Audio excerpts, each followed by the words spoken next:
yards and a touchdown receiving for Murray.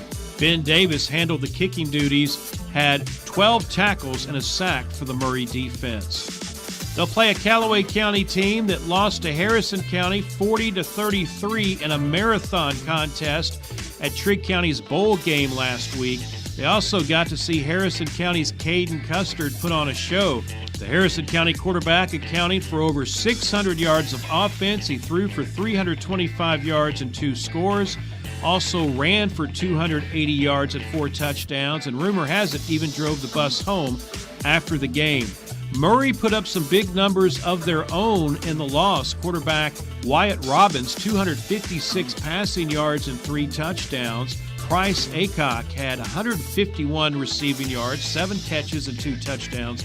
And Sean Phillips had 106 yards on the ground. But defensively, the Lakers are going to have to improve, especially against this Murray High team, again, that looks to be more balanced this year than in years past.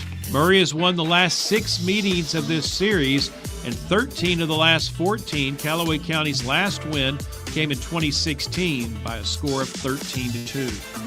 We continue to break down tonight's high school football schedule. It's your Sports Edge Football Friday, brought to you by Hopkinsville Community College.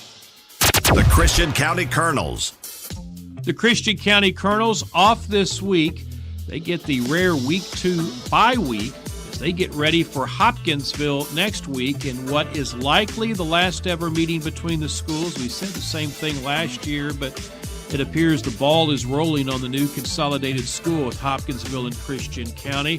The school board voting to move ahead with that last night and rename the school to Christian County and use the Tigers as a mascot. But to this year, the Colonels, after last week's 40-28 loss to Franklin Simpson, get Hopkinsville next week, and then they travel to Tennessee in 2 weeks as they'll play South Gibson. And then after that, another out-of-state team, Marion, Illinois, comes to the Stadium of Champions on September the 15th. You're listening to Your Sports Edge Football Friday, brought to you by Hopkinsville Community College. We continue to break down tonight's high school football schedule. It's Your Sports Edge Football Friday, brought to you by Hopkinsville Community College. The Russellville Panthers. The Panthers host Russellville tonight in the Linton Wren Kickoff Classic.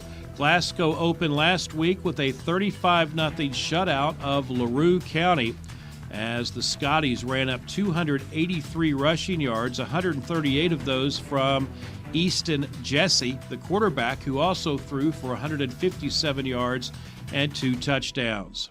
The Panthers, meanwhile, lost to Butler County 29-7 in the Logan County Bowl last week. Quarterback Octavius McKeague, 105 yards passing, but Butler County did a good job of containing him on offense and keeping him in the pocket. Russellville only 189 total yards of offense. Glasgow and Russellville met last year. It was a big 48-6 win for the Scotties, their 6th in a row over Russellville. The Panthers last beat Glasgow in 2008 by a score of 32-20. The Webster County Trojans. The Butler County Bears. Speaking of the Bears' win over Russellville, Butler County will host Webster County tonight after their 22-point win over the Panthers last week and getting the win over Russellville, 207 yards on the ground. It was a balanced running attack for Butler County that in the past has had an all-everything quarterback. They're now a more balanced attack. Webster County, on the other hand, losing to Crittenden County in its opener 31-8. They only managed 213 yards of offense against the Rockets. Tyler Katzman, 79 rushing yards for Webster County. Blake Hayner, in his debut at quarterback, threw for 77 yards. Webster County and Butler County last met in 2008, 15 years ago, a 35-0 shutout win for the Bears. Webster County last got a win over Butler County in 2007. The Paducah Tillman Blue Tornado. The Graves County Eagles. A lot of eyes are on the Tornado this year. They make the move to Class 4A, where they think they've got a shot at making a deeper run through the bracket than they would in Class 3A. Last week, Paducah-Tillman opened up with a 42-7 win over crosstown rival McCracken County. Jack James, 20 of 31 passing for 340 yards and 5 touchdowns. Josh Campbell and Banks LaFont each had a pair of touchdown receptions, and James was also Paducah-Tillman's leading rusher with 46 yards on 7 carries. The Tillman defense held McCracken County to just 169 yards of offense. The Mustangs got 91 passing yards from quarterback Maddox O'Neill, but the Tillman defense did a good job of bottling up leading rusher Zeno Cornelius, who was held to 53 rushing yards on 21 carries. Tillman has won the last 5 meetings in this series. McCracken County's last win came in overtime in 2017. You're listening to Your Sports Edge Football Friday, brought to you by Hopkinsville Community College. The Trigg County Wildcats. The Barron County Trojans. The Wildcats opened their game with Murray with a touchdown, but the Tigers scored the next 27 points to take control and went on to the 41-21 win over Trigg County at their bowl opener. In his first start at quarterback this year, Jeremiah Shear, 12 of 27 passing, 269 yards and 2 touchdowns. Murray's defense did a good job of honing in on Jaden Vaughn, who only had 3 catches for 40 yards. It was Peyton Williams who had the big night on the other side of the field. He also caught 3 passes for 85 yards, including a 48-yard touchdown in the first quarter. Shear was also Trigg County's leading rusher with 59 yards. Trigg County struggling to run the football against Murray. Only had 87 rushing yards in the contest. They're going to have to be able to run the football tonight against a Barron County team that shut out Metcalfe County in its opener 30-0. Barron County had 228 rushing yards, 2 backs over 50. Tate Spillman, the quarterback, threw for 98, ran for 93 and 2 scores. Cody Kearney also had 53 rushing yards for the Trojans. Trigg County gave up 212 rushing yards last week. Barron County rushed for 228 yards. That'll be a key in this one tomorrow night. The game moved from tonight because of the heat. The first game between Warren East and Greenwood scheduled for a 6 o'clock start, with the heat index likely going to get underway much later, which would have pushed back Trigg County's start time to possibly a 10 o'clock start. And then you got the 2.5-hour ride home. So they opted to play the second game of the Don Franklin Auto Trojan Trail Turf War tomorrow night. That's a 7:30 kickoff, airtime on 106.5 WKDZ, 6:30. The Trigg County Farm Bureau pregame show is the first ever meeting in football between Trigg County and Barron County. Other games tonight, Ballard Memorial looks to rebound from a season-opening loss as they play host to the Red Devils of Joe Burns, Tennessee, on good old Highway 41. Last week, Ballard Memorial lost to another Tennessee team, South Fulton, 40-0. It's one of 4 out-of-state schools that Ballard Memorial will play this year. Next week, they'll travel to Massac County in Illinois, and they'll also play Ezell Harding on September the 15th. The McCracken County Mustangs. The Apollo Eagles.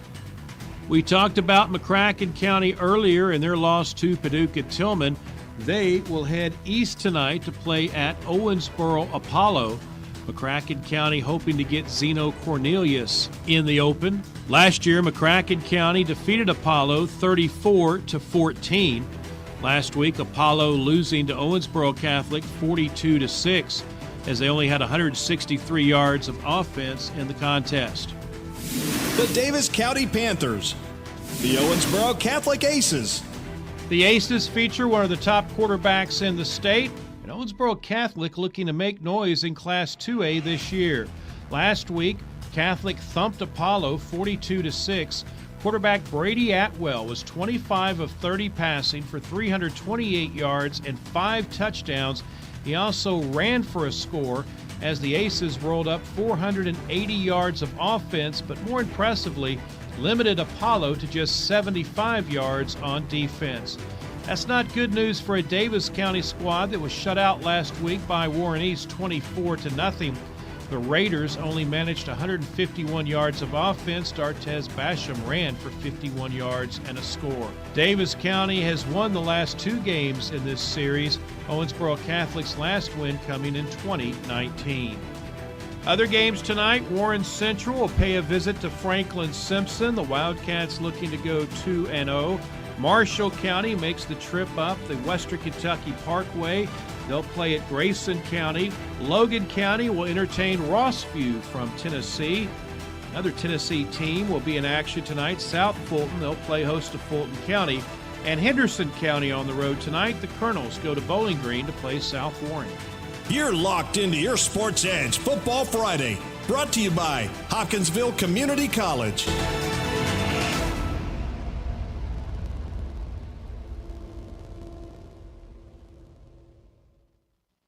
Dealing with the real world wasn't easy, even before the whole global pandemic thing. Trying to pay the bills, worrying about family, or just trying to figure out what you want to be. The good news? Hopkinsville Community College is open and ready. With on-campus and online programs that can lead to essential careers in IT, healthcare, and more, all at less than half the cost of a 4-year university. So never put your dreams on hold and never underestimate you. Hi, this is Lauren Brandon, and I'm proud to have served in this community for 45 years. As a bank that's been part of the Princeton community for over 139 years, we've seen many changes. As we celebrate First Southern's first 40 years as an organization, we know any achievements we have had are because of the customers we have worked alongside. We look forward to spending the next 40 years and beyond serving you. For more information, visit fsmb.net, member FDIC, Equal Housing Lender. Come on down and join us at the Summer Snoot. You'll meet the famous bird dog.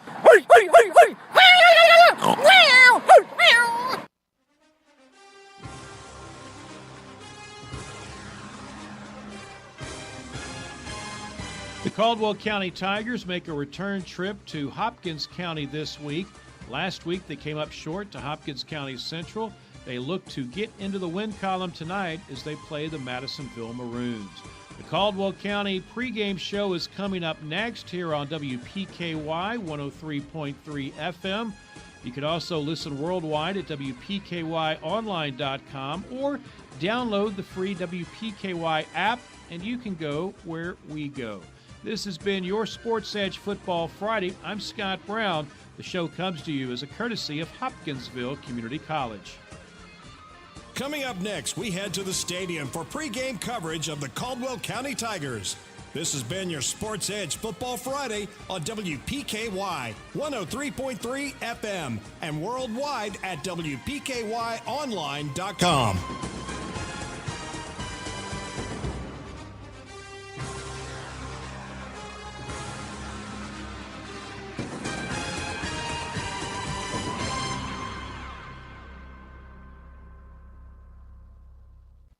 Have multiple gamers in your home? Let lag times be a thing of the past with fiber internet in the home, even with multiple devices being used. The gamer experiences instant action and no lag. Internet offers a Gamer Edition package with download and upload speeds up to 500 megabits, starting at $79.95 per month. Every package includes whole home Wi-Fi, unlimited data usage, unparalleled reliability, no contracts, no price increases, and 24/7 local support. You can sign up online at gointernet.com. Dealing with the real world wasn't easy, even before the whole global pandemic thing. Trying to pay the bills, worrying about family, or just trying to figure out what you want to be. The good news? Hopkinsville Community College is open and ready. With on-campus and online programs that can lead to essential careers in IT, healthcare, and more, all at less than half the cost of a 4-year university. So never put your dreams on hold and never underestimate you. Hey, Christian County, it's County Judge Jerry Gillum. Come on down to downtown Hopkinsville for Summer Salute. It's hot, but we've got plenty of refreshments and a great concert coming on. Hey, it's Tess. Join me weekday mornings from 6 to 9. We like playing games, but we love making winners. Ah, look at you go, girl! You did great, girl. You did wonderful. You got it. That's exciting. Everything you need to know and a whole lot of fun. Start your day with us. Weekday mornings, 6 to 9. What station made you winner this morning? WPKY. WPKY. WPKY. WPKY in Princeton. WPKY. Go with the good old America, WPKY. The legacy continues. Caldwell County Tiger football and 1580 103.3 WPKY Princeton. Give it your all this season, Tigers. Good luck from the Western Kentucky Regional Blood Center.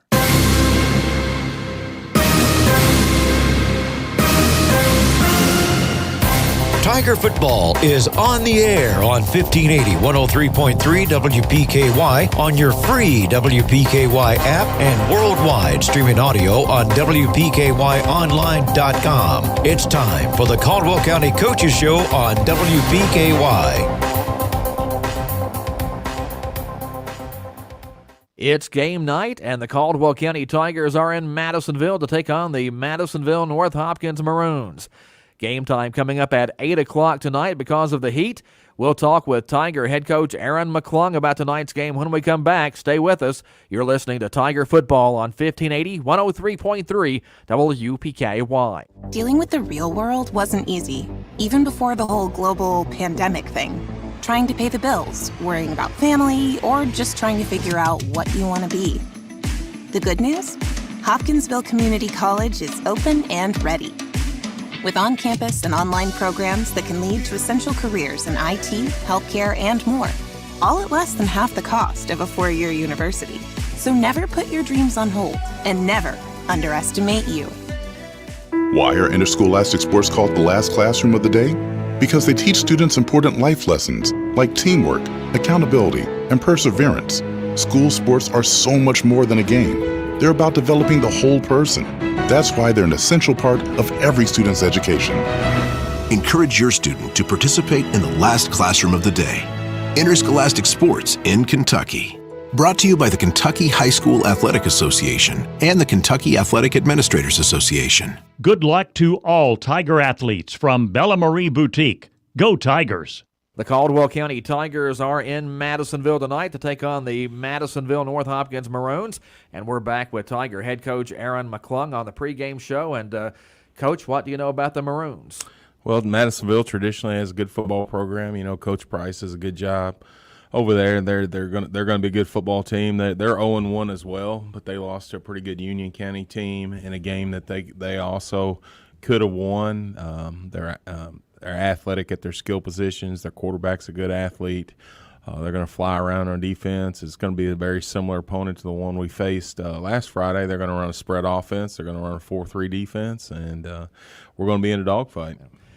Union County actually led that game 21-7, I think, going to the fourth quarter. Madisonville able to come back and make it a 21-14 game, and then threatened again, and Union County picked off a pass at the goal line to end the game. You know, much like they also threw another interception on about the 1 or 2 yard line. So much like our game Friday night, they had the opportunity to put up 28, 35 points and didn't capitalize, and ended up in a dogfight at the end of the game and came out on the wrong end. But it was a very competitive game. You know, Union County's a good football team.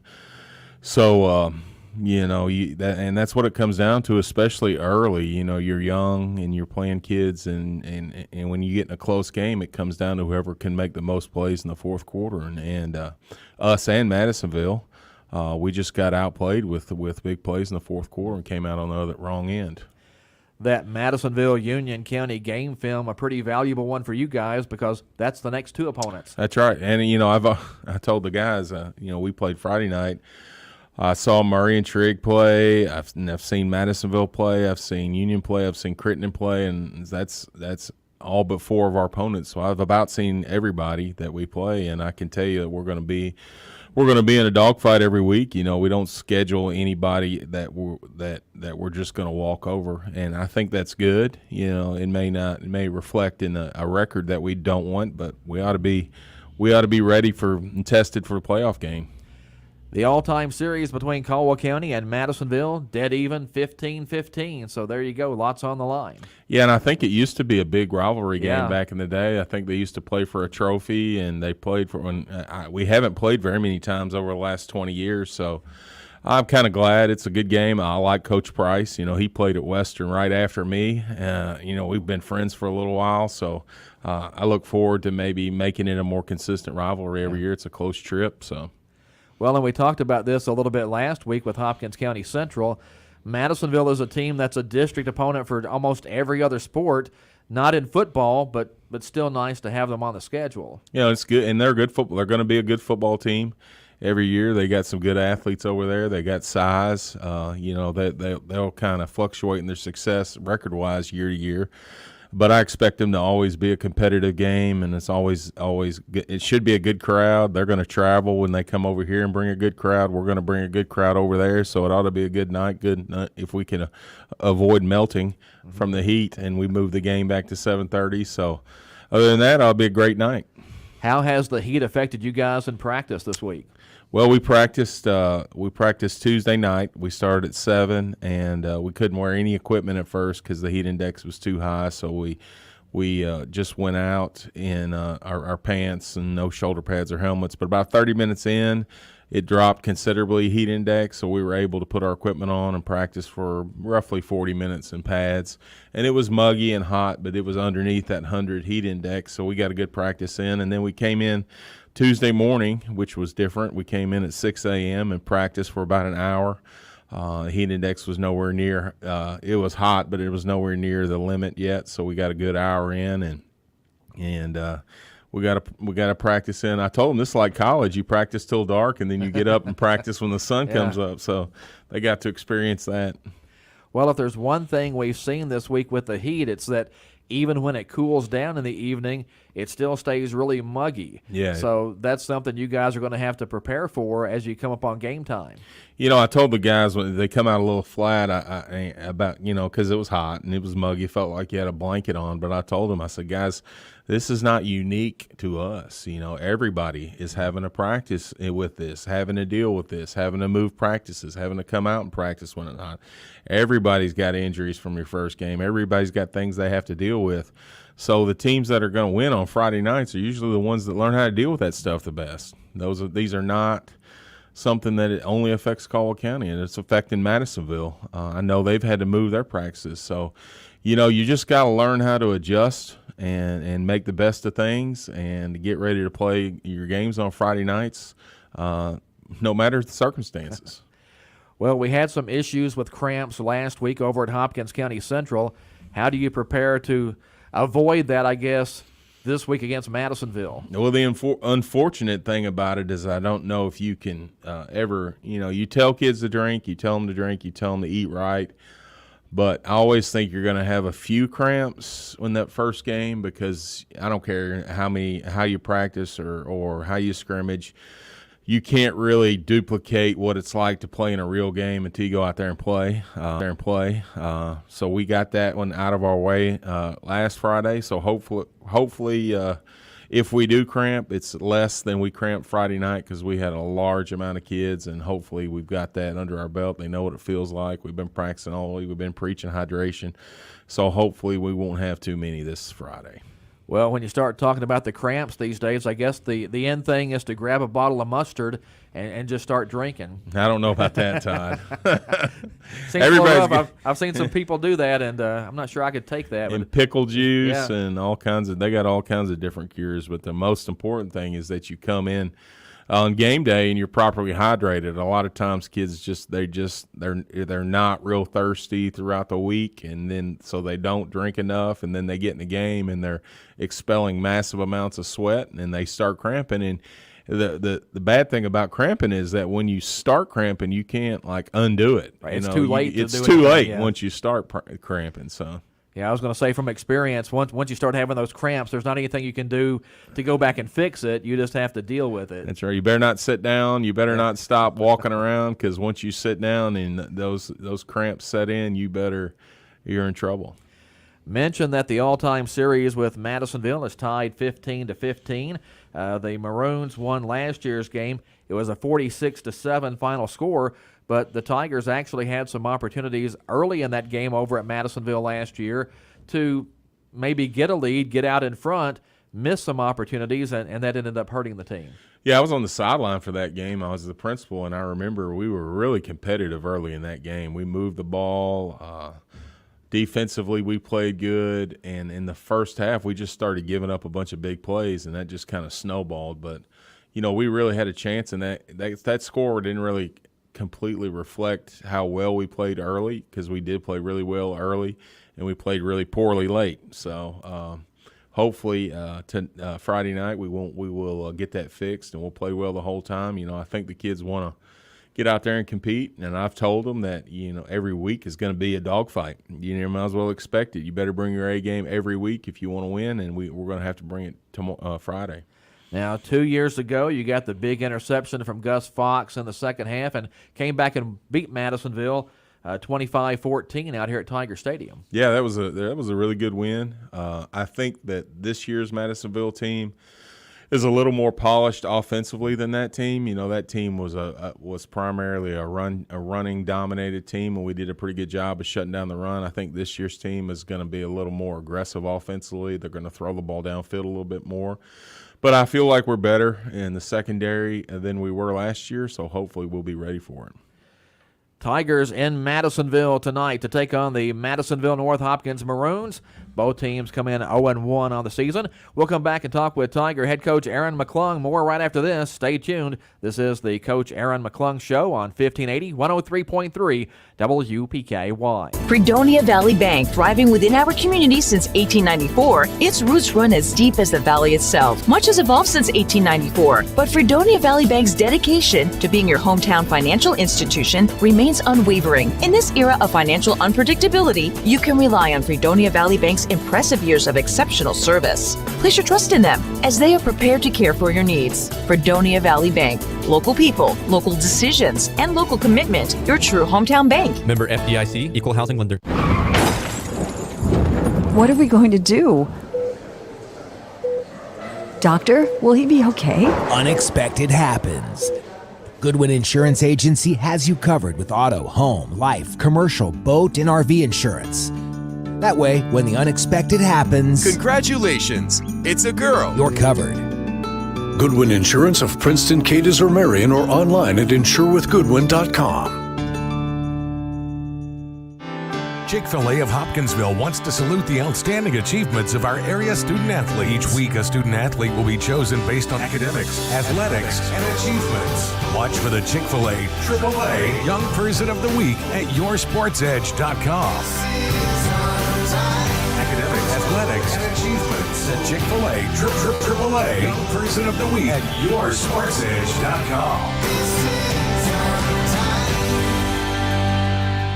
Black Patch Grill says, "Go Tigers. Good luck this season." The Caldwell County Tigers are in Madisonville tonight.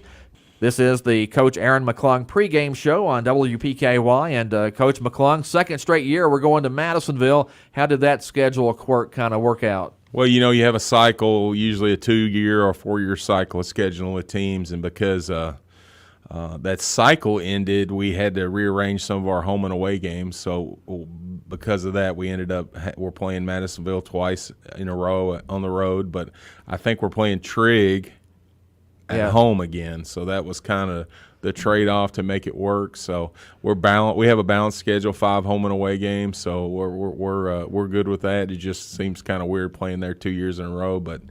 Next year we'll have both those Hopkins County schools over here to start off the season. Yeah.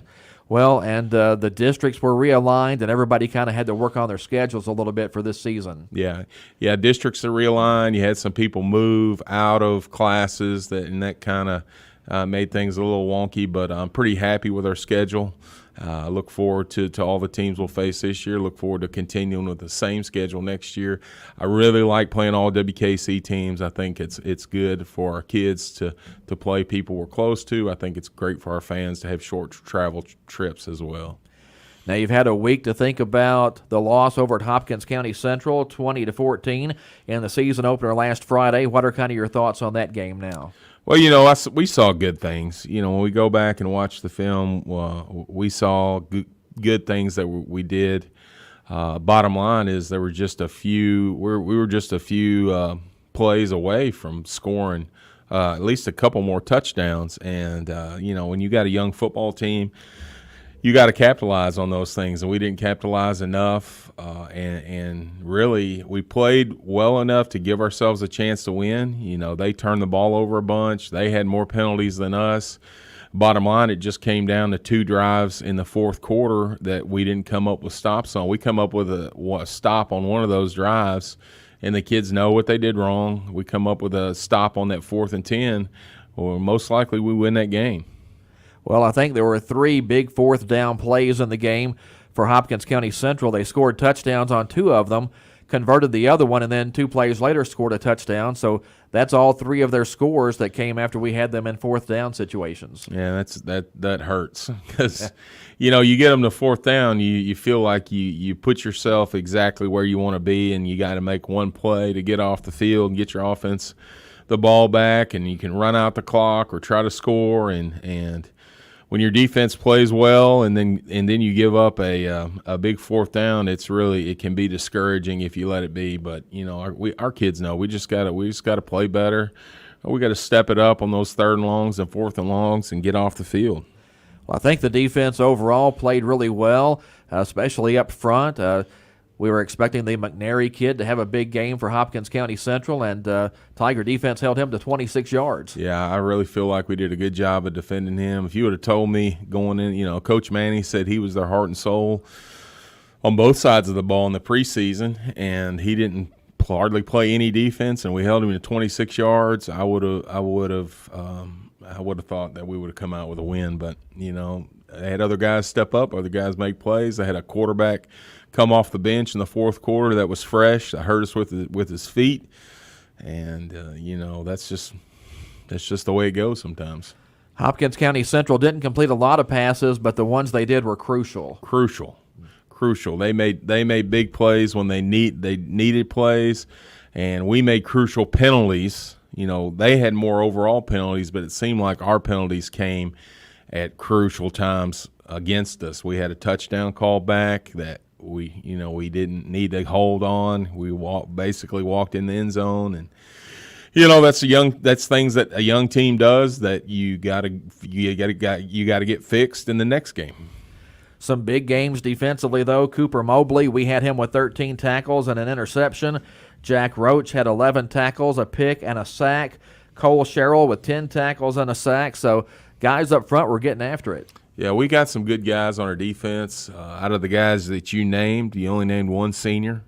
We're young. Jack Roach is a sophomore. Cooper Mobley is a sophomore. Our entire secondary, our freshmen and sophomores. One of our outside linebackers is a junior. So we got some young kids stepping up, making plays. And Cole Sherrill is he's a big play guy for us. He played well at times, but we on film there's some things that we need him to do a better job of, and he knows that because he's a great kid and plays his heart out for us. How do you guys prepare now to go against Madisonville North Hopkins offense this week? Well, I think we'll be fine as long as we contain big plays. I feel pretty good about how well we can defend the run. Madisonville's running back is a little more elusive. He's a smaller, speedier guy. I think we'll be okay against him as long as we don't, let him break any long ones and give up any pass plays. Madisonville's quarterback is probably a better runner, so I expect to see a lot of quarterback run game. And I really feel like if we will just not give up those big plays, I think we'll be fine against them. You had some young kids playing in the secondary last week. How do you kind of rate those kids play for some of them the first time out there? Yeah, almost all of them. It's their first time out there. Zy Rollins, that was the first varsity game he'd played in. Dalen Lander, he's a freshman. That's his first game. Shane Farrow, that was his first game. Max Heaton's playing strong safety. He played last year, but that was his first varsity start. So they're super young. They made a couple mistakes that you expect young players to make, but they also made some plays. I think we had 4 interceptions between those guys, and we expect great things from them in the future. I think every time they play a game, they'll get better. I feel like they'll get better this week, so I just hope that we can continue to improve in that area. From a defensive standpoint, you have to feel like if you hold the other team to 221 yards and get 4 turnovers, you're probably going to win that game. Yeah, and they had 130 yards of penalties. So you feel like you get those things that happen, you should win. And we had an opportunity to win, and we just it was those 2 drives in the fourth quarter. I mean, if we don't allow those drives, even one of them, we win the game. So that's how close we are to being 1-0 instead of 0-1. I will say this, maybe it's better for us to be 0-1. Maybe it makes us realize that we've got to play smarter. We've got to make sure we're prepared for a game physically, and so we don't drop another one down the road. Well, the old cliche is that teams make their biggest jump from week 1 to week 2. So here we are. We're right in that spot. It'd be awesome. It would be awesome if we went out and we were able to move the ball consistently and score a bunch of points. I feel good about our defense. I feel like our defense is going to give us a chance to win if we just get out there and put together some good drives. What do you guys have to do offensively just to clean up a few things? And because a lot of times it's just completing a short pass on 3rd down to keep the drive going, or getting a block here to, like I say, just move the chains. Well, for us as coaches, we got to make it easier for our kids. We got to find the things that our kids do well, find the passes, find the pass routes that we can throw and catch on, and we got to do those the most. You got to set your kids up for success. We got some kids that do some things well and other things not so well. And we got to focus on the things they do well. As far as the run game, we got to run the plays that we block the best. We got to, we got to get better and how we call things, how we adjust to things, and give our kids the best opportunity to go out and make plays. Everybody pretty healthy after that game over at Hopkins County Central the other night? Yeah, we had a few kids get dinged, on top of the cramping. So we have some kids that'll be questionable. We'll see what they look like today. We don't have any serious injuries. We'll get some, a bad sprained ankle. We got some sore muscles, pretty typical stuff. But that's part of it. In high school football, if you played high school football, sometimes you have to play with little injuries. So that's what we're dealing with mostly now, are little injuries. And kids get tested on how tough they are. You gotta tough it out and play. And if you don't, we're playing young kids. Derek Wilson played a lot for us at outside linebacker. He's a freshman. He does a good job. He's smart. He's going to be a really good football player, but he's a freshman. He'll probably get to play a lot more this Friday night. And just the thing about it is, older guys, they don't want to tough it out. It gives younger guys opportunities, and you remember what happened then, it's like Lou Gehrig. That's right. How he got in there, and what might happen is the young guy may never come out. Yeah. If you find out they can play. So once again, what are the keys for success tonight? I think the number one thing is we want to play ball control. We still want to take our shots and have big plays, but we want to have solid drives. We want to end drives with kicks, not turnovers. And I think defensively we want to eliminate big plays. If they're going to score, we don't want to make them drive the ball, and we want to try to create turnovers. All right, good luck to you guys tonight. Thank you, sir. That's Tiger head coach Aaron McClung. The Caldwell County Tigers in Madisonville tonight to take on the Madisonville North Hopkins Maroons. Both teams 0-1 on the season, looking to get that first win of 2023. Coming up next, the Tiger pregame show. Stay with us here on 1580, 103.3 WPKY. This is Kevin Meacham from H&R Agri-Fire. When it's more than just your lawn, it deserves the Kubota Z400. Get a head-turning offer on class-leading speed, agility, simple deck height adjustment, and a quality cut. When you need comfort and performance, then you need the professional-grade Kubota Z400. Right now, get the Kubota Z400 for 0 down, 0% APR for 48 months, or save up to $300. Now through September 30th, see us or go to KubotaUSA.com for full disclaimer. See H&R Agri-Power, Eagle Way, Hopkinsville. Bradley Furniture wishes all the Tigers good luck this season.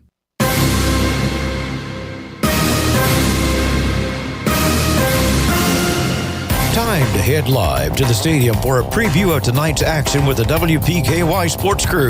The Caldwell County Tiger pregame show is on the air. And good evening, everyone. Welcome to Madisonville, Kentucky. Tonight, the Caldwell County Tigers are on the road for the second straight week to open this season, taking on the Madisonville Maroons. We'll start breaking this one down on the Farmers Bank pregame show. That's next on your home for Tiger football, 1580, 103.3 WPKY, and online at WPKYOnline.com. At Trice Hughes, they're ordering it your way. How would you like to have a vehicle built just for you? Little things are important, like rich colors, big screens and displays, almost like watching TV. Exteriors with beautiful style and powerful engines that respond to the lightest touch on the accelerator. It's time to get what you want. Order your new ride and feel the thrill when you drive off the lot. Trice Hughes in Princeton is the one-stop shop for everything your vehicle needs. For more information, visit TriceHughes.com. That's TriceHughes.com. Financial planning should be specific to you and your life circumstances. That is why we created InvestFB Wealth Management, a division of Farmers Bank.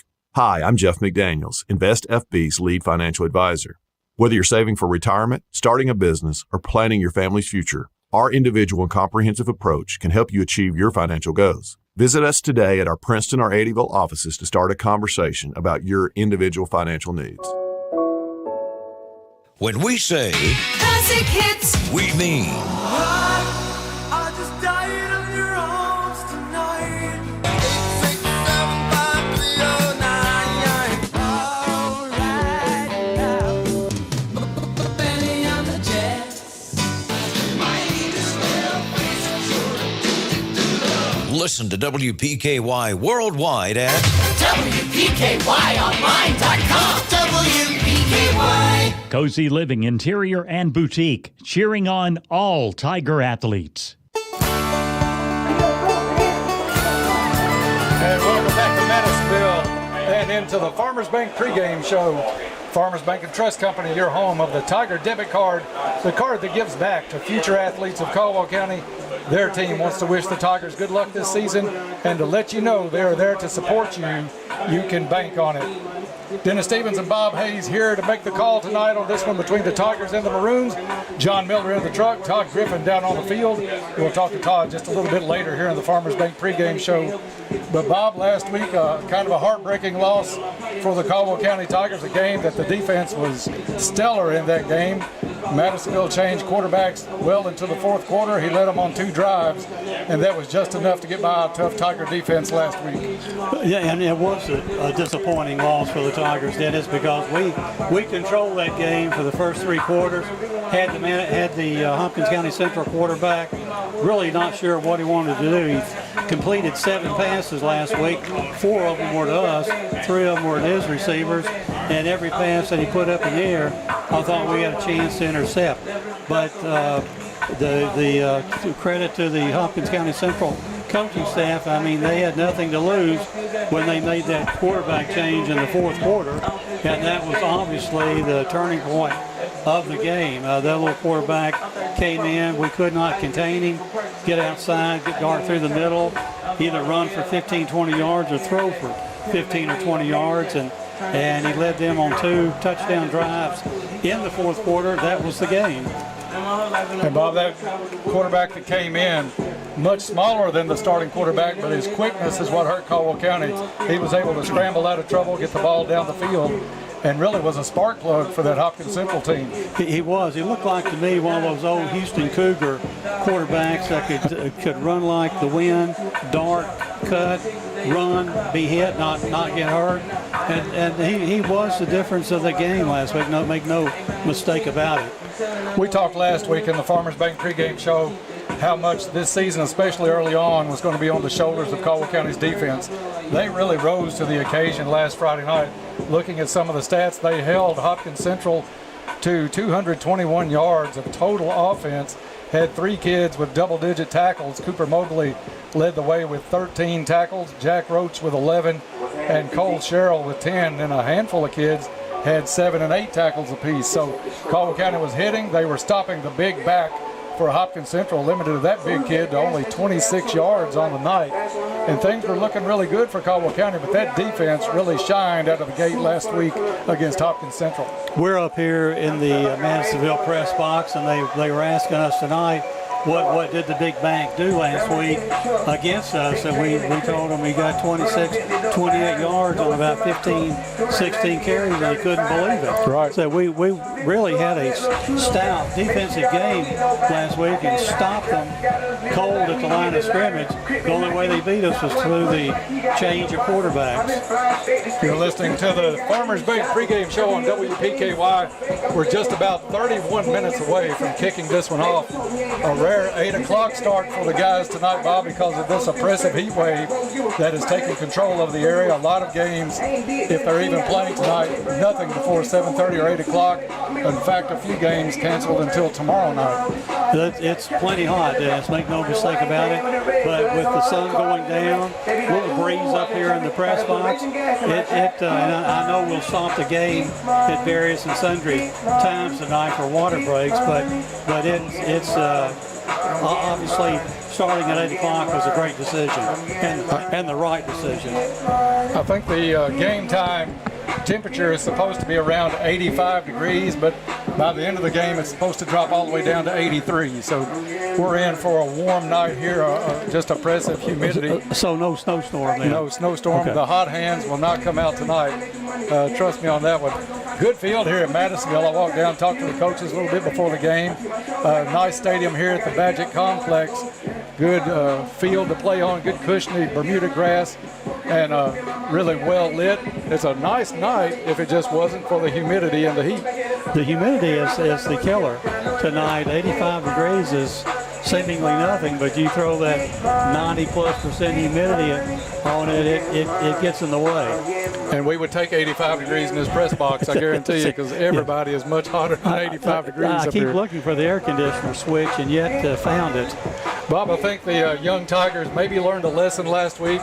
Much better conditions, nowhere near as hot last week, but they still had an issue with cramps. Several players did. So I think you know as well as I do, being old school like we are, the best way to learn something is to have it happen to you, and a lot of the Tigers suffered from some cramps last week. I don't look for that to be as much of a problem, especially not before halftime tonight. I agree with you, Dennis, and because you think that you go into last week's game thinking, well, that's not going to happen to me, but then all of a sudden it's a game situation. You amp yourself up a little bit higher and what you want to do. You're probably not hydrated properly enough, and boom, you start suffering cramps, and it always happens to your key players, it seems like.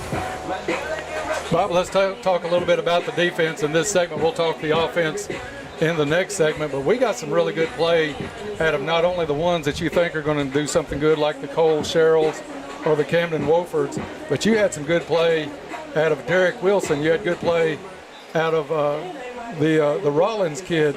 Eli Stevens came up with some big plays. So we had some kids that haven't been on the field a great deal last week really performed. Shane Farrow with 3 tackles last week. So Caldwell's getting a lot of performance from some underclassmen. We've got a stout defensive linebacking core. Up front, Jack Roach is becoming a threat. A load, Maurice Seals, Miguel Pena, Cole Sherrill.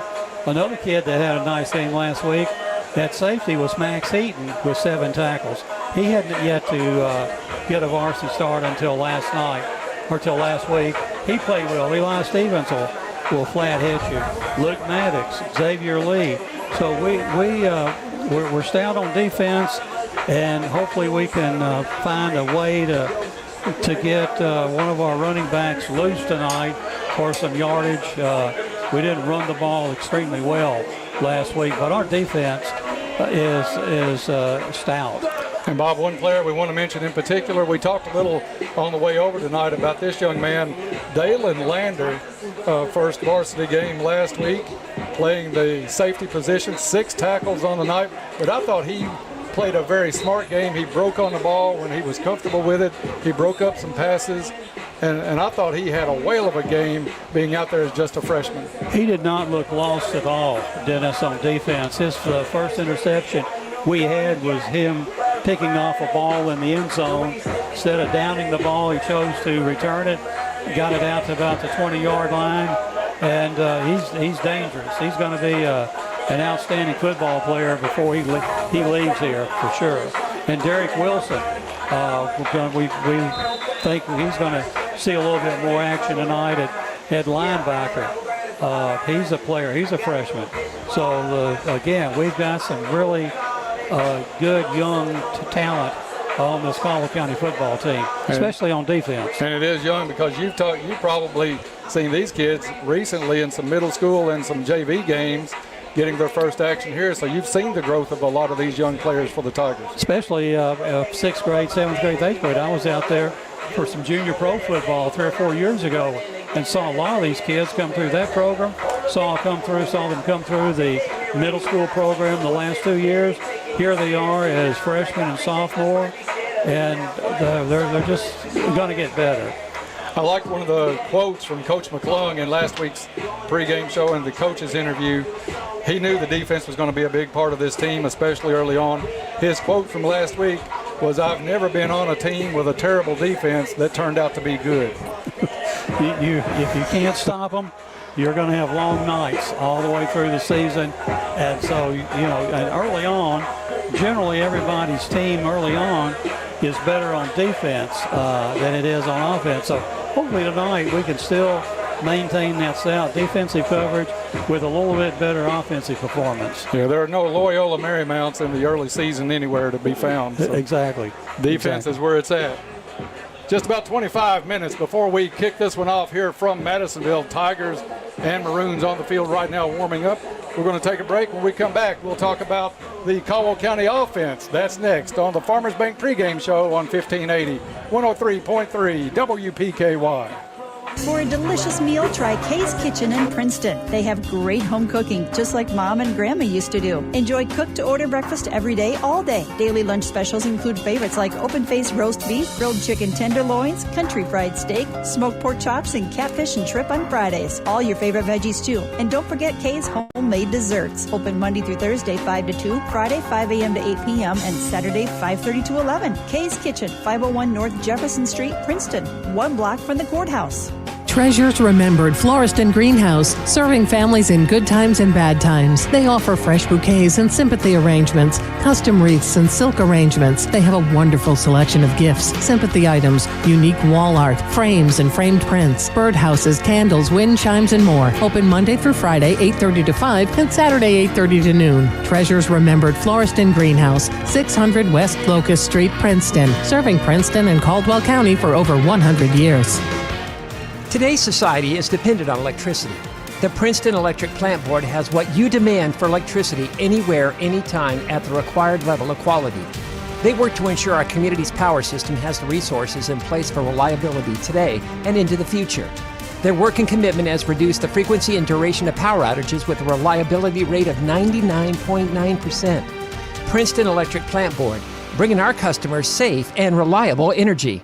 The WPKY News Edge team is dedicated to keeping you informed around the clock. News, weather, and sports. Join us weekdays at 6:30, 7:30, noon, and 5. Plus 24/7 when you need it at WPKYOnline.com and worldwide on the free WPKY app. The complete coverage you deserve from a proven partner. No fees, the way it should be. We are 1580, 103.3 WPKY. Welcome back to the Farmers Bank pregame show here from Madisonville. Farmers Bank and Trust Company, your home of the Tiger debit card, the card that gives back to future athletes of Caldwell County. Their team wants to wish the Tigers good luck this season and to let you know they are there to support you. You can bank on it. And I don't know if Jeff McDaniels wrote that or not, but it's pretty catchy. I like it. Here at Madisonville, 22 minutes before we kick this one off. Hopefully we get it kicked off at 8 o'clock. Still a very warm night. I'm sure they're checking all the temperatures down there that they have to by mandated rules. And look for, like you said, Bob, extra water breaks throughout the evening for these young men, because it's not just like you're sitting out there in a hot press box. You're in pounds of pads and helmets and out there on the field exerting yourself. So it's a different situation for those kids, and their safety has to take precedence. And this type of humidity, Dennis, I've several times this week I go outside, do about 5 minutes of what I would consider less strenuous work and be drenched. So you know when you put the shirts on and the pads on, you're totally wet from head to toe, and you've got to keep the water intake flowing so you don't cramp, so you don't get sick and have other things to deal with.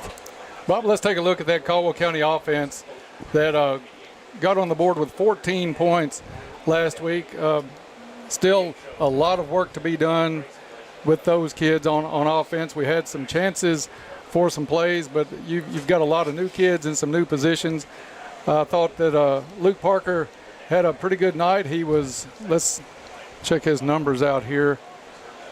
Passing had 98 yards on the night, so not too bad a night early on, but that defense for Hopkins Central caused him trouble, especially in that second half when they started blitzing, especially on that outside quite a bit coming around the end.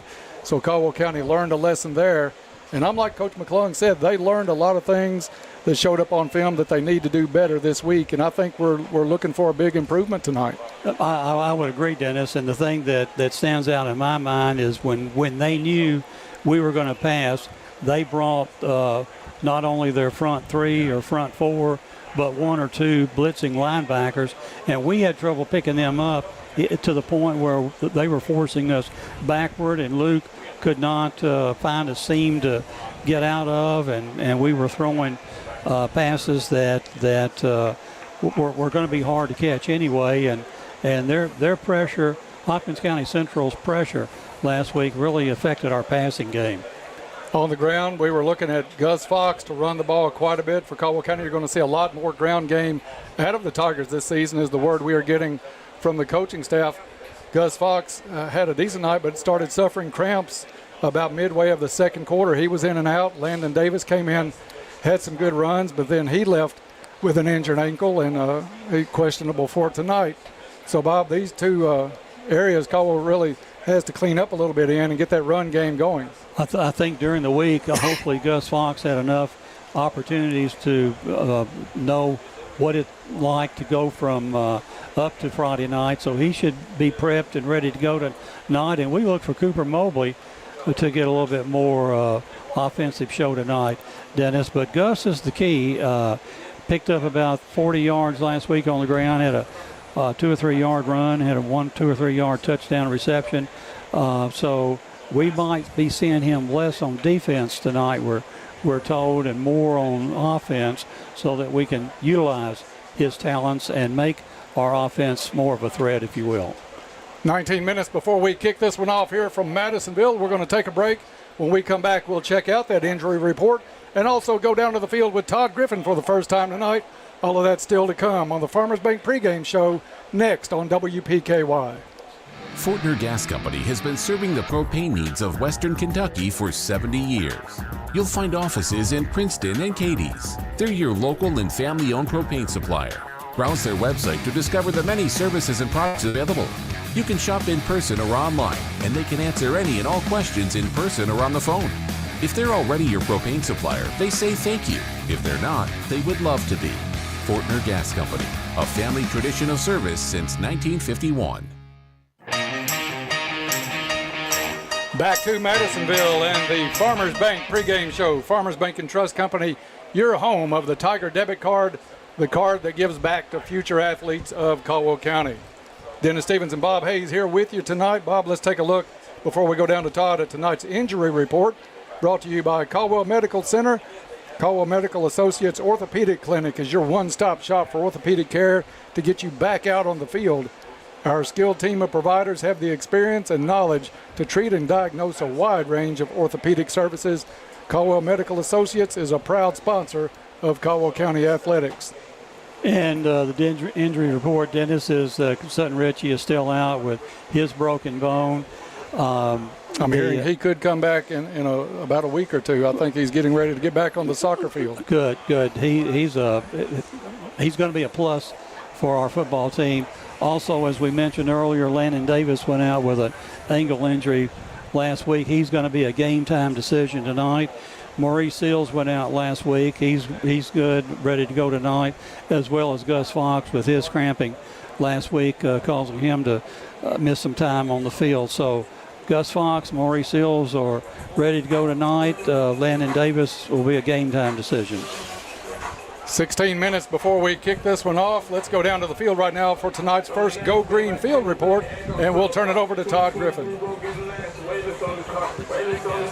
Teams are out warming up, but so far no helmets and no shoulder pads as it's too hot. Chris George is down here with us, and Chris, I don't remember a football game being this hot before. I mean, we've been out here for some hot ones, but, I mean, we're just standing here and we're soaked hot. I mean, it's like a sauna. At this point, I don't think we're going to get kicked off at 8 o'clock tonight. I'm looking at the clock, 7:44 right now. They haven't even put on the pads. Looks like, I thought they were headed to pick up the pads, but they're not. I'm thinking, we'll be lucky if we start at 8:30. The heat index has to get below 100 before you can put the helmets and the pads on and get ready. And I think they're trying to do as much loosening up and warming up right now as they can.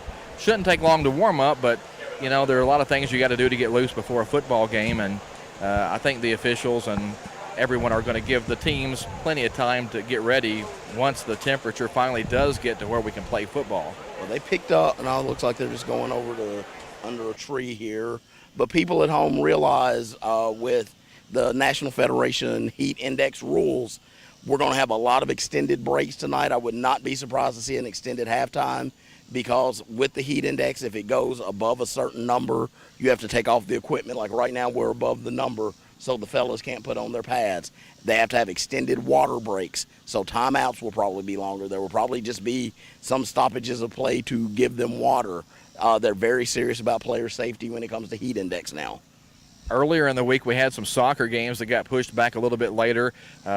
They did get those games in Monday and Tuesday, but because it was so muggy afterward, it was kind of a miserable experience for everyone to be there. They did get the games played, but that's the thing. Even when the heat index gets to a point where you can actually play, it's still incredibly muggy. And right now here in Madisonville, I can't feel any breeze from any direction at all. Only thing I feel is the mosquitoes biting me. And yeah, I've had some of those get me this week too. Yes, I think they're going to carry me off, but we're out in the woods. And, this game, Todd, talking about the heat's going to have an impact on the game because the ball's probably going to be a little slicker tonight because of sweat. And, a game like this could really turn into a war of attrition. And your big guys up front, I always say the Jimmies and the Joes win football games for you. And how are the big boys going to handle this heat tonight? Well, and we had some issues last week over at Hopkins County Central with a couple of guys cramping up. Hopefully everybody stayed hydrated this week. I mean, you almost had to, you'd think, but I could still see that being an issue because, like I said, you just come out here tonight and you just start sweating. Yeah, well, tonight's the night. You got to drink a lot of, you got to stay hydrated, a lot of Gatorade, a lot of Powerade. Hopefully the guys been eating bananas, get some potassium in them. Coconut water is always good in these situations. And that's just what you got to do. You got to take care of yourself. And taking care of yourself doesn't start on Friday. Taking care of yourself started getting hydrated on Wednesday. Well, and the new thing is, squirting mustard into your mouth and taking a lot of mustard. They say that will help you. I don't know. I haven't tried that. I guess I'm old school, and it's about bananas and a lot of potassium, but mustard. Okay, good to know. I think taking mustard straight would, be a little difficult, but hey, maybe some people can handle it. The only way I want mustard is on my hot dog. Yeah. Well, I had one today. Yeah. Well, let's talk about the football game a little bit. These two teams come in having played 30 times previously. Each team won 15. So, hey, if there's nothing else on the line tonight, the all-time series mark is. Well, at a look test, Madisonville looks like they've got some big boys up front. Look like they probably have a little bit better athletes at the skill position than what we saw last week. But, it's all about execution, and you're going to be better week 1 to week 2. And, we got to execute and take advantage of the opportunities we give. And if they put the ball on the ground or throw one up, you got to take advantage of that, and you've got to convert those scores. We'll see if the Tigers can clean up some things from last week. Got to get just a little more out of the offense. I thought the front seven on defense last week was really good. The defense was stout. You give up 21 points. One of them was really gifted that they got the ball around the 10. So really, say you give up 14, you would kind of pitch the shutout into the fourth quarter as a defense for the most part. And then you bring in another quarterback, and he changed the game up. He was scrambling a lot, and defense is about discipline. And you got to stay with your man. You got to you can't break contain, and you can't let somebody leak out and get uncovered. And those are the little things that film study this week will clean up. Fourth down conversions were big last week. I had a Hopkins County Central 3 for 3. They scored touchdowns on 2 of those, and on another fourth down conversion, they scored a touchdown 2 plays later. So that was a key spot to make a play and get off the field, and just didn't execute in those situations. Yeah, one of the biggest plays of the game was when the other quarterback came in on a fourth down. He's scrambling, and their back leaks out and was just standing in the middle of the field, nobody within 10 yards of him, just waiting to have the ball thrown to him. So Tigers and Maroons here tonight. We mentioned the series tied 15-15, so we've got that going for us tonight as the Tigers try to get ahead in the all-time series. One thing didn't get to talk about a whole lot last week. Chris, I know the big long streak came to an end last week.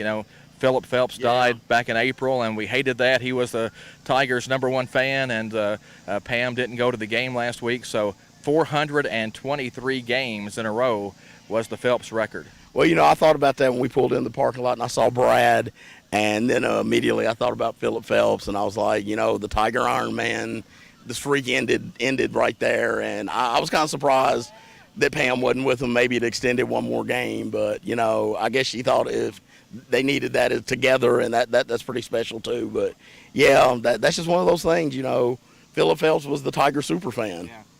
That streak goes back to the first game of the 1986 season. So trying to quickly do the math here, what is that, 37 years? Something like that. And Brad told me really it was longer that they chose to miss a game to go watch a Pat Gates Crittenden County team play on senior night. Yeah. And that missed, so the streak really would have gone longer if they had chose to go to Caldwell that night instead of going to Crittenden to watch a game. So you think about all of that. That's just amazing. They actually missed the 1985 game down at Mayfield where Caldwell upset the Cardinals that night. So, but they went to see Pat Gates, and of course, everybody knows Pat Gates ended up at Caldwell County, and that story had a happy ending too. Yeah, it did. Yeah, really did. And so you think about how many, I wonder how far the streak went back of him just seeing a game every Friday night, inclusive of going to that game instead of a Tiger game. That's just amazing longevity to be able to go that many games in a row. Well, Todd, I'm feeling pretty good. We got the presentation of colors, and the boys are down there with their pads on, so we might be ready for some football here in about 20 minutes. Getting about ready for the national anthem, so we're going to take a break. We'll send it back to the guys upstairs. When we come back, you're listening to Tiger Football here on 1580, 103.3 WPKY. This is Alan Watts with Your Ag Edge, inviting you to join me Monday through Friday at 5:30 a.m. for the WPKY Morning Ag Report. We check in daily with Caldwell County Agriculture Extension Agent Shane Bogle. Get the latest from fellow farm broadcaster Max Armstrong. Take a look at the latest livestock market reports. Hear the latest edition of Traveling the Bluegrass, and check the opening grain market with Hopkins Elevator's Ben Westerfield. That's the Morning Ag Report from Your Ag Edge Network on 103.3 FM and 1580 AM WPKY. Depositing checks into your Planters Bank checking account just got even easier. In addition to stopping by any of our convenient locations, you can now deposit checks for free, even on the go. It's like having a Planters Bank teller wherever you are. With a simple snap from your smartphone's camera, your check deposit is in the bank. Planters Bank Deposit. Reason number 43 that Planters is the bank where you can expect great things. Member FDIC.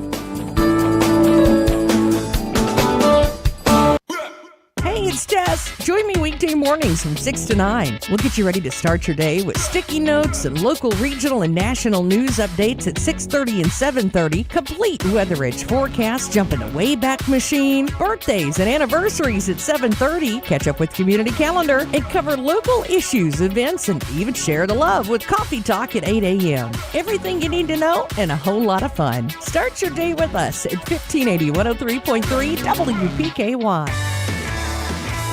Your local McDonald's wants you to know that they are ready to serve you for breakfast, lunch, and dinner. Dine-in or the drive-thru is always open, and they offer curbside pickup service. To avoid the wait in the drive-thru, you can download the McDonald's app and try curbside pickup. Stop in soon and enjoy breakfast, lunch, or dinner at your local McDonald's. Proud to be a part of this community. McDonald's of Princeton, proud supporters of the Caldwell County Tigers. When we say Classic hits, we mean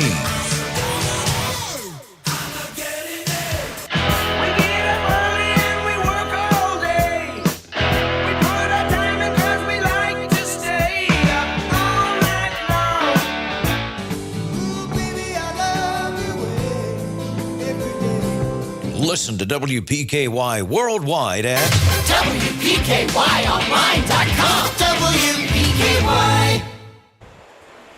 And we are back to Madisonville High School getting set for the Tigers and the Maroons. Players getting their shoulder pads on. We're going to have a little bit of a later start tonight. Bob had a tentative a 7 o'clock game moved to 8 o'clock. Now it's looking more like it's going to be 8:30 or in that range, maybe 8:20 before we kick this one off. But a lot of excitement about this game. This one, two teams that used to play quite a bit back in the 70s and 80s. Not so much here lately. We played over here last year. Coach McClung talked about the reason it's two straight games at Madisonville on the schedule instead of a home and away because of how the schedules go every 2 years. So these two teams are going to meet here in Madisonville again. We'll be in Caldwell County next season. But, Bob, let's go back to what we were talking about. We can expand a little bit on the offense again. And I'm looking for a big game tonight from Luke Parker, but I'm also looking not only at him throwing the ball and maybe getting to some receivers a little more open, but I've got a feeling that he's going to have the ball on the ground, maybe some sneaks, some rollouts, and try to get the ball in his hands on the ground a little bit as well. I think we're going to do, as you say, Dennis, some testing, if you will. First couple series, what works, what doesn't work. Can we get outside? Can we go inside? Can we get a little short pass? I thought we were really effective on the 5 or 6 yard down and out pass last week on that. So it's a chess match early in the game, and what we need to do is take the ball, control it, have a 10, 11, 12, 15, 17 play drive, keep it out of Madisonville's hands. That's always the name of the game. As we said, a very hot night here in Madisonville. They're showing 4.5 minutes on the game clock before we kick this one off. We suspect it might be a little bit later. We are watching down to see if they are going to do the coin toss on the field or if it's going to be another one of those done in the pregame away from the crowd. So we'll be watching for that as well. They've got the captains lining up on the far sideline. Hey guys, I think we are actually going to have a coin toss tonight at midfield.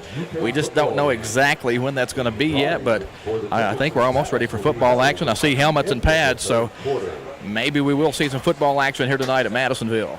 All right, we are looking forward to this. Caldwell County has the captains on the far sideline. Still really no sign of the Madisonville team whatsoever, Bob, on this sideline. Big crowd from Madisonville, pretty good crowd on the far side for Caldwell County. And Dennis, while we've got a chance to kind of give our viewers an idea, we've been told that Madisonville will start a quarterback number 9 tonight, Canyon Johnson, and has a favorite wide receiver number 3, Quentin Rogers. But they are going to be, they threw the ball equally well last week and passed it well. Just had some bad luck over at Union County. Had 2 50-yard touchdown plays called back. They end up losing that game to Union County when Union County picked off a ball at the goal line to win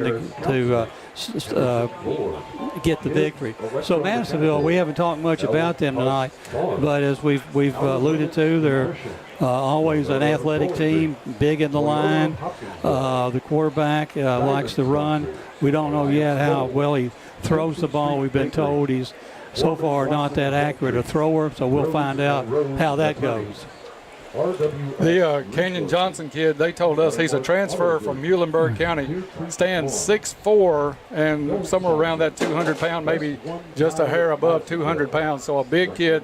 He gets out in the open, he's going to be a big kid to try to get down on the ground too. So keep an eye on whether he throws a lot or whether he takes off with the football. The announcers for Madisonville said he didn't really throw the ball all that well in the first game, but you can explain that away to it being the first game, and offense is generally behind the defense in that game. But we are looking at him like he's going to be a dangerous threat for Madisonville. Well, and last year's the quarterback for Madisonville, Hurt Caldwell, his number 11, Ananias Mitchell, who they're saying will have to maybe play multiple positions.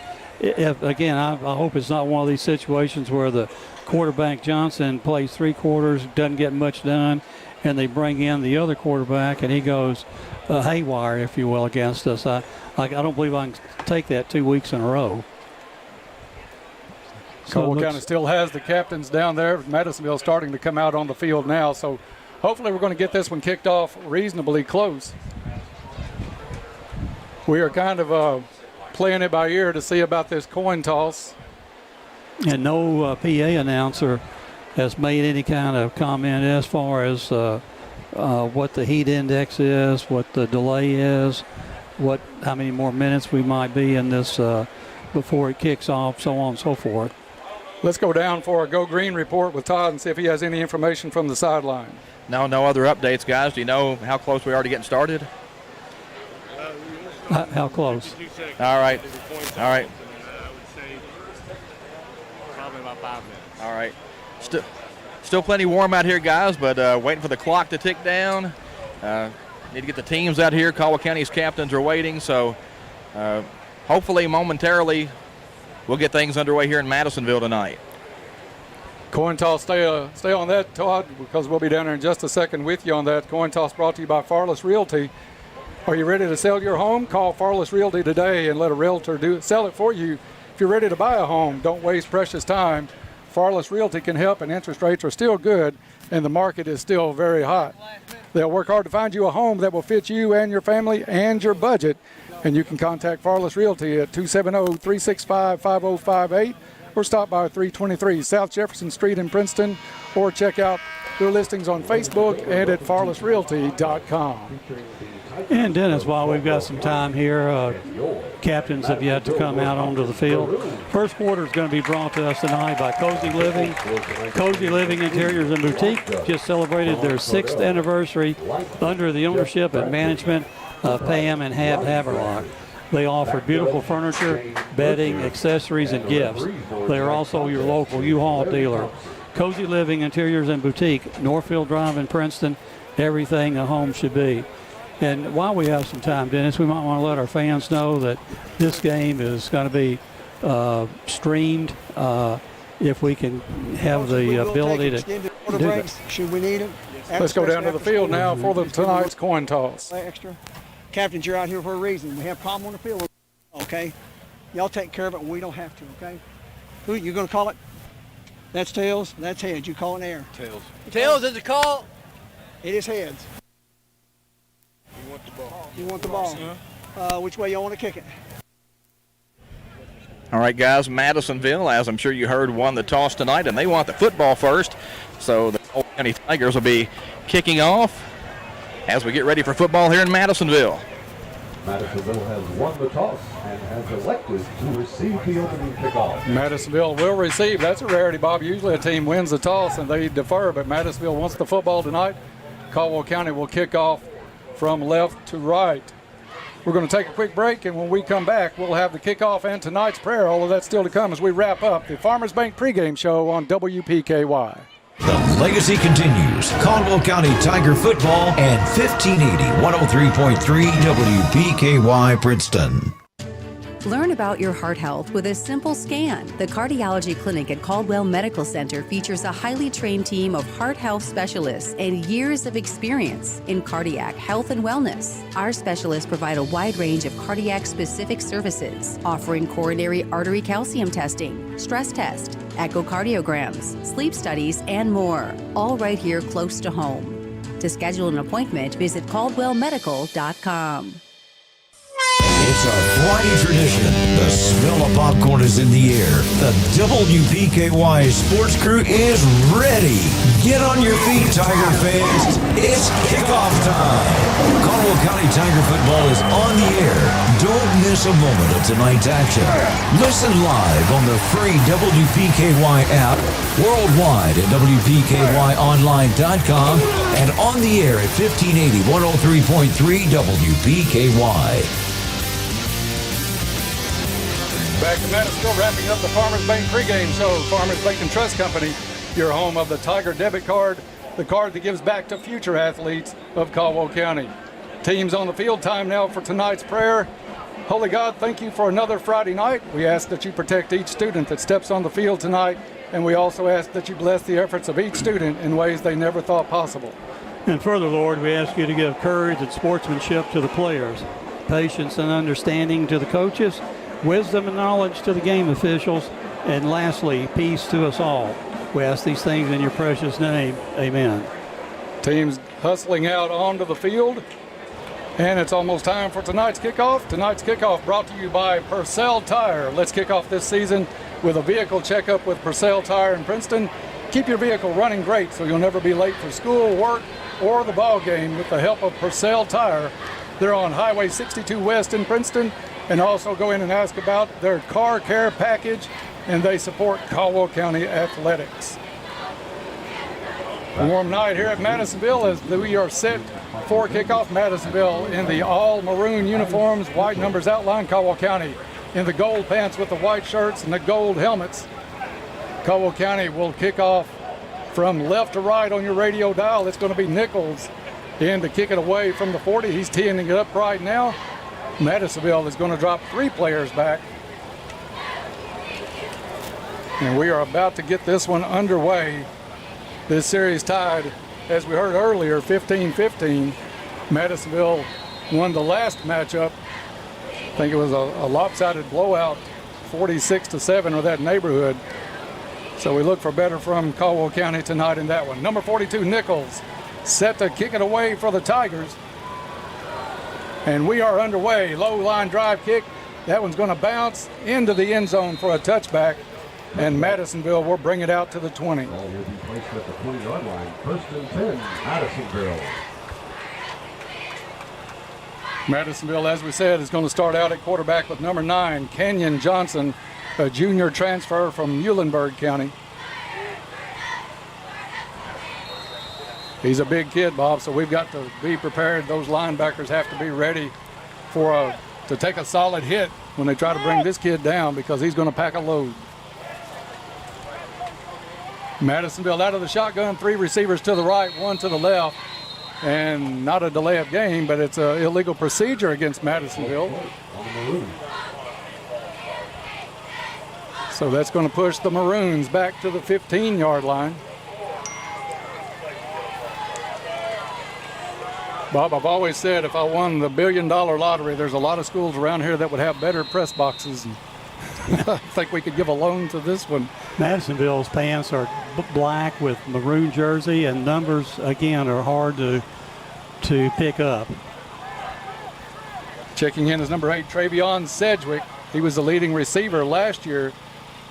He's going to be in the backfield out of that trip option set and run up the middle, and that one is stuffed by number 73. Cole Sherrill. That is Cole Sherrill. Get into the action early.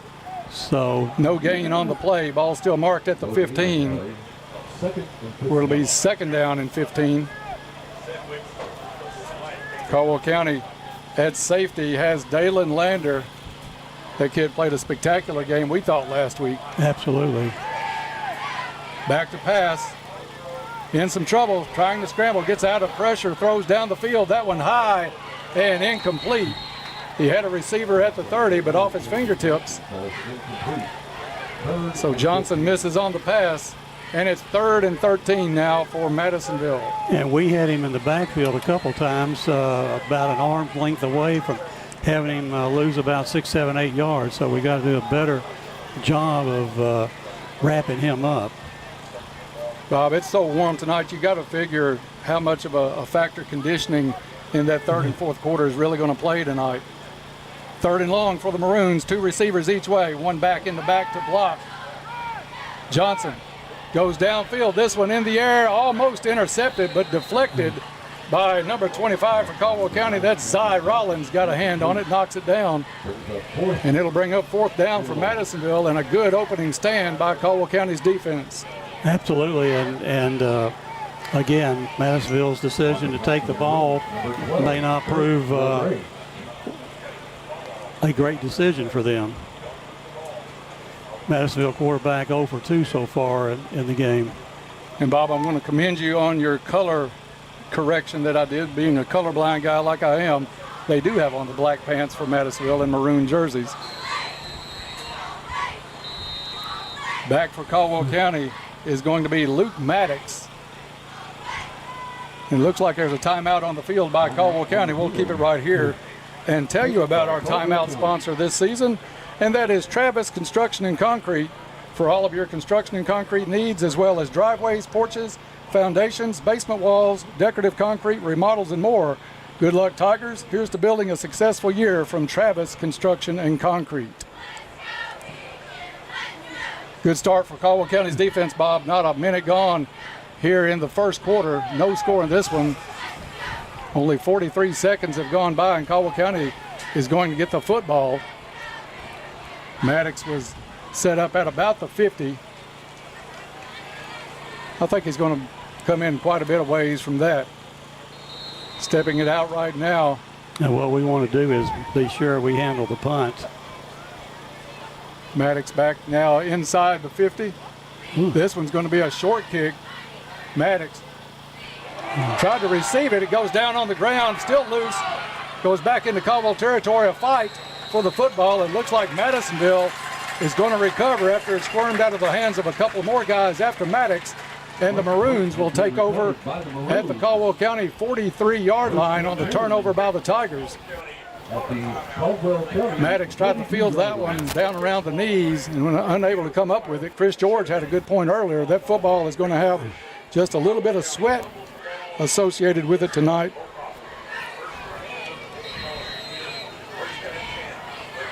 So it's the Maroons back out on the field. Caldwell County's defense back out facing a triple package on the left.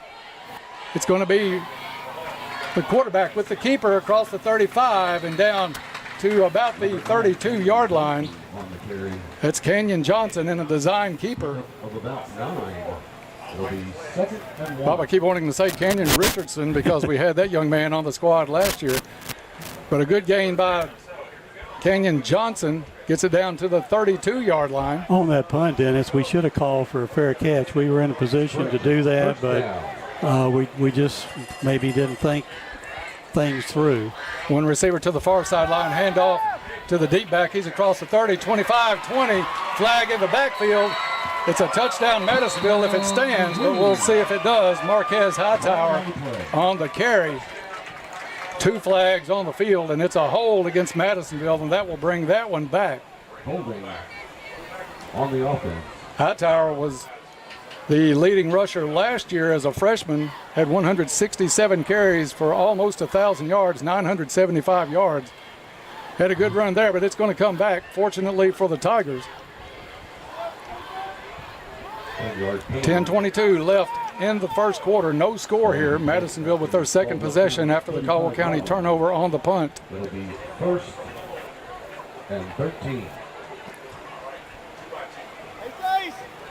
Johnson looks at the wristband. He's going to keep number 22 Hightower in the backfield. Man in motion for Madisonville. He's going to circle around to the backfield and back out. Keeper Johnson up the middle. Wants to dart it outside. Hit, bounces off a tackle across the 30. Looks up the field. Rollins strips the football down on the ground. And it is recovered by Caldwell County as the initial call. That was number 25, Zy Rollins, on the tackle for Caldwell County, the one that stripped the football. So turnover, Madisonville gives the Tigers the ball back at their own 26-yard line. Great play by Zy Rollins. 26-yard line. 1st and 10, Tigers. Young man we talked about in the pregame, Bob, that had a great game last week. And Rollins, And again, just a sophomore. Yeah, one of these young players we keep talking about. So that does get Luke Parker out on the field.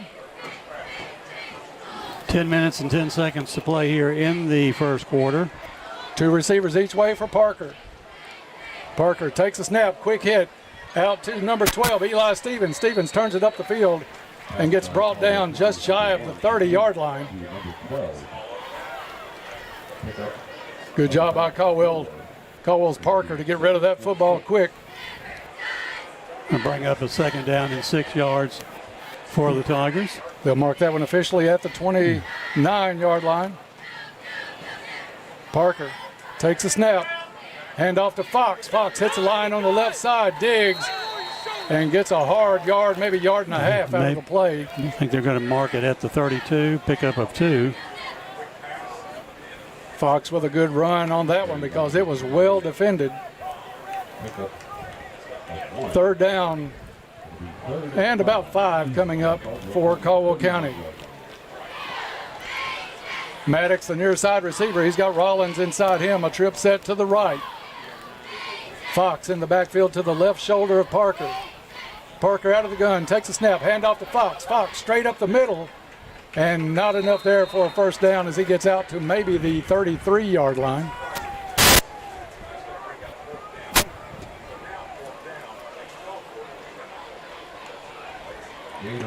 That'll bring up 4th down for the Tigers, and they will bring the punt unit out. Number 42, Timothy Nichols, the senior, will come out to take care of the punt duties. Nichols having a good year for the Caldwell County soccer team as well. And now we would like for Madisonville to return the favor and botch this punt. We'll take any gift we can get. 8:30 left to play in the first quarter. No score here from Madisonville on a very hot night. Temperature was to be around 85 at game time tonight, but the heat index is still hot enough at game time that the players couldn't put pads on until about 20 minutes before the game. Timeout on the field. Timeout on the field. We'll take a 30-second break and be back. No score from Madisonville. Hey, it's Jess. Join me weekday mornings from 6 to 9. We'll get you ready to start your day with sticky notes and local, regional, and national news updates at 6:30 and 7:30. Complete Weather Edge forecast, jump in a Wayback Machine, birthdays and anniversaries at 7:30. Catch up with Community Calendar and cover local issues, events, and even share the love with Coffee Talk at 8 a.m. Everything you need to know and a whole lot of fun. Start your day with us at 1580 103.3 WPKY. Madisonville drops the player deep. High snap. Nichols able to pull it down with one hand and gets a good kick away. This one high and fielded at the 43-yard line. And some open field for Madisonville. He's down inside the Caldwell 20 and pulled down near the 16-yard line. That was number 11 on the return, Ananias Mitchell. That's a guy that did some damage to the Tigers last season. Flag on the play. We'll send it down for a Go Green report and see if Todd sees anything on that return. No, guys, I didn't see the flag behind that time. Looks like it's going to be on Caldwell, so Caldwell defense backed up, but the Tiger defense making some good plays early in this game, just like we saw them last week over at Hopkins County Central. And the Tigers now bring that defense out, and they're going to have to really stand up here. And even 8 minutes left to go in the first quarter. They're going to mark the ball. They've yet to mark the ball. Yeah, they've got the football lying at the 21-yard line, but he got down inside the 16. And then they're going to mark it off against Caldwell County. It'll be 1st and goal for the Maroons at the 9-yard line. Ball will be placed at the Caldwell County 9-yard line. So Caldwell County looking to make a stand. Kenyon Johnson out of the shotgun, puts a player in motion, fumbled on the handoff, recovered, and pulled down after maybe a yard gain, if they give him that much. But Bob, that was one where it wasn't really fumbled. It was bobbled more than it was fumbled, but it was in the air for a good little bit. Second and goal from the in the backfield is Marquez Hightower. Kid has some lightning speed.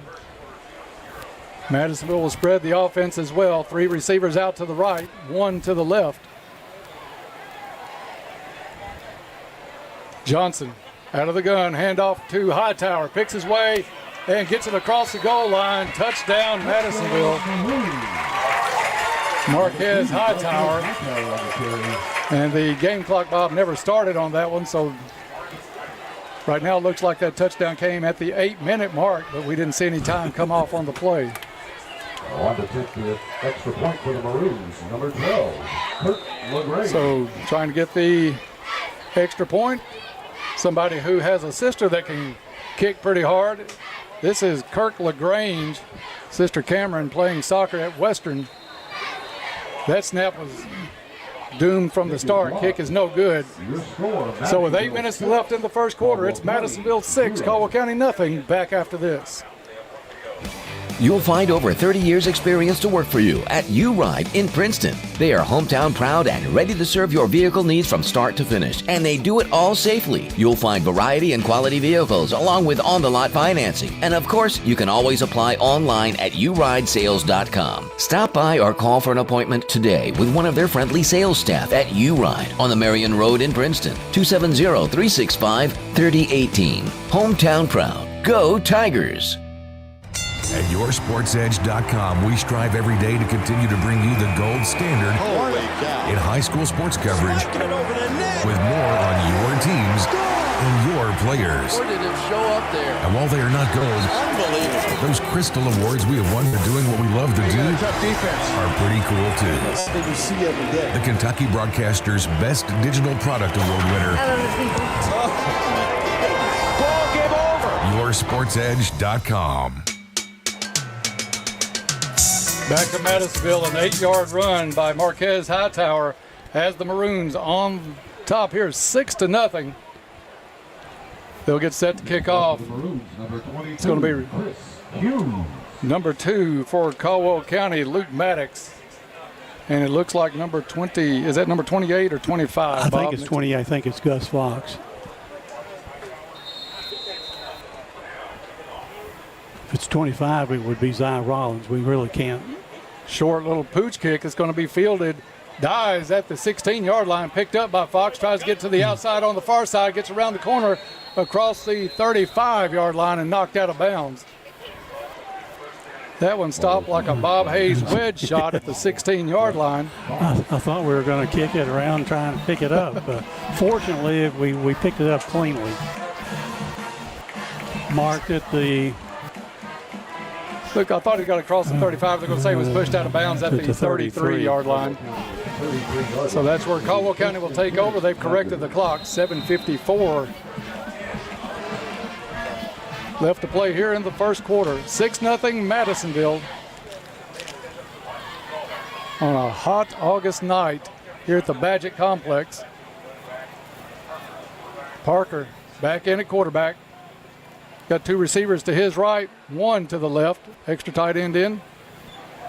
And it's going to be Parker in and out of the hands of a receiver at the 40.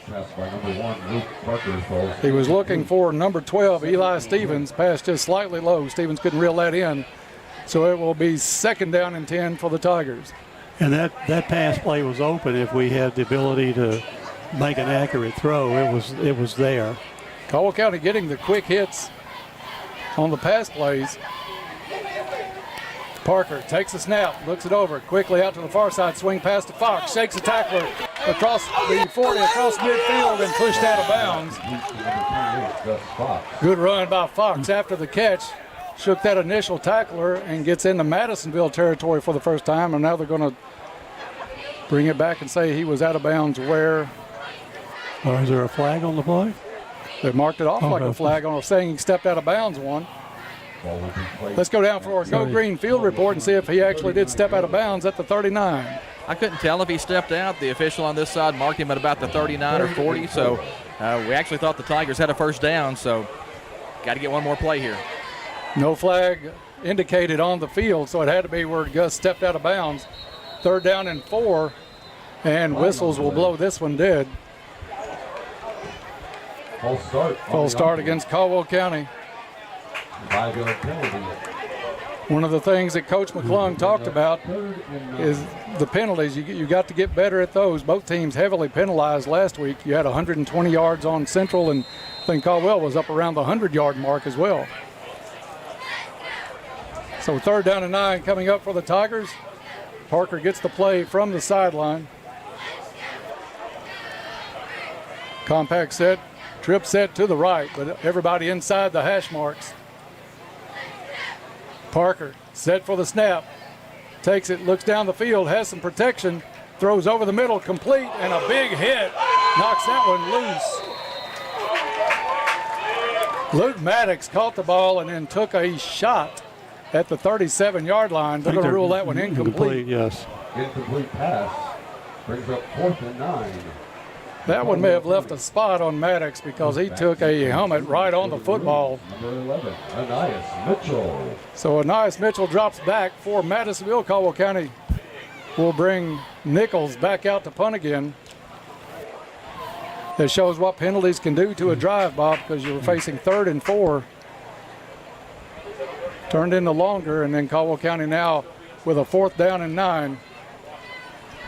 7:34 left in the first quarter. Very slow first quarter. Nichols calls for the football. Much better snap this time. Able to get that left foot on it. Gets it away.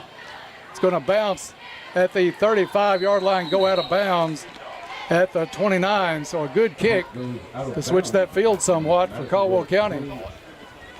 8-yard line will be first. And Madisonville will bring the offense back out with Kenyon Johnson. We just found out about him before the game, Bob. Big kid. Not sure what he did at Muhlenberg last year, but a big, tall kid in that backfield. He's going to bring the offense out for the Maroons. And Madisonville really blessed because if something were to happen to Johnson, they don't really drop off a lot when you start putting in Anias Mitchell, because that kid had a whale of a year last season too. It's a luxury to have 2 outstanding quarterbacks. It's Johnson in the backfield with Hightower. 2 receivers each side, hand off to Hightower on the right side, breaks a tackle and gets out near a 1st down. I think he got it, Bob, as he's out close to the 40. I think he did pick it up. 11-yard run. Good enough for a Paris counseling. So that is a 1st down for Madisonville. The clock continues to run with 7:07 to play in the first quarter. 6-0 Madisonville early in this one. Johnson talking to the backs. He's going to send Mitchell out in the slot. 2 receivers each side. Player in motion. Handoff to the right side, or excuse me, to the left side this time. Across the 45 and down to the 46. Hightower on the carry, tackle in there by our guy Maurice Seals. Maurice Seals a little banged up after last week, but still in the ball game tonight. Gain of 6 yards. They were riding the left, their left guard position, the left tackle, and moving us back. We had him, took us 3 yards to get him down. 3 receivers set to the right side, single player to the near side.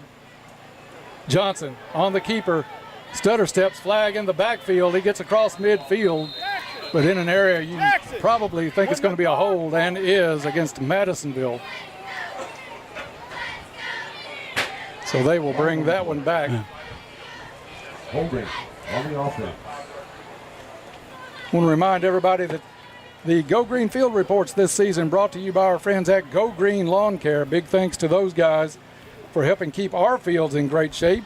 Go to Go Green for all of your lawn care needs. Yeah, guys, I just checked my pictures from earlier.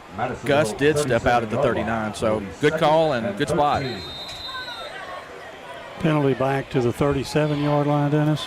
Looks like the 37, you're right, Bob. 2nd down and 13 coming up. Johnson, swing pass to the far side. Player falls down after the catch. Knee hits the ground. And in high school ball, that's all it takes. I think there's actually going to be a loss on the play, Bob, on that pass back to the 34-yard line. So a completed pass, but a loss for Madisonville. 5.5 to play in the first quarter. 6-0 Madisonville with the lead. They did miss the extra point, and not even close, Bob. Looked like that thing was doomed from the snap. Looks like third and somewhere around. Third and should be somewhere around 16. 16, yes. Very hot night also here in the press box. Oh, it comes out of his hands as he tried to make the pass. Now Johnson's going to be taken down in the backfield. We'll see if we can get the number on the sack as they turn around. And Bob, I want to say, I think it was Wofford and Sherrill. number 30 is who I had on there. Is that well, 55 was one of them. And Jackson Towery was in on that Towery had his hands around the feet. Kenyon Johnson went to throw the ball, and the sweat on the hands got to him. That one just kind of slipped out of his hands. He got it back, but it's going to bring up 4th down and long for Madisonville. They'll kick it away. Caldwell County is going to send Maddox back. Kick bounces at the 49, goes into Caldwell territory, and Maddox gets away from this one. The Maroons down it at the 42-yard line, so Caldwell County will take over with very good field position at the 42. 4:21 left in the first. 6-0 Madisonville. First and 10 for the Tigers. Caldwell County looking to get something going offensively. We would like to remind you that Madisonville North Hopkins campus is a smoke-free Parker will bring the offense out. See if we can get this one going. So far, the Tigers, Dennis, just rough stats, only 3 yards rushing and 10 yards through the air. Talk about everybody and their brother in between the hash marks. Caldwell County with a very compact set this time. Parker hands off to Fox. Fox tries to bounce it to the outside. He gets hit and gets brought down at the 41-yard line. So a loss on the play. Doesn't even get back to the line of scrimmage on that one. Second and 11. Second down and 11 coming up as we'll go under 4 minutes to play in the first quarter. And it is kind of odd, Bob, as this is our 9th season doing this job. You're used to Caldwell County really spreading that offense, going to the air quite a bit. Coach McClung implementing a lot more ground game this season. Looks like they're lined up offside, that being Madisonville. Hand off up the middle, not much on the gain, maybe back to the original line of scrimmage. Pick up a 1 yard, negates that 1 yard loss on first down. 3rd and 10 for the Tigers. Caldwell County has Stevens, Maddox, and I think that is Mobley in a trip set to the right. Gus Fox in the backfield to the left shoulder of Parker. Snap is back. Parker drops back, gets good protection. Wants to go sideline. That one overthrown. Had his man, which was Fox, but led him just a little too much. Brings up 4th and 10. 4th and 10 for the Tigers, so a 3 and out very quickly after starting with very good field position, Bob. On the punt for the Tigers, number 42, Timothy. Just about a minute coming off the clock. 3:01 left to play in the first quarter. Mitchell drops back deep for Madisonville. Timothy's punted well tonight, as his first one was brought back about 35 yards. The second one was not returned. Yeah, the kid has a strong left-footed kick. Madisonville dropping back into coverage. Snap is back. Good snap this time. Nichols with a booming kick drives Mitchell all the way back to the 25-yard line. Circles back around. Now he's got some blockers out in front across the 40. Gets to the sideline across midfield. Steps out of bounds. And they're going to say right at the 50. I was afraid for a second, Bob, that one was going to turn into a lot more than a return to midfield. It looked dangerous when he got about 5 yards outside. Ball will be placed at midfield. 1st and 10. So midfield for Kenyon Johnson to bring the offense out. I think we're going to have a water break, Dennis. And I think everybody needs one of those, including us. So we're going to take a 30-second break and be right back. 6-0 Madisonville. Back after this. For over 8 decades, America's farmers have counted on the little red tractor from Case H, the Farmall, to help them make short work of their demanding chores. Well, H&R AgriPower can show you they aren't just for farms anymore. With horsepower ranging from 30 to 105, plus an army of attachments, can tackle every chore on your to-do list, from hauling and moving to unloading and towing, and then some. See H&R AgriPower at 4900 Eagle Way to find a Case IH Farmall that's right for you. Toyota of Bowling Green and Toyota of Hopkinsville. Back to the Badgett Complex here on the campus of Madisonville High School. The Maroons with an early 6-0 lead in what's been a game, Bob, where nobody's really moved the football very much. A few penalties, a couple of turnovers, and we are at 6-0. Kenyon Johnson puts Mitchell in motion. You're going to have 3 players to the right. Pitch out. Good run on this one. It's going to be almost enough for a first down. And I think once again they're going to the workhorse, Marquez Hightower. Hightower was a receiver more last year. It'll be 2nd and 1. And actually the 3rd leading receiver, but Madisonville faced a lot through graduation. Hightower has stepped up into that role. It was not a first down, but they are knocking on the door. 2nd and a short 1 here with 2:19 left in the first. Johnson with a free throw down the field. Had a player open and complete at the 25-yard line. I thought that one was way overthrown. Let's see who that is. I think that's Mitchell. Went up and got that.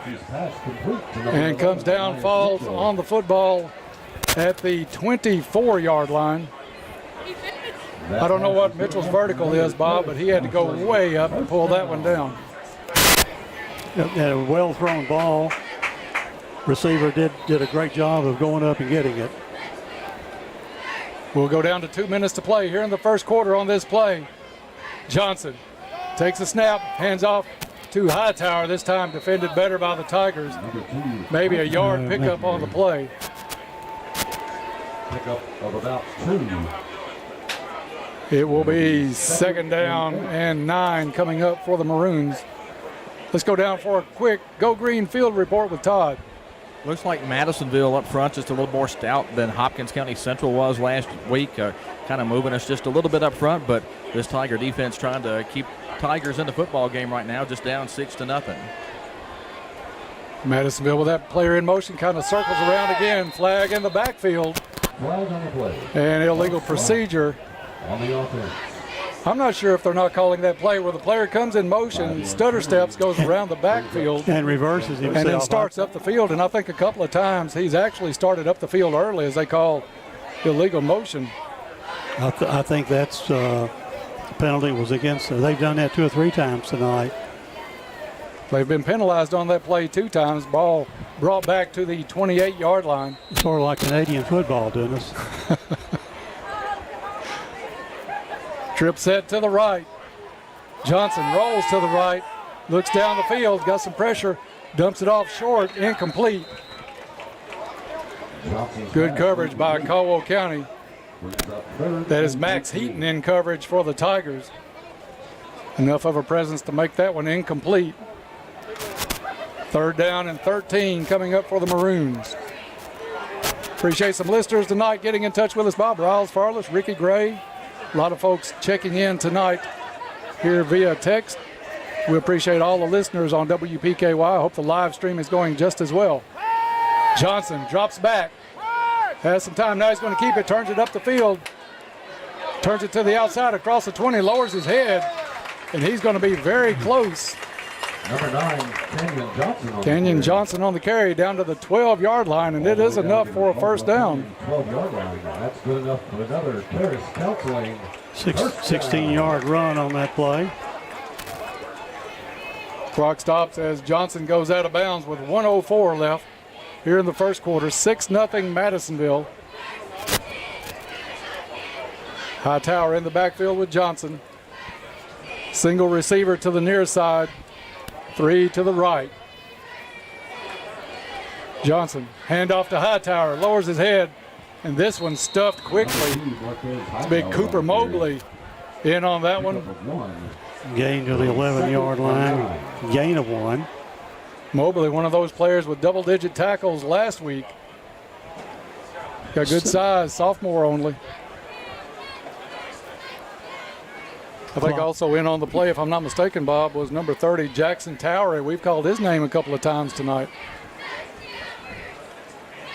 2nd down and 9 coming up. Half a minute left to play in the first quarter. Player in motion, does the circle again. This one goes off okay. Hightower with the handoff, gets it down to the 10-yard line. Pick up a 1 more yard on the play. That should take us down to the end of the quarter. I can't see Madisonville trying to hustle up to run anything at this point.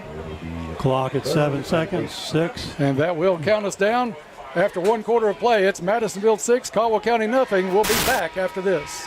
At Johnson's Furniture and Appliances in Marion, Kentucky, you're treated like family. Because to them, family is everything. Johnson's has the reputation of helping customers with brands you can count on, like GE Appliances. Shop their selection of GE appliances with premium finishes and features that make household chores easier, giving you time to do what matters. Bring home the long-lasting quality of GE appliances today. Trust Johnson's for furniture, bedding, and appliances. Because you're like family, and family is everything. The WPKY News Edge team is dedicated to keeping you informed around the clock. News, weather, and sports. Join us weekdays at 6:30, 7:30, noon, and 5. Plus 24/7 when you need it at WPKYOnline.com and worldwide on the free WPKY app. The complete coverage you deserve from a proven partner. No fees, the way it should be. We are 1580, 103.3 WPKY. Welcome back to Madisonville. Just about to start the second quarter here. Madisonville with a 6-0 lead over Caldwell County. They'll have 3rd and 8 coming up. Caldwell County's defense, Bob, has stood up again in this game. They've been put in some pretty tough situations, and to this point only giving up 6 points. I think they've really played well to this point. And while we've got the time, Dennis, second quarter will be brought to us by our friends, and guess who they are? We're our great friends at Cozy Living. We love those guys. Yes. They're located on Northfield Drive. Stop in and see Pam and Hab Haverlock. Hab is your local U-Haul dealer. Pam has beautiful furniture, bedding, accessories, and gifts in that store. Cozy Living, everything a home should be. Ball spotted at the 10-yard line. Kind of one of those situations, Dennis. What do you do now? Do you run it or do you pass it? Hightower's had such a good game. I wouldn't be surprised if they get it, or Mitchell can get open. If he passes, target. I think Mitchell will be his target. And I think if we can contain the outside run, we've got a chance to maybe make them attempt a field goal. 2 receivers each way with Hightower in the backfield on 3rd and 8. And a little reverse goes to Mitchell, a little pass, and he turns it up the field. I don't think he got the first. He's going to be down. He's at the 5. Just shy of the 5-yard line. Let's call it 6 and pick up a 4 yards on the play. Madisonville had a lot of movement in that play. It ended up in the hands of Mitchell. Was that a handoff, Dennis, that or a pass? That is a pass. So it's going to Caldwell County 6-yard line. Fourth down from Caldwell County 6. And they're going to keep the offense on the field. Under center is Johnson. Maybe one of those situations where he's just trying to draw him off. Does not. Takes a snap, pushes the pile. And this one gets down close to the goal line, but it appears to be enough for a first down.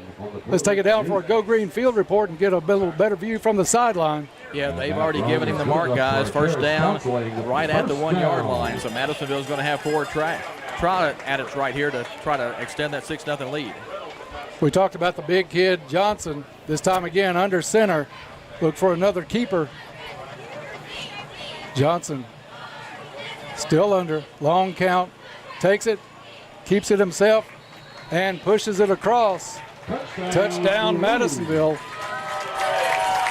It's one of those situations, Bob, we talked about it in the pregame. This kid's 6'4", a little better than 200 pounds. And you get behind a line, especially with Hightower in to also help block. That's just tough to stop if you're Caldwell County. and the Maroons put more points on the board. That score coming just 10 seconds into the second quarter. Looks like Madisonville's going to stay in and go for two. 12-0 Maroons. Johnson under center, offset eye. Hand off to Hightower, lowers his head, ball loose. He does not convert. So with 11:50 to play in the first half, it's Madisonville 12, Caldwell County nothing. Back after this. The weatherman says it's time to get out of the house. Goodwin Insurance wants you to know they can insure all your toys. Boats, jet skis, ATVs, golf carts, well, you get the point. Goodwin Insurance is dedicated to finding you the best policy with the best service at an affordable price. Insure your toys with Goodwin so all you have to worry about is the fun. Contact them today for a quote. Goodwin Insurance of Princeton, Cadiz, or Marion, or online at insurewithgoodwin.com. Hey, it's Tess. Join me weekday mornings from 6 to 9. We like playing games, but we love making winners. Look at you go, girl! You did great, girl. You did wonderful. You got it! That's exciting. Everything you need to know and a whole lot of fun. Start your day with us. All right. Weekday mornings, 6 to 9. What station made you winner this morning? WPKY. WPKY. WPKY in Princeton. WPKY. Go with the good old America, WPKY.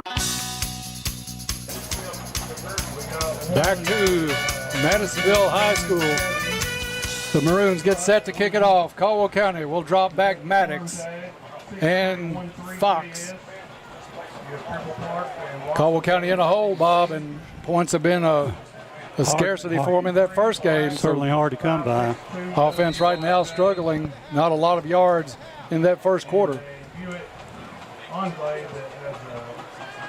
Ball teed at the 40-yard line. In play, it's going to be another short kick. Fielded on the bounce at the 14-yard line. That's Fox. Takes it to the middle, gets it across the 30, still on his feet, and tripped up, trying to get to the sideline. He's going to be pulled down at about the 32, 33-yard line, it looks like. We'll see where they end up giving him forward progress to. The kicker for Madison, really not a deep kicker. We watched him in warm-ups a little bit. Ball spotted at the 34-yard line, so Caldwell County likely will move it up if Madisonville scores again. Move those two back guys up a little bit. Tigers need to get a drive going now and sustain a drive, Dennis. Yeah, and we need yardage on first down, too. And we need more than a 3-and-out to keep that defense on the sideline a little bit on a very hot night here at Madisonville.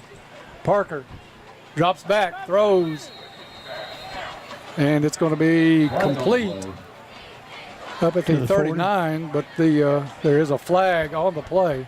Yeah, flag is defensive pass interference, so I'm sure they'll probably take the penalty because it'll be a first down at the spot. Right? Official still talking it over a little bit. Wait a minute, in high school, I think that's 15 yards, so yeah, we'll definitely take the penalty then. From the spot of the foul, too, so that's going to push us into Madisonville territory, and that's going to be our first down, if I'm not wrong tonight, Bob. First down. It is. First down is brought to you by Lake Barkley CrossFit. You're never too healthy, too strong, or in too good of health. Lake Barkley CrossFit has classes designed for anyone at any fitness level and always free to come and try. Lake Barkley CrossFit, where the athletes train. Two receivers each side. Fox in the backfield with Parker. Parker drops back, gets good protection. Now he's got to scramble, has a guy after him, throws down the sideline, and that one thrown away, incomplete, to bring up 2nd and 10.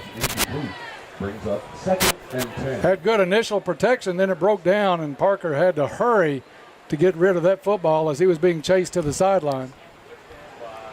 Ball is spotted on the Maroon 46-yard line.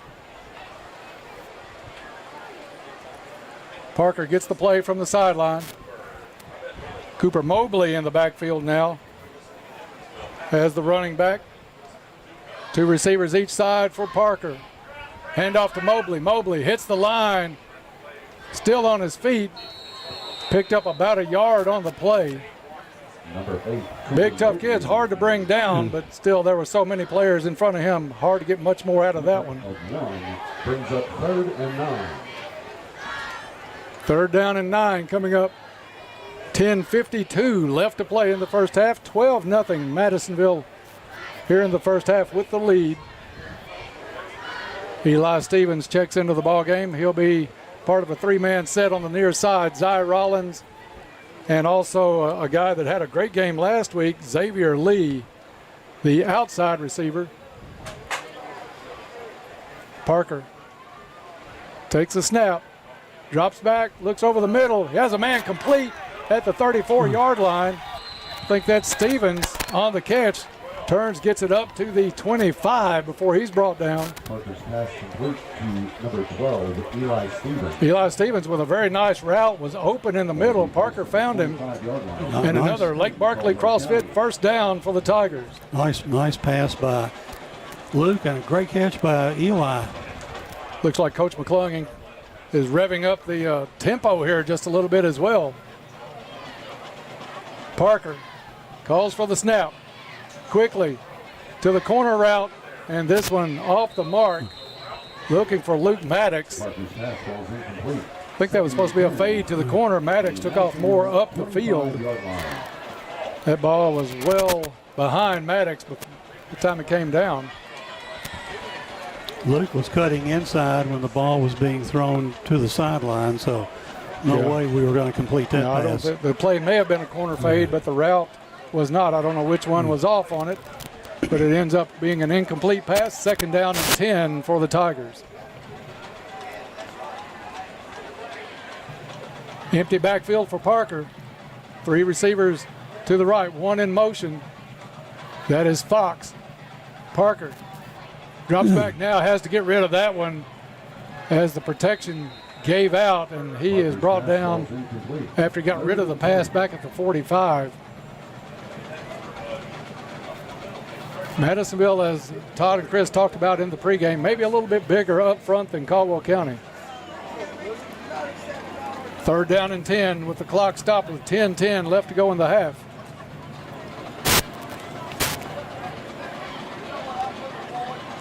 If you'll stay tuned for the Little Caesars halftime report coming your way in this one. A lot in store with Todd and Chris down on the field. Trip set to the left. Single receiver is Maddox to the far sideline. Gus Fox in the backfield with Parker. Parker fakes the handoff. Quick curl, and that one broken up.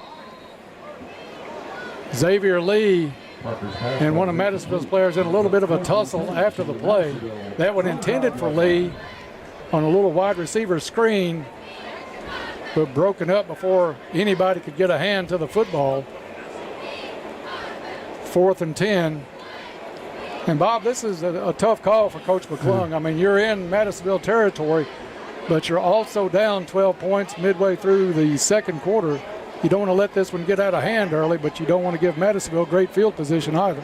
And right, I mean, Madisonville had trouble getting a player off the field, so they had to take a quick timeout. 9:34 left in the half. 12-0 Madisonville. Back after this.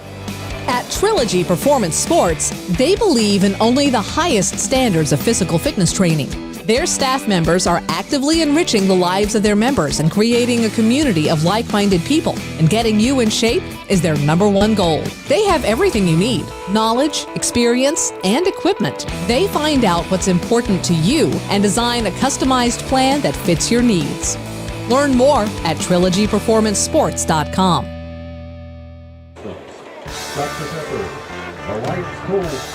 Back to Madisonville, as the Maroons had trouble getting a player off the field, so they had to call a quick timeout. Caldwell County has the ball on the Maroon 25-yard line, but it is 4th and 10. Right, Dennis. The other thing is, well, a field goal probably isn't in order. It would be a 42-yarder, but you can't run that risk. Maybe it's easier for us to get a first down. And that's the spot that we saw Nichols warming up before the game, was from 32 yards, now that you mention it, and most of them coming up well short. Trip set to the right. Player in motion. Parker, swing pass to Maddox. Maddox has it, but he's going to be hit and stopped well shy of a first down. Maybe as he gets pushed out of bounds at the 23-yard line, it looks like. Turnover on downs will bring Madisonville's offense back out on the field. The drive had some promise for a while, Bob. It was the two first downs for Caldwell County on the evening, but it fizzles out at the Maroon 23-yard line. Ball is at the Madisonville 23-yard line. It'll be 1st and 10. It'll be Kenyon Johnson bringing the offense back out. One thing that did do, gave the defense a little bit of rest for Caldwell County because they had been out after a couple of 3-and-outs. So the Tigers defense on the field. Mitchell goes in motion.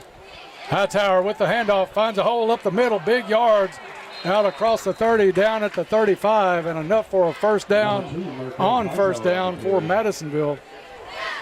That play is good enough for Hightower, we're going to spot him at the 34, Bob. 9:19 on the clock. They'll start it after they get the chains moved.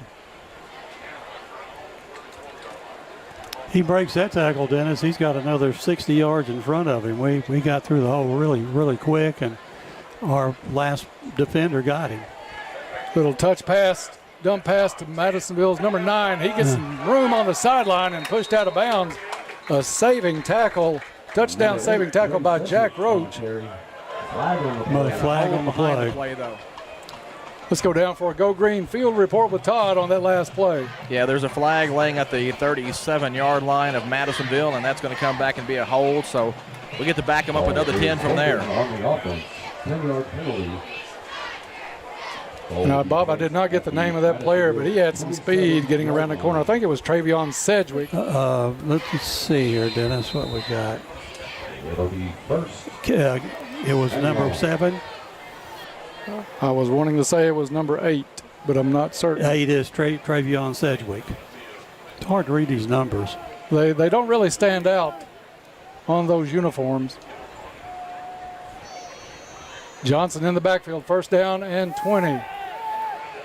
Gets it over. And he's up the field, across the 30, 35, 40. And finally forced down near the sideline. Let's pick up that number. Anias Mitchell. Looked like they were going to bring him down around the 30, Bob, and he elusive back. Got it out to the 43-yard line, and enough for another Madisonville first down. I think if I was the Madisonville staff, I'd leave him at running back. He broke 5 or 6 tackles in. First down Maroons from their own 43-yard line. Johnson, handoff to Hightower. Hightower hit in the backfield, and he's going to be brought down. Good job by Max Heaton getting in on that tackle for Caldwell County. Number 2, Hightower on the carry. Gain to the 43. It'll be 2nd and 9 at the Madisonville. Yeah, he picked up one. They're going to give him the 44 on that one. Max Heaton's been in on some hits tonight. Caldwell's defense really playing some good football. They've been on the field a lot tonight. 12-0 your score, 8 minutes to play in the first half. Johnson with some protection, pulls it down. Now wants to take it himself, shakes a couple of tacklers, gets across midfield and then some. Finally gang tackled at the 35-yard line. But Bob, we had him dead to rights with a couple of players before midfield. You don't see a lot of 6'4" kids with moves like that in high school, but he dodged both Caldwell County tacklers and was able to get it down to the 36-yard line. 21-yard gallop that time by the Madisonville quarterback. 7.5 to play here in the first half. Madisonville looking to tack on to a 12-0 lead. And we had a spy on him that time, so he wouldn't be able to break contain and Johnson run. with a lot of time now that protection falls down. Johnson scrambling, keeps it himself again, shakes a tackle, gets to the sideline and knocked out with a gain down to the 31-yard line. Pick up of 4 yards on that play, where about 6 Tigers had a shot at him before he was shoved out. The containment on the far side did their job. They circled him back to the near side, but he shook a couple of tackles on this sideline and picked up 4 on the play. Second down coming up for the Maroons. They're going to run 2 receivers to the left and 2 to the right. Johnson looks it over, gets good protection, has open in front of him. Instead, tosses complete at the 20 and down near the 10-yard line. Johnson's pass complete to number 25, Ryder. Number 25, Ryder Sandage, a freshman. First down. The pass was complete, and Bob, I think he had about 15 yards of open space in front of him had he decided to run it. First down, and Madisonville can get a first down without scoring a touchdown. It looks like the ball is spotted. Let's call it the 11, Bob. Hard to see from this vantage point, but it looks like about the 11. Johnson out of the shotgun. Thought about the delayed handoff, keeps it, turns it up the field, and runs out of bounds inside the 10 down to the 7-yard line. Clock stops with 7:06 to play in the first half. Madisonville up 12-0 and looking for more. Second down and 6 coming up for the Maroons. Little Caesars halftime report coming your way. A lot of information from Todd. At the half coming up, Madisonville with a weird offensive set. Hand off to the deep back. It looked like a little offset high, and it's touchdown Madisonville. Number 2, Marquez Hightower. Hightower got the carry from an offset position. And Madisonville scores with 7:03 left in the first half, lead up to 18-0. Caldwell County just having trouble getting any offense going whatsoever tonight. Let's see if they're going to bring the kicker on or whether they're going to keep Johnson. 18-0 your score. And they do keep Canyon Johnson out on the field. Looks like they're going for 2. He has a trip receiver set to the right. Hightower goes to the right side. And it's going to be Johnson going to that right side, and he'll walk that one in literally untouched. 7:03 left in the half. Madisonville starting to pull away in this one. It's Maroons 20, Tigers nothing. Back after this. The legacy continues. Caldwell County Tiger football and 1580 103.3 WPKY Princeton. For 25 years, La Potosina Mexican Restaurant has been your choice for authentic Mexican food. They appreciate your business through the years. Open 7 days a week for lunch and dinner. Pair your favorite meals with your favorite margarita. Enjoy dining in or call in for carryouts. Call 270-365-3848 to place your order. La Potosina Mexican Restaurant with locations in Princeton and Marion. Be sure to follow them on Facebook. And thanks again for 25 great years. The WPKY News Edge team is dedicated to keeping you informed around the clock. News, weather, and sports. Join us weekdays at 6:30, 7:30, noon, and 5. Plus 24/7 when you need it at WPKYOnline.com and worldwide on the free WPKY app. The complete coverage you deserve from a proven partner. No fees, the way it should be. We are 1580 103.3 WPKY. Welcome back to Madisonville. As Caldwell County now in a very real hole. 7:03 left in the first half, but the Tigers find themselves down 20-0. And Bob, really not a lot ticking offensively for the Tigers. As you mentioned, Dennis, I think only 2 first downs in this game for us, and we just haven't been able to find the short kickoff bounces at the 20, picked up by Fox, tries to turn it up the field to the 25, 26, and then buried under a pile of Maroons at the 27-yard line. We'll see what Coach McClung does here to try to breathe a little bit of life into this Caldwell County offense. 28-yard line. Still extremely warm here on the field. Bob, I thought they would take more water breaks than what they really have tonight. I don't know that we've had a single water break, but maybe just maybe the one in the first quarter, I think. We'll put it this way, not a noticeable difference in the press boxes temperature-wise. Maybe hotter here than it is anywhere in the surrounding area. 28-yard line. is where they're going to give Fox on the return. Caldwell County 1st and 10. Fox in the backfield with Parker. 2 receivers each side for Luke. Luke takes a snap. Quick hit, looked for Fox. I don't think Fox had turned around yet. Turned around and saw the ball right in the face mask. Timing off a little bit there, and it ends up an incompletion for Caldwell County. 2nd and 10, Tigers. Finally at home next week, Bob, in the friendly confines after starting out on the road the first 2 weeks. Parker gets set, calls out the signals. Trip set to the right. Takes a snap, hands off to Fox. Fox hits the line, and nothing there. Probably lost a little yardage, in fact. They're going to spot him on the 26. Yeah. 6:41 left to play in the first half. 20-0. Madisonville with the shutout right now. 3rd and 12 for the Tigers. You have Stevens and Maddox, the receivers on the far right side. Mobley is going to come and join Lee on the near side. And Bob, we have noticed and neglected to mention Landon Davis is out tonight, did not dress. We noticed that a little bit earlier in the ball game. Parker with some pressure. He's going to be sacked in the backfield all the way back to the 20-yard line. So a 3 and out and nothing going right for the Tigers offensively at this point.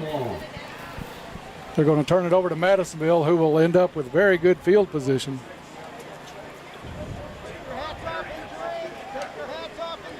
A lot of things to talk about at halftime for Coach McClung and his staff. All coaches you can hear on the sideline, officials and coaches asking players to drink as soon as they get to the sideline to stay hydrated. Surprisingly, Bob, as hot as it's been, no cramp issues tonight out of either team. We've yet to see the first cramp. Nichols will make contact with this one somewhere around his own 10. High snap, pulls it down. This one off the side of the foot. Hits at the 32-yard line, goes out of bounds at the 37. Punt goes out of bounds at the Caldwell County 37-yard line. So Madisonville with extremely good field position to start this drive.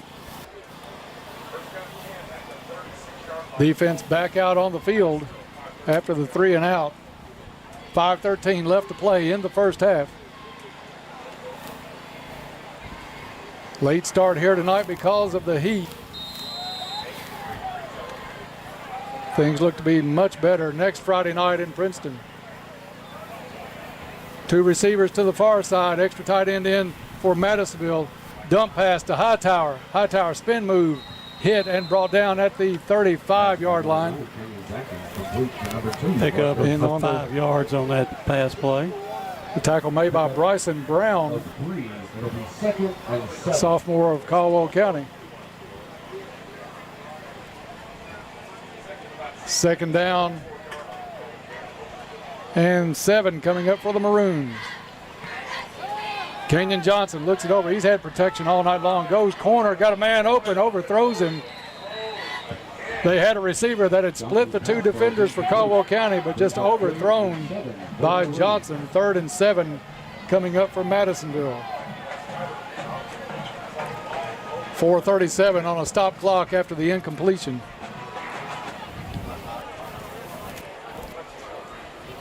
Bob, you got to know that Johnson has just all kinds of time to throw that ball.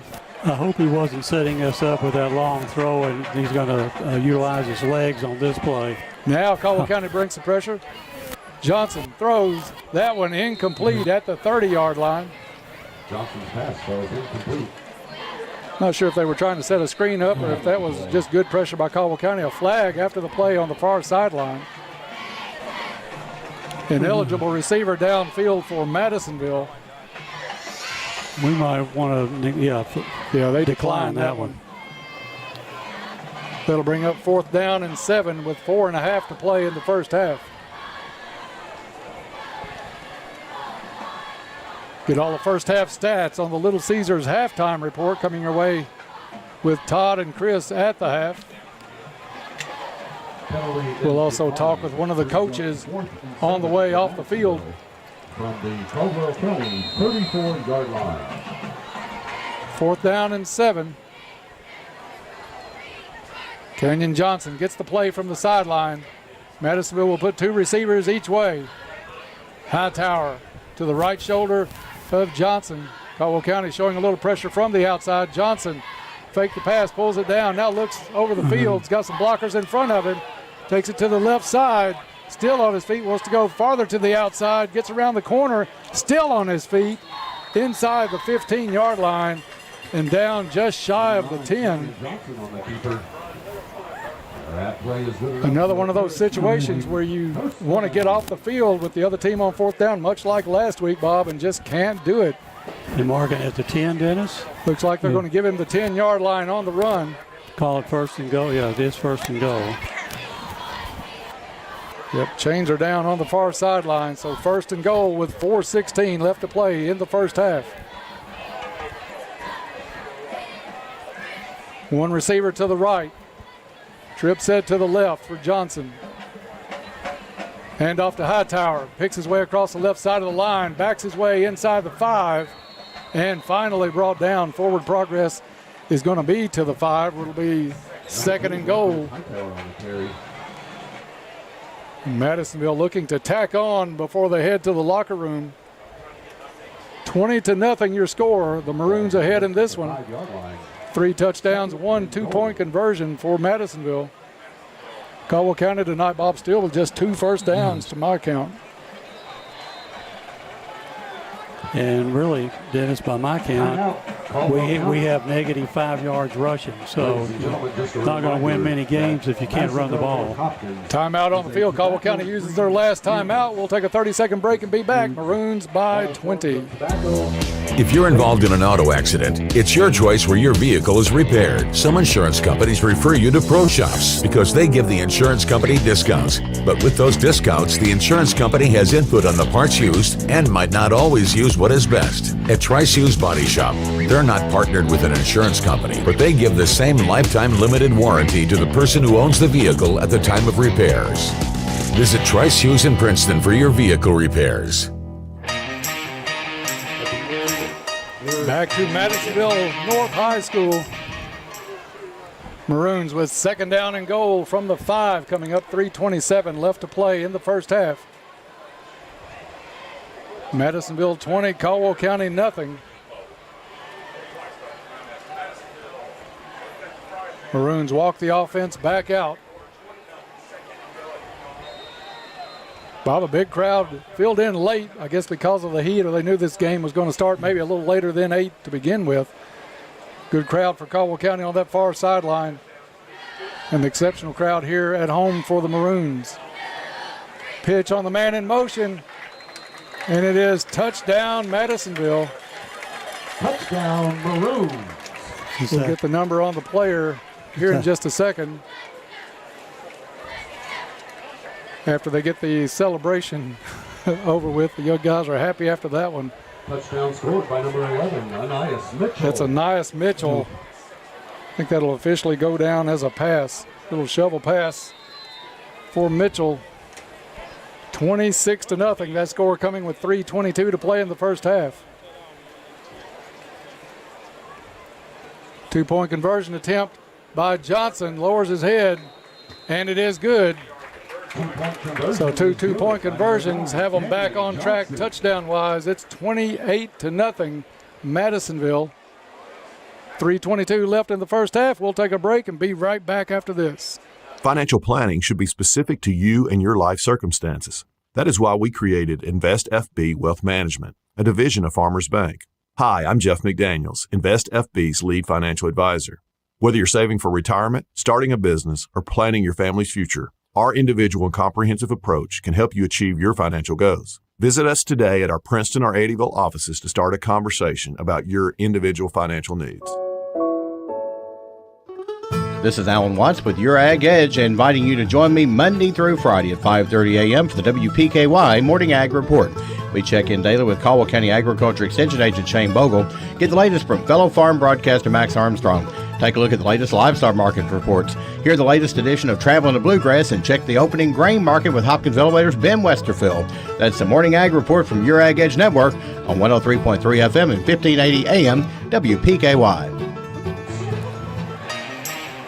Back to Madisonville as the Maroons are starting to pull away with some authority in this one. Still just under 3.5 to play in the first half, but Caldwell County desperately needing something to go their way. Maroons lead this one now 28-0. Zy Rollins, one of the players back deep this time for Caldwell County. Short little pooch kick is going to be picked up by an up back. It's going to be bobbled on the ground, and Caldwell County is just going to fall on it. I think that's Eli Stevens able to cover that one at the 27-yard line. 3:20 left to play in the half. Let's go down for a Go Green Field report. Yeah, guys, just trying to check on some scores, getting ready for halftime down here. Give you one little preview at halftime. Mayfield leads Hopkinsville 45-0. So Mayfield starting out the season looking very much like a state contender. And if the reports are right, the Hopkinsville and Christian County combined schools has actually changed their name. They'll be called, if I'm not mistaken, the Christian County Tigers. Yeah, I think that's just awful. You know, first of all, I was really looking forward to Caldwell County being the only Tigers in the second region, and Wolfpack had a nice ring to it. Yeah, it just seemed like a long name for them, but I did like the Wolfpack better than them becoming just some more Tigers. Caldwell County's first play on this drive, flags go down in the backfield. Pass was incomplete. And how about that color scheme? They're going to be orange, blue, and black. Is holding on the defense. May not matter as much to me as others, Bob, being colorblind, but it does not sound like a really good combination. How are they going to blend that in? We'll have them on the schedule next year, so we'll see how that goes. I think we're going to get maybe what are we? Offsetting penalties, it's going to look like. So the ball will be back at the 20. Well, let's see where he puts it. Should be the 27. Well, what is happening here, Dennis? I think the referee just pointed the wrong way the first time. I think it's just a penalty on Madisonville. All right, we'll take it. Right now, Bob, we'll take anything. Yes. 3:17 left in the first. 28-0. Maroons with the lead. Automatic first down on the play. Parker with the ball at the 38-yard line. Some movement on the line. That one's got to be stopped one way or another. Offsides on Madisonville. So Caldwell County picking up some yardage here via the penalties. And Bob, when it's been as lackluster at this point as it has been for Caldwell County, just tough to come by yardage or points. We'll take anything we can get, try to kickstart this offense. A touchdown now, Dennis, I mean, certainly will help our emotions for sure. Two receivers left and right. Fox in the backfield. Madisonville showing pressure on the edge. They'll bring it. Parker trying to get away from it, tucks it under his arm, gets up to midfield, goes out of bounds in Madisonville territory. And that's another Lake Barkley CrossFit first down. Good pickup on the block in the backfield because Madisonville brought the edge rush. Parker got outside of it, picked up good yardage. Pick up a 10-yard run that time by Luke. Down to the Maroon 48-yard line. Lake Barkley CrossFit first down, and they have been few and far between tonight, so we love seeing that. A tick under 3 minutes to play in the half. Parker takes a snap. Quick hit to Rollins. Rollins dances, and he's going to lose some yardage. Caught the football, but was closed in quickly. Parker's pass complete to number 25. 2-yard loss on the play, back to midfield. Loss of 2 on the play brings up second down and 12 coming up for the Tigers. Bob, against this Madisonville defense, they're quick as well, and you've got to catch that ball, and something Rollins will do. Try to use the quickness to get away, but sometimes you just lower the head, pick up what you can north and south. Madisonville's front four defensive crew is really doing a fabulous job tonight. They show pressure up the middle, bring it. Parker sees it, gets rid of the ball quickly, complete out to the 43-yard line. Eli Stevens on the catch for Caldwell County. Eli's had a very good game tonight, both sides of the football. 43-yard line. Tigers get the play from the sideline as we go under 2 minutes in the first half. 3rd and 5 for the Tigers. Parker checks the wristband. Lee, the near side outside receiver. 2 each way for the Tigers. Snap to Parker. Comes over, ball in and out of the hands of Rollins. Pass a little bit high. Rollins can't reel it in. And the incompletion stops the clock with 1:35 to play in the first half, but it brings up 4th down for Caldwell County. 4th and 5.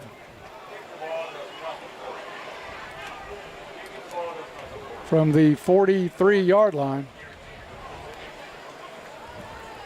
Caldwell County's got to go for it at this point. No need with this much time left. Try to kick it away. Especially when we've not been able to stop Anais Mitchell on his returns. Caldwell County with 2 receivers each way again. Fox leaks out of the backfield looking for the pass. Instead, Parker tries to go to Lee, or excuse me, to Maddox. Incomplete on the far sideline. It'll be 1st and 10 for Madisonville. Caldwell has had a couple of drives, Bob, that showed some promise early, but fizzled out after about 6 or 7 plays. So turnover on downs gives it back to the Maroons, and they still have a minute and a half left in this first half to try to build on to that 28-0 lead.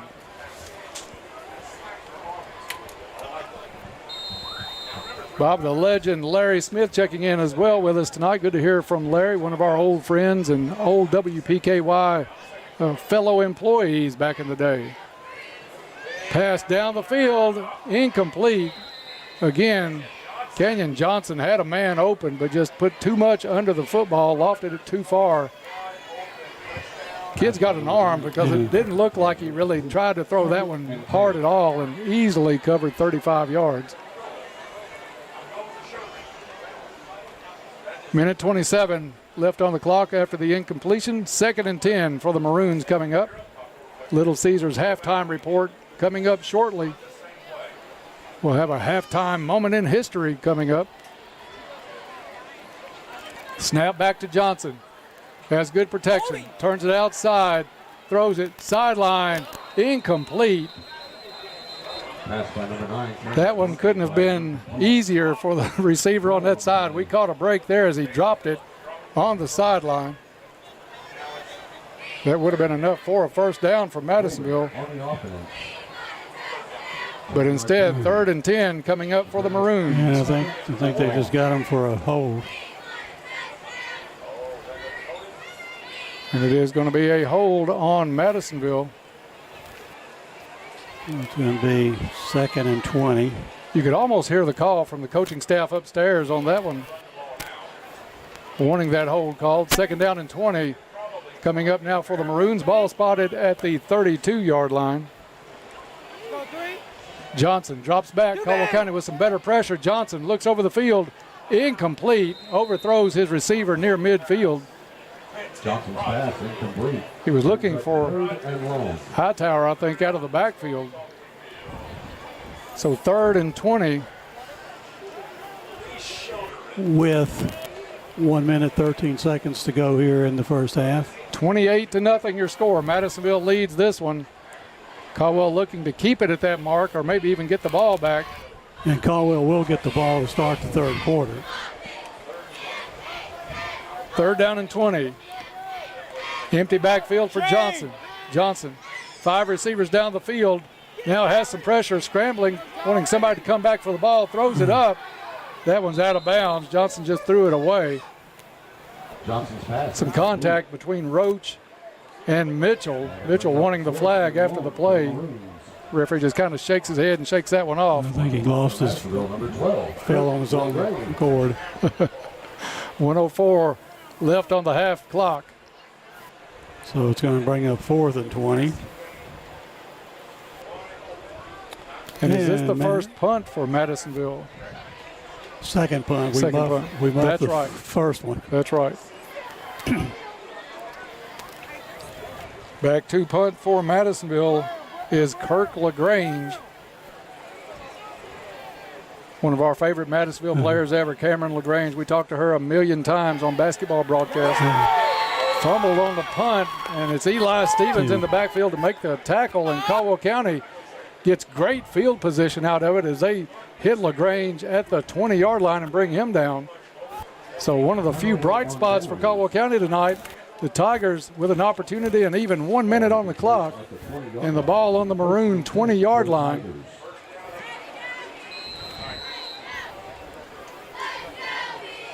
Caldwell County huddled on the far sideline. Let's go down for a Go Green field report with Todd. Yeah, just a bad snap that time. The ball kind of rolled back there. Punter never really had a chance to get that one off. Good job by the Tigers to keep pursuing that play and drop him and maybe give the Tiger offense a chance to build a little momentum right here before halftime. Eli Stevens making a push for player of the game tonight, Bobbies. We've called that kid's name quite a bit tonight. Parker, empty backfield, throws it down the middle. This one picked off at the 4-yard line. Madisonville back across the 10 and down short of the 15-yard line. Interception on the play. Flag on the play is against Madisonville. Roughing the passer, I think, is going to be the call. Parker took a big hit because they brought some pressure. Parker's pass intercepted by number 35, Lucian Vaughn. But it was hit hard after the play. And they're going to mark it off against Madisonville after the interception. Well, or maybe we keep the ball. No, they're bringing the offense back out. That's what I thought. The official was walking back to spot the ball deep. So Caldwell County with a big break. They get out of the interception and have the ball at the maroon 10-yard line, looking to get on the board here before the end of the half. Parker with Fox to his right shoulder. Parker rolls complete at the 11, brought down inside the 10 at the 9-yard line. Luke Maddox on the catch for Caldwell County. Tigers out of timeouts. Clock ticking with 36 seconds. Parker takes, he's got to look to the end zone. Now he's going to keep it, takes off himself across the 5, dive, touchdown Tigers. As Caldwell County gets the goose egg off the board.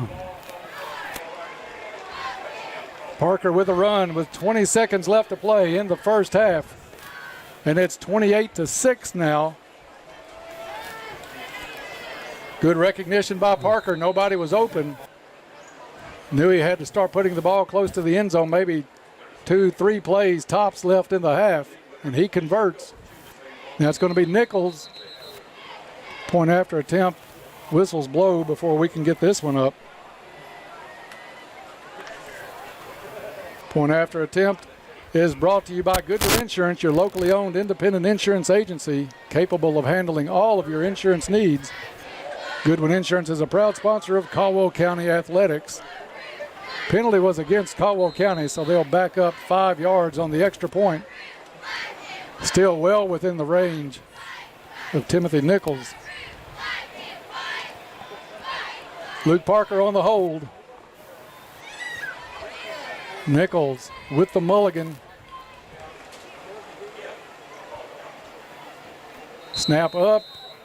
Kick hits the goal post.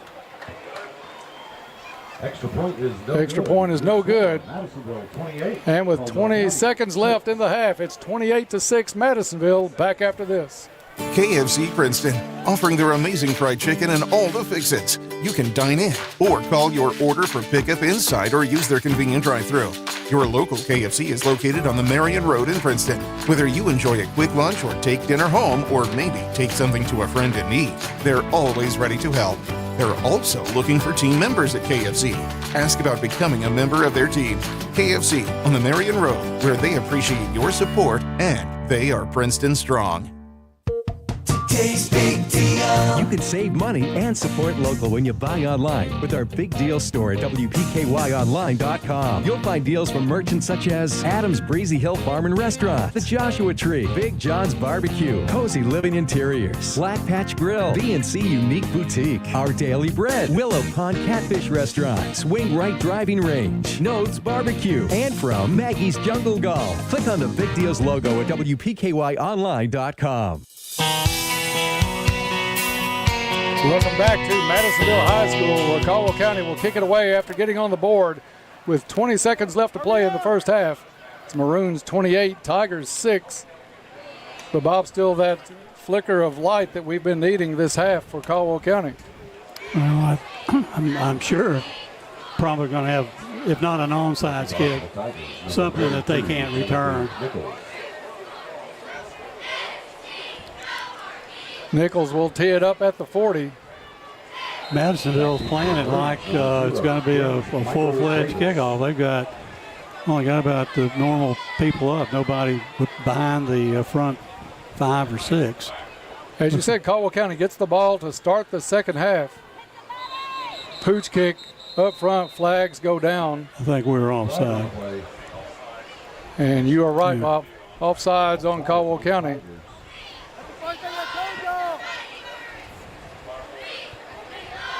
Somebody wanted to get down the field and recover that ball as soon as they could, and gets the early jump. That'll back the Tigers up. Todd, while we have a second, what do you got coming up at halftime? Well, we do have a moment in history coming up at halftime. We'll have scores from around the area and talk with Chris a little bit about the first half as well, but got a nice moment in history coming up at halftime, and maybe not the one a lot of people are thinking from over here. You know, there was a big 3-0 game over here one time, but I think we're going to go a little different route at halftime. All right, looking forward to that on the Little Caesars halftime report with Todd. He'll also have a talk with one of the coaches, brought to you by the Joint Barbecue, before the players get to the locker room, so looking forward to that as well. Nichols approaches. This one, a high pooch kick fielded at the 40 and downed at the 40-yard line. So, Bob, you've got good field position if you're Madisonville. Do you try to take a shot or two, or do you be content on a hot night to go to the locker room up 28-6? I almost think you kind of keep doing what you're doing, trying to maybe break a run or so. Kenyon Johnson back in at quarterback, transfer kid from Muhlenberg County. And we heard some raving reviews about him before the game, and he's lived up to it. Got some time, airs it out down the field. He's got a man open again, overthrows him. He was looking for Hightower again, Bob. They've had that play open a couple of times. Just too much arm by Kenyon Johnson. And he's running past our defensive coverage. Yeah, they're getting behind our defense. Easily. You're right. 14 seconds left after the incompletion. So Madisonville did come, thought they would take a shot. We'll see if they do it again. Caldwell County will back up into basically a prevent defense. 8 players are at least 20 yards off the football or 15 yards off the football. Trip set to the right for Madisonville. Richardson takes the pass, swings it out to Hightower. Hightower has the blockers in front of him across the 50, 45, 40, and brought down near the 35-yard line. Quick timeout by Madisonville. 6 seconds left on the halftime clock, or before halftime. Timeout, Maroons. And it is timeout, Maroons. We'll take a 30-second break and be back. Maroons up 28-6. Back after this. With Planters Bank, you're served up points with every swipe of your Planters check card with You Choose Rewards. You'll earn points on every credit transaction you make with your Planters Bank Visa check card. Visit PlantersBankOnline.com to learn more. You choose rewards on the Planters Visa check card. Reason number 15, that Planters is the bank where you can expect great things. Member FDIC.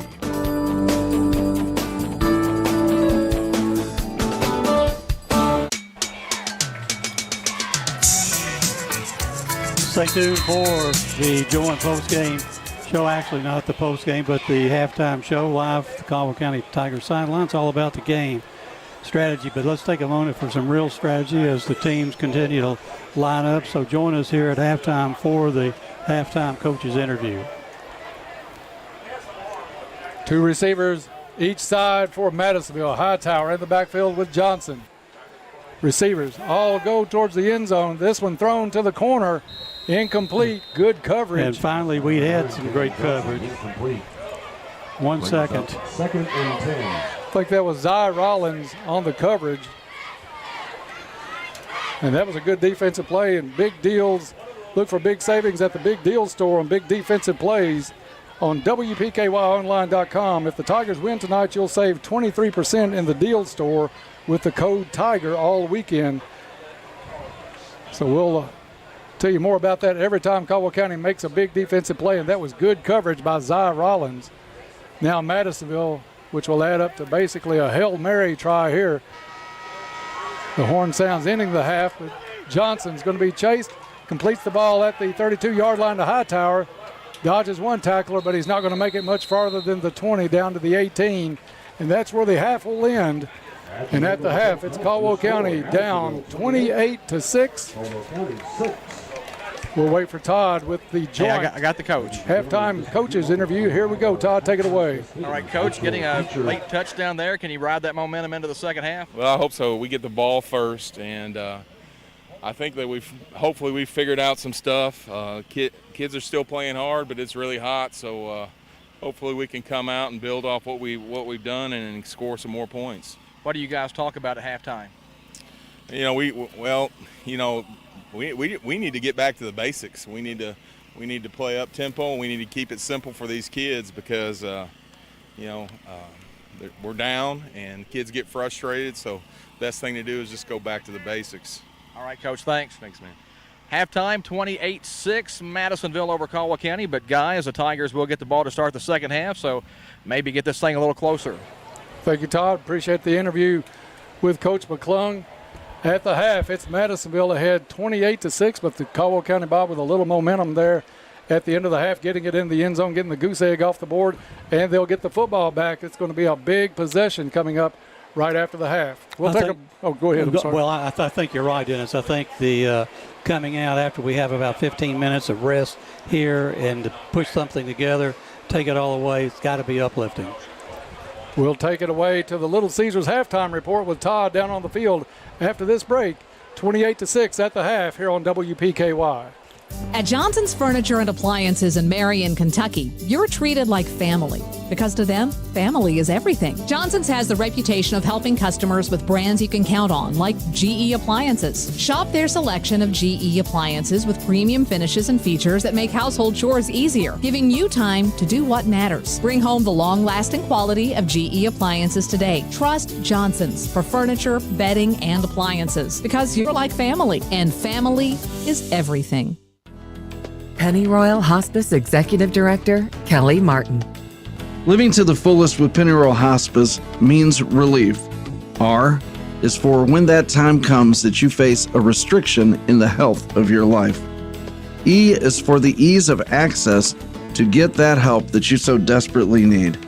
L is for the life boost that hospice provides both for the patient and for the family. I stands for the individualized plan of care for your loved one.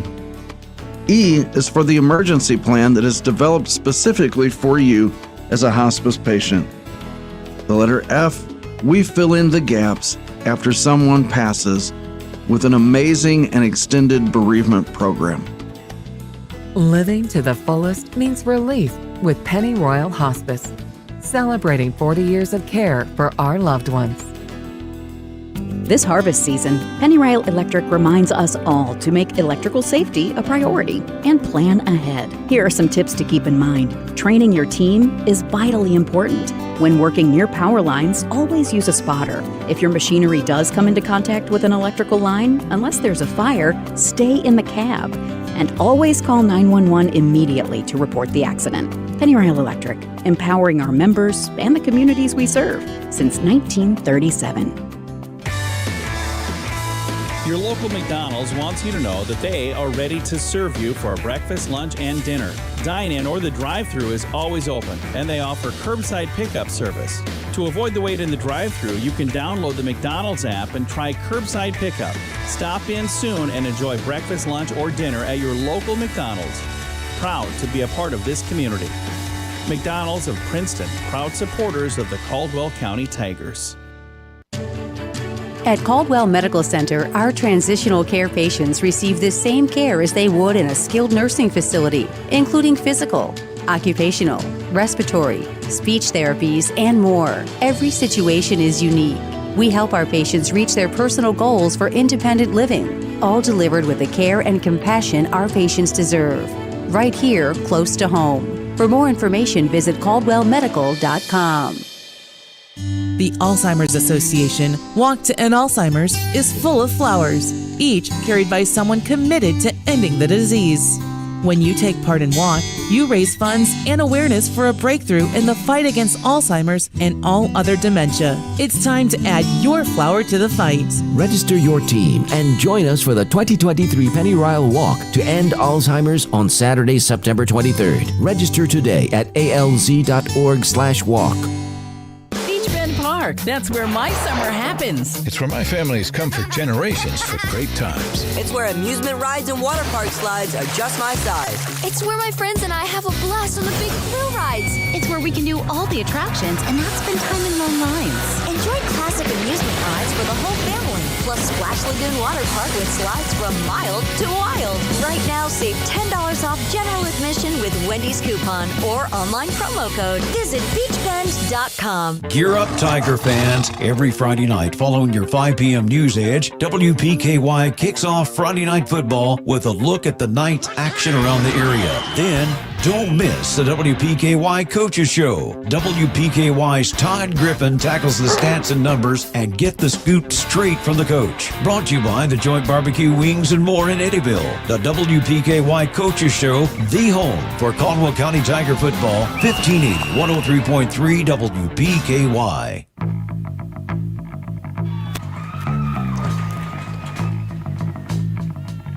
Halftime in Madisonville. North Hopkins Maroons leading the Caldwell County Tigers 28-6 here at Maroon Stadium. Hall of Fame night here for Madisonville North Hopkins. This is the Little Caesars halftime report. And first of all, on the halftime report, we will check the New Tech scoreboard. With New Tech Seed, they grow more than just corn and soybeans. Like the Tigers, they grow success. Nikki Dunbar, their dedicated district sales manager, partners with reputable dealers like Jake Jones with Farmersville Seed and Anchorage Farm Supply. Success, enjoyment, family is the New Tech Seed lifestyle. Come join the lifestyle. There's a bountiful harvest waiting for you on the other side. This is the New Tech scoreboard at halftime, and we told you there in the second quarter that Mayfield was up big on Hoptown. That score now 59-6 Cardinals over Tigers in the fourth quarter. Elsewhere, Hopkins County Central and Fort Campbell tied 8-8 in the second quarter. Paducah Tillman up big at Graves County in the second quarter there, 28-0. Ballard Memorial hosting Joe Burns, Tennessee tonight, and Joe Burns with a 26-7 lead at halftime in that one. Webster County made the trip to Butler County tonight, and at halftime, the Trojans have the lead over the Bears, 28-14. Todd County Central headed to Ohio County tonight, and the Rebels with the lead in the second quarter there, 19-0. Grayson County leads Marshall County 7-6 in the first quarter in Litchfield tonight. Owensboro Catholic big at Davis County. That score 43-0 in the third quarter. South Warren leads Henderson County 17-0 at halftime. McLean County 30, Muhlenberg County nothing. That game is at halftime. A few scores we didn't quite track down. We'll look for those. A lot of teams getting late starts tonight because of the heat. We actually got underway here tonight at 8:05 with kickoff time after originally a 7 o'clock start. Then it got pushed back to 7:30, then 8 o'clock, and thankfully we were able to get underway just about 5 minutes after 8 o'clock. Because of the weather, one game in the area moved to tomorrow. Trigg County at Barron County. That's a bowl game, and the Wildcats will be playing on a Saturday for the second straight week after that game got moved from tonight until tomorrow. there is some high school action on the schedule for tomorrow, and hopefully some cooler temperatures on the way this weekend. Volleyball will play twice at McCracken County tomorrow morning, facing both McCracken and Greenwood. McCracken County 4-1, Greenwood 8-2 on the season, so some stiff competition there for the Lady Tiger volleyball team, which picked up a 3-0 win over Madisonville North Hopkins last night in 7th District volleyball action at the Community Activities Building. Now, golf for tomorrow has been canceled. The Tigers were to play over at Boots Randolph in the Trigg County Invitational, but that's canceled. Also, there was originally a girls' soccer match on the schedule at Lyon County for tomorrow, but that has been canceled as well. Again, we're at halftime on the New Tech scoreboard. It's Madisonville 28 and Caldwell County 6. Tigers will get the ball to start the second half here tonight. Time now for our halftime moment in history, brought to you by West Kentucky Memorials. West Kentucky Memorials, with locations in Princeton, Cadiz, and Hopkinsville. Proud supporter of Caldwell County football, West Kentucky Memorials offers quality handcrafted granite memorials. We're going to take you back to 1955 tonight, October 7th, playing here in Madisonville. Wayne Kelly scored 2 touchdowns, including the game-winning 47-yard run in the second half, as the Tigers picked up a 32-28 victory over the Maroons that night. David Mallory, Joe Jaggers, and John Gorman Mitchell also ran for touchdowns that night as Caldwell picked up the win. Again, that was from 1955. Now, a lot of longtime Tiger observers will remember a game over here in Madisonville back in the late 60s that a wet night, lots of rain that night. Dennis Tomick kicked the field goal for the only points of the game, a 3-0 Tiger win on that night. Caldwell and Madisonville have played for many, many years. There have been some breaks in the series, though, but this all-time series tied 15-15 entering play tonight. Once again, the Maroons lead the Tigers 28-6 here at halftime. We'll come back and have more, including a few stats for you at the break, so stay with us as the Little Caesars halftime report continues here on 1580 103.3 WPKY. For over 8 decades, America's farmers have counted on the Little Red Tractor from Case H, the Farmall, to help them make short work of their demanding chores. Well, H&R AgriPower can show you they aren't just for farms anymore. With horsepower ranging from 30 to 105, plus an army of attachments, can tackle every chore on your to-do list, from hauling and moving to unloading and towing, and then some. See H&R AgriPower at 4900 Eagle Way to find a Case IH Farmall that's right for you. Why are interscholastic sports called the last classroom of the day? Because they teach students important life lessons like teamwork, accountability, and perseverance. School sports are so much more than a game. They're about developing the whole person. That's why they're an essential part of every student's education. Encourage your student to participate in the last classroom of the day. Interscholastic sports in Kentucky. Brought to you by the Kentucky High School Athletic Association and the Kentucky Athletic Administrators Association.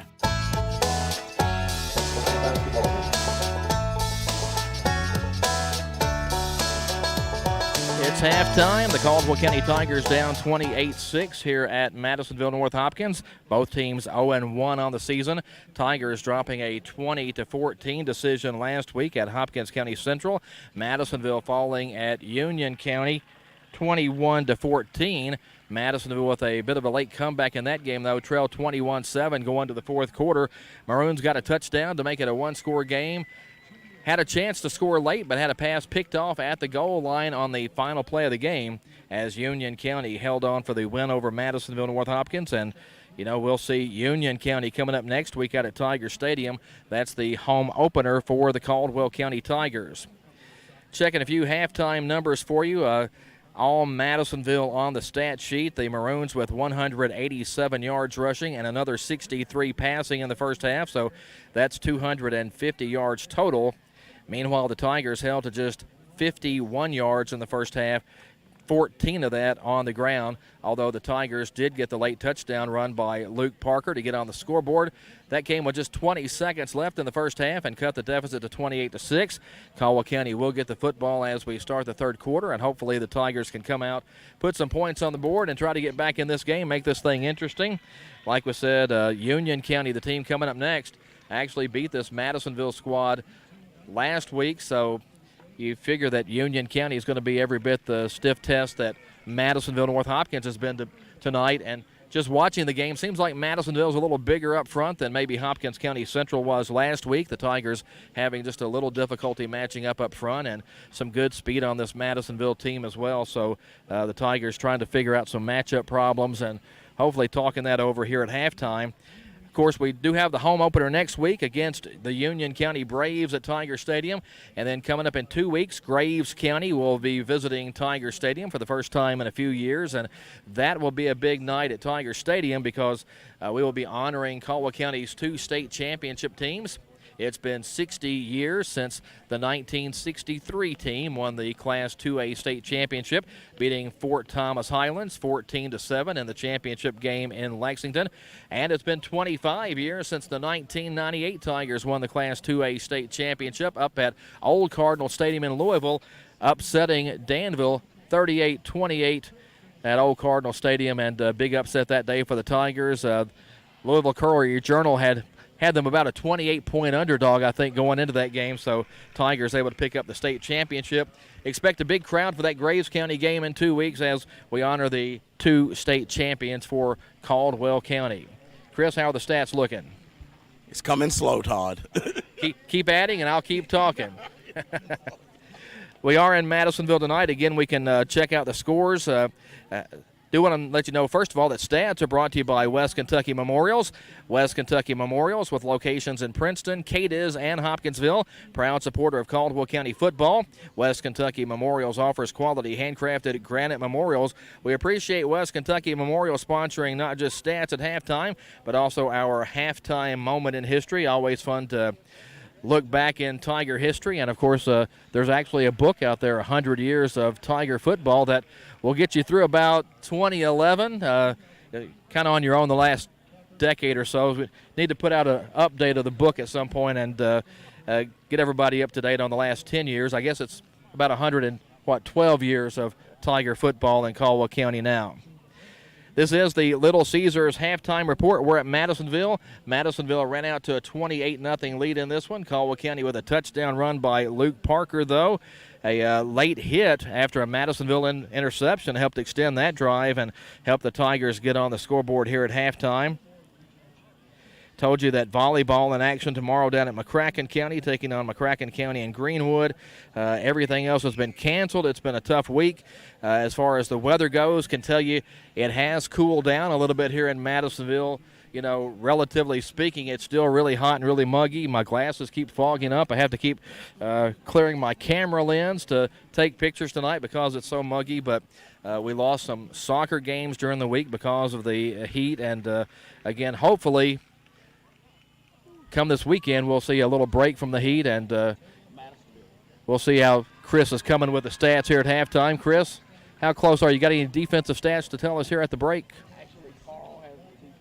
Fredonia Valley Bank, thriving within our community since 1894. Its roots run as deep as the valley itself. Much has evolved since 1894, but Fredonia Valley Bank's dedication to being your hometown financial institution remains unwavering. In this era of financial unpredictability, you can rely on Fredonia. Ladies and gentlemen, Taylor Foster. We are back at halftime. It is 28-6 Madisonville North Hopkins over Caldwell County. Tigers looking for their first win of the season, and Chris still adding things up down here. Actually, our stat sheet's just a little damp. Everybody down here sweating quite a bit, so a little bit tough to read some of the numbers sometime, but we are working on the halftime stats. Don't forget, next week out at Tiger Stadium, Union County comes to town. Hopefully we're back to a 7 o'clock kickoff next week. Like I said, the weather's supposed to be a whole lot better next week, and hopefully a busy week of Caldwell County sports on hand for next week. Chris, how close are we? Well, we're going to wrap it up then for the halftime show down here on the sideline. Little Caesars halftime report again. Achievements of our area student athlete. Each week, a student athlete will be chosen based on academics, athletics, and achievements. Watch for the Chick-fil-A AAA Young Person of the Week at yoursportsedge.com. Academics, athletics, and achievements. The Chick-fil-A AAA Young Person of the Week at yoursportsedge.com.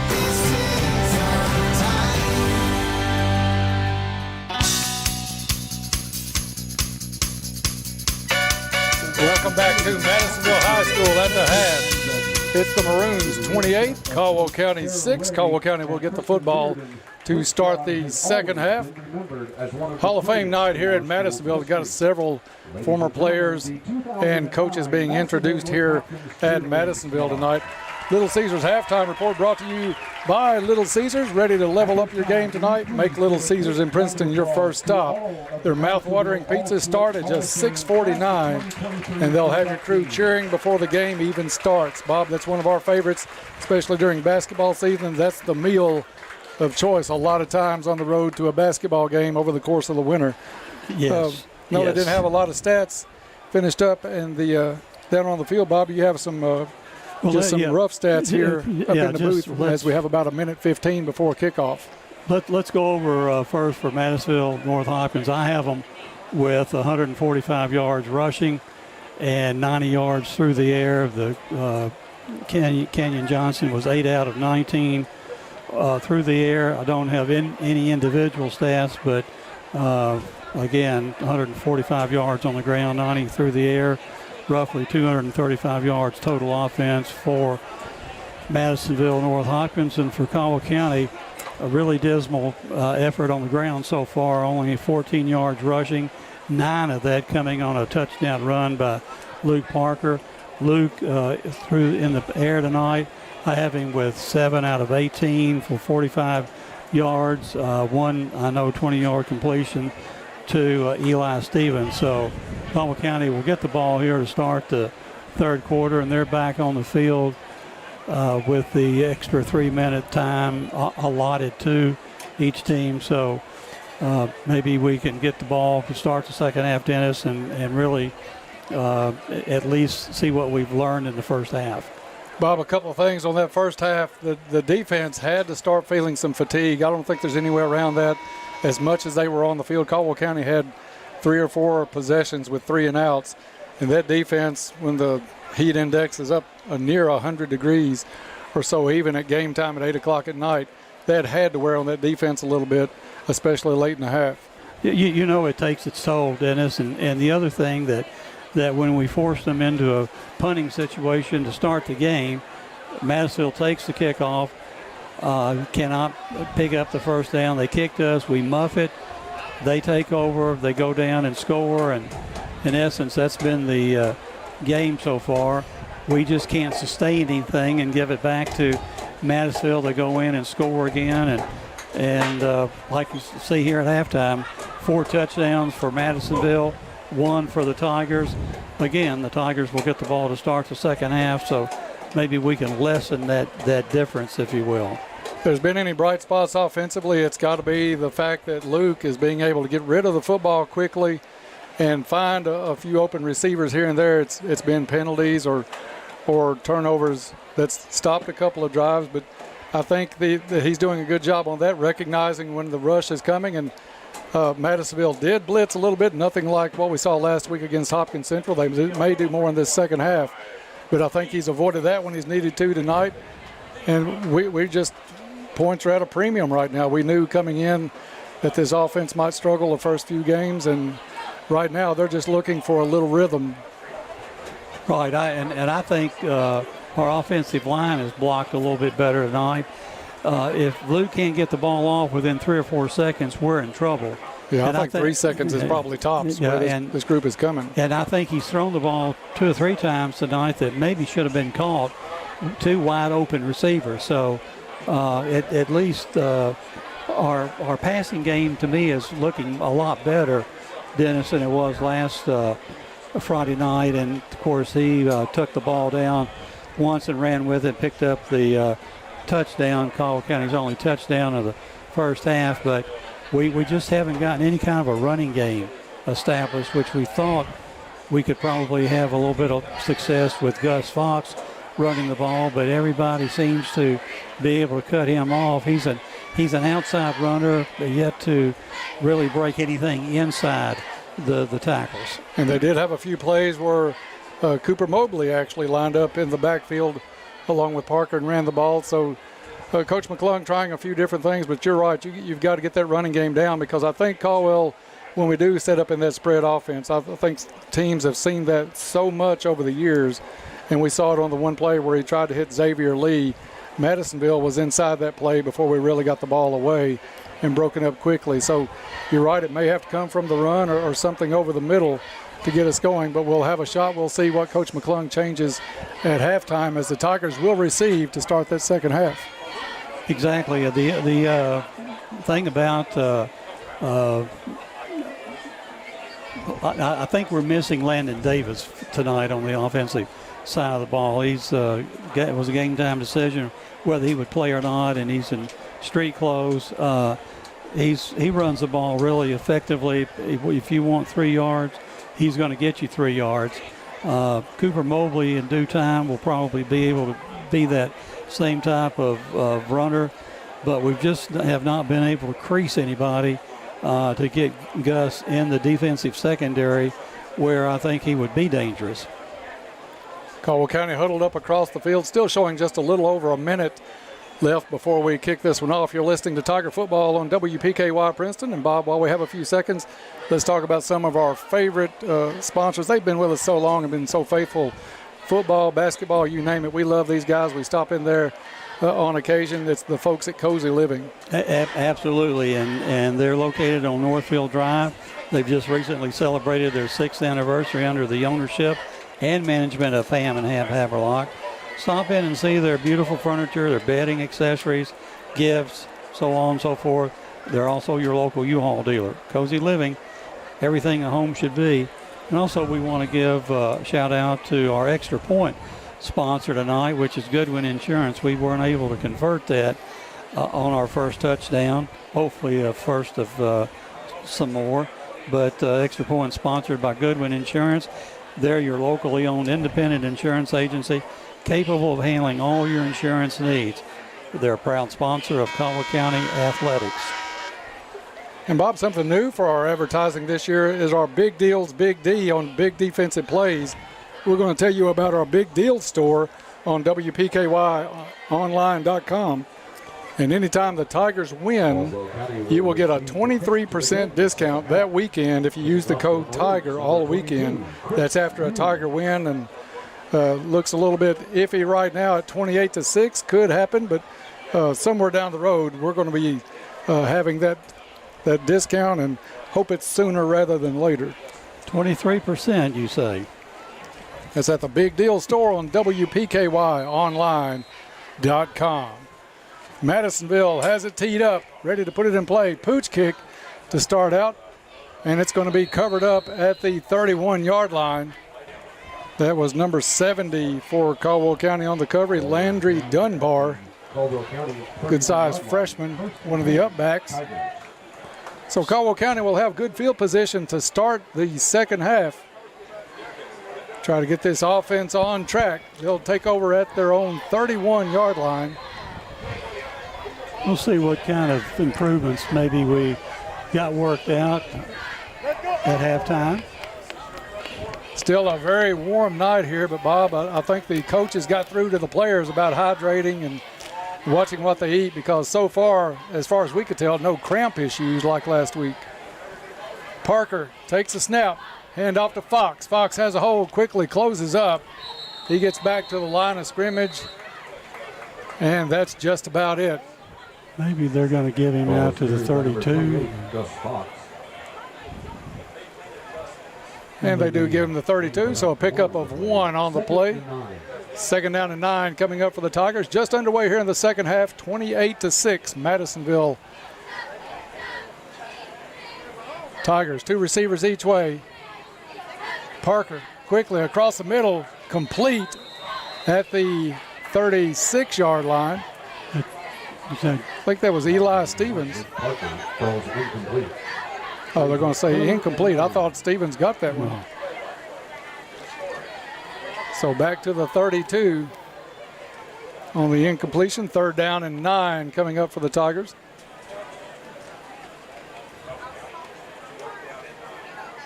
Bob, we saw the Tigers start out rough last year. Went 0-5, although one of them was changed to a victory on a forfeit. So things can turn around, but the Tigers really having trouble offensively right now. Big hit There'll be a penalty on that. Zy Rollins. And The there's flag comes in late. Zy Rollins took a pop. You could hear the helmet collide all the way up here in the press box. The pass, That's unsportsmanlike conduct. I think, was directed towards Rollins. Yeah, it was. But it was a little bit high, and Rollins looked up at it. Next thing you know, he's looking up at the moon. Big smack on a defenseless receiver. That's a penalty in high school and college and in pros. Madisonville's coach out on the field to question that call. And the officials directing him back to the sideline. Bob, that's one that they haven't marked anything off yet. That's one that'll get a kid hurt in a minute. What are we doing here? They're going to mark it off from the 32-yard line. It's a 15-yard penalty. So it's going to be at the 47. 47-yard line. 47-yard line. But Rollins, you're going to have to take him to the sideline and check him because he took a smack helmet to helmet. Parker has Mobley and Fox in the backfield.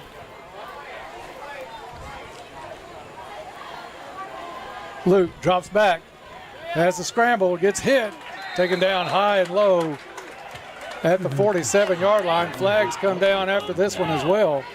Again, flag on the play. Personal foul, Madisonville. So back-to-back personal fouls. And this one will take the Tigers into Maroon territory. I'll take it to the Madisonville 38-yard line. Let's go down for a Go Green Field report. I'm not sure if that call was called on the hit to Parker or not, Todd. I'm not really sure. Luke jumped up and took exception to something after the play, so that kind of makes you think something went on right around there, but I didn't see exactly what happened. I know they went at his knees, had him around those, and then got hit high from the side. Parker takes a snap, hand off to Mobley. Mobley hits the line, and he's met by a couple of Maroons and stopped dead in the tracks. Loss of about one on the play. Loss of 3. Bring up second. Ball's going to be spotted at the 39-yard line. Loss of 1. Second and 11 coming up for the Tigers. 10:40 to play in the third quarter. 28-6 your score. Madisonville with the lead. That's where we stood at halftime. Caldwell County moving up the field courtesy of a couple of personal foul penalties. Two receivers left, one to the right. Two backfield, trying to help the protection of Parker. Parker rolls, has it in and out of the hands of Fox. Incomplete at the 32, and that's one of those plays where you're looking up the field a little bit before you got the ball tucked away. Very catchable pass. Just could not reel it in. Bob, those are big differences when you're facing now 3rd down and 11 as opposed to 3rd down and maybe 4 to 5 after that play. You just can't drop those kind of passes. It was right in there. Closed in set for the Tigers. Two receivers to the left of Parker. Parker looks down the field, gets some pressure. He's going to swing it out, incomplete, looking for Fox on the sideline. Pass by number 1, Luke Parker. Some talking down on the field between Fox and one of the Madisonville players. 39-yard line. But aside from the talking, it will bring up 4th down for Caldwell County. 10-10 left in the quarter. But all Caldwell County's movement on this drive has been courtesy of 30 yards worth of penalties. Parker is going to change the play, gets the call from the sideline. So we're disdaining the punt. We're going to go for it. Parker still standing back there looking at the wristband. And I think Caldwell County had to burn the timeout trying to get the audible play in. The play clock down to 1 second. And John, I think we're going to keep it right here and talk about our timeout sponsor. Caldwell County had to take a quick one. Timeout's brought to you by Travis Construction and Concrete. For all of your construction and concrete needs, call Travis Construction and Concrete. They do driveways, porches, foundations, basement walls, decorative concrete, remodels, and more. And if you want to take a look at some of the work, just drive through our neighborhood, Bob, because they have done plenty of work in that neighborhood. Good luck to the Tigers. Here's to building a successful year from Travis Construction and Concrete. Yeah, there were actually 2 flags on that play. The first was a sideline warning. I think somebody on the Tigers sideline took exception, and then they got another flag, so that was 5 yards. Parker drops back, being chased to the sideline, throws. That one's going to be out of bounds. And Madisonville will take over. First and 10 for Madisonville. Caldwell County still struggling offensively. That drive moved the ball a little bit, but there were 2 15-yard penalties involved in that drive. So Caldwell County will give it over to Madisonville with 10:02 left to play in the third quarter.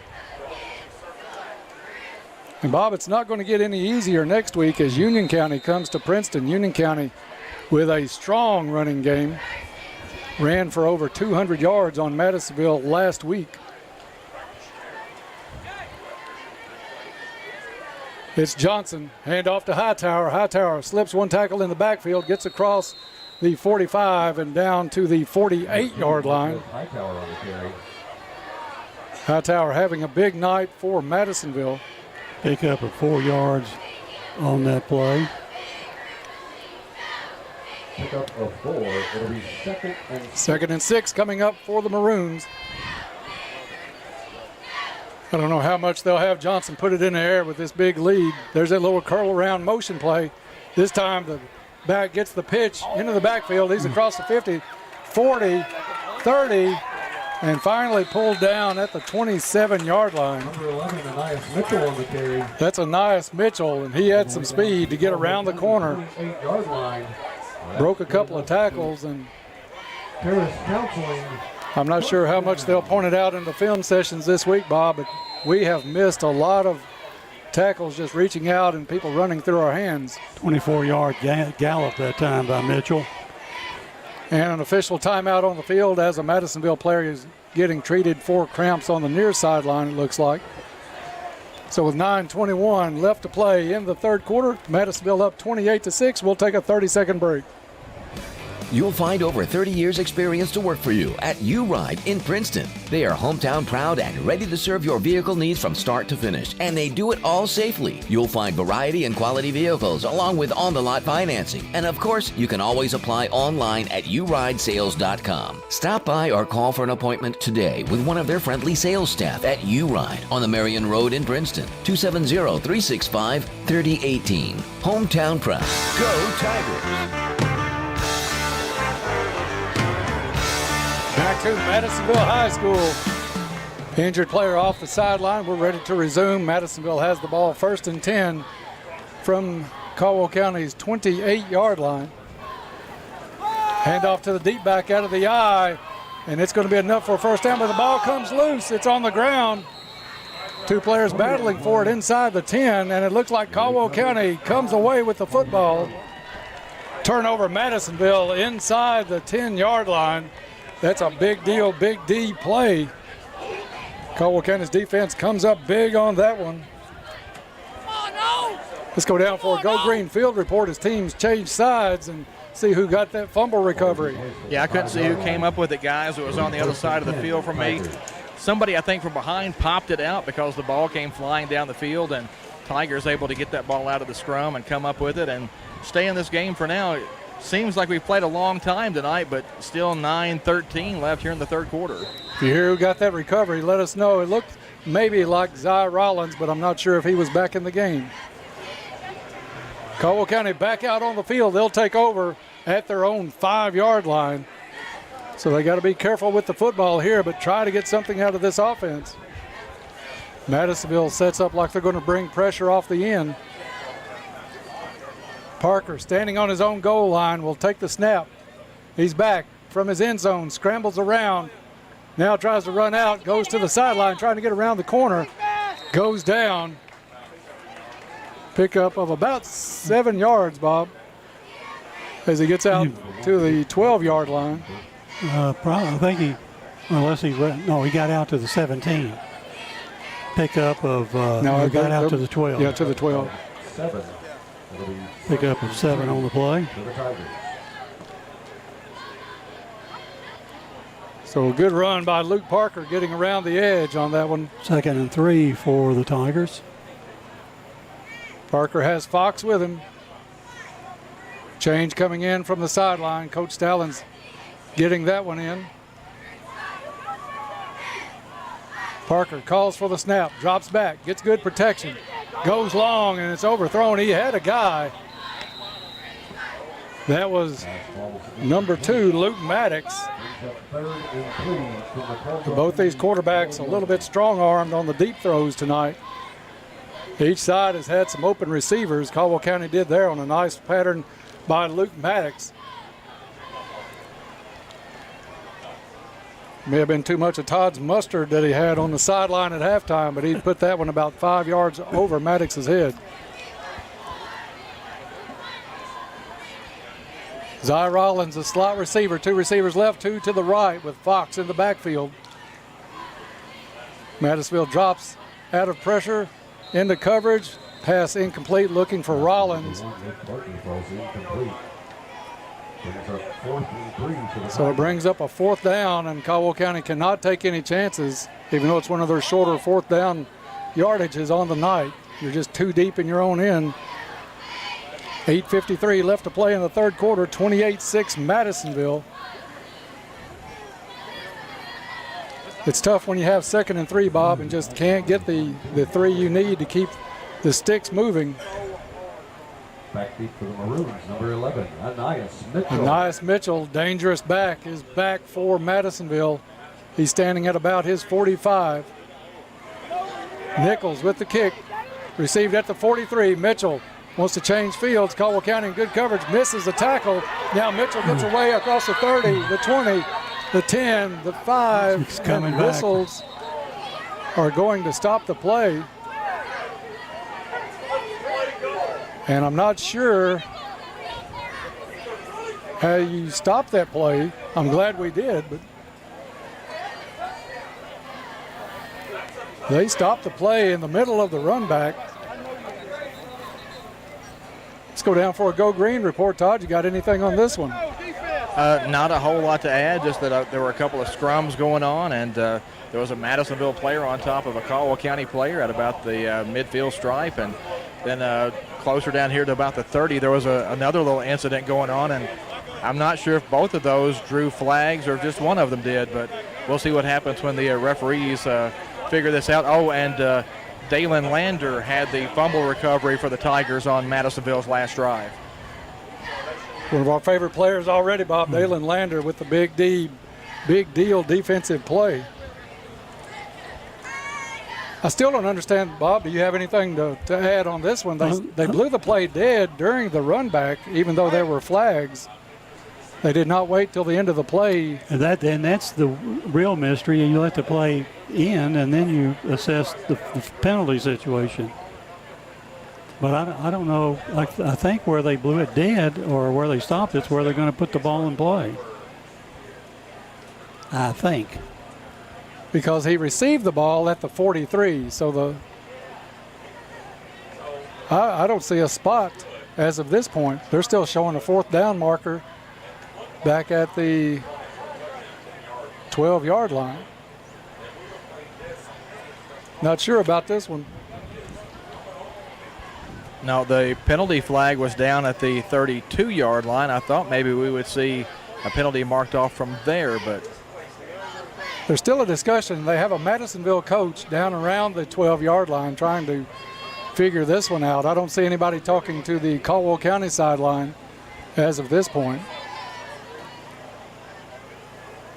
Players are kneeled down. Caldwell County is standing back near the 10-yard line, but Madisonville out where the ball was fielded or in that neighborhood. I don't think I've ever seen a play stopped in the middle of it. No, this is a first as far as I'm concerned as well, Dennis. Offsetting penalties. Madisonville's coach walks to the sideline just shaking his head. The call is unsportsmanlike conduct. Unsportsmanlike conduct on both teams. But still, Bob, those are personal fouls that happen during a run back. I'm not sure. Ball will be placed at the 20-yard line. It will be first and 10, Madisonville. All right, they're going to spot the ball at the 20-yard line. First and 10, Madisonville. Offsetting personal foul penalties called on the field during the run back. Just when you think you've seen it all, Bob, you get something new. Might need to watch this one on film, Dennis, if we were some kind of a wanting to grade the officials. Todd, if you hear the official on this sideline, guys, said it was an inadvertent whistle. I'm not sure what else happened out there, though. I don't think it could get more inadvertent than during the middle of a play, but it works out for Caldwell County because it was going to be a score for Madisonville, so Caldwell County really the beneficiary of the whistle. Madisonville with Johnson under center now. Hand off to the up back. He'll pick up a tough 4 yards. We'll take it, Bob, because it keeps it 28-6 for the moment anyway, with 8:23 left to play in the third quarter. But just a weird play. 2nd and 6. 2nd down and 6 coming up.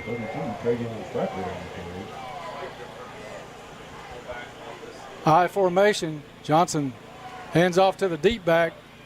Caldwell County hits the line and hits it hard. Madisonville nowhere to go on that one. Maybe a yard on the play. Just a pickup of 1 yard. Weird things happen when you play after 10 o'clock. That is one of the more weird. And we've got a long way to go. It's one of those nights I'm pretty glad I don't have an early tee time tomorrow morning. Johnson's going to forego getting under center. He's going to go out of the shotgun this time with Hightower with him. Around the corner on the pitch, flag in the backfield. It's a touchdown Madisonville, but there's a flag in the backfield, and it's going to come back. It's a hold against the Maroons is the preliminary call. That stops the clock with 7:18 left to play in the third quarter. 28-6, Madisonville with the lead in a very strange and very unusually slow-paced game.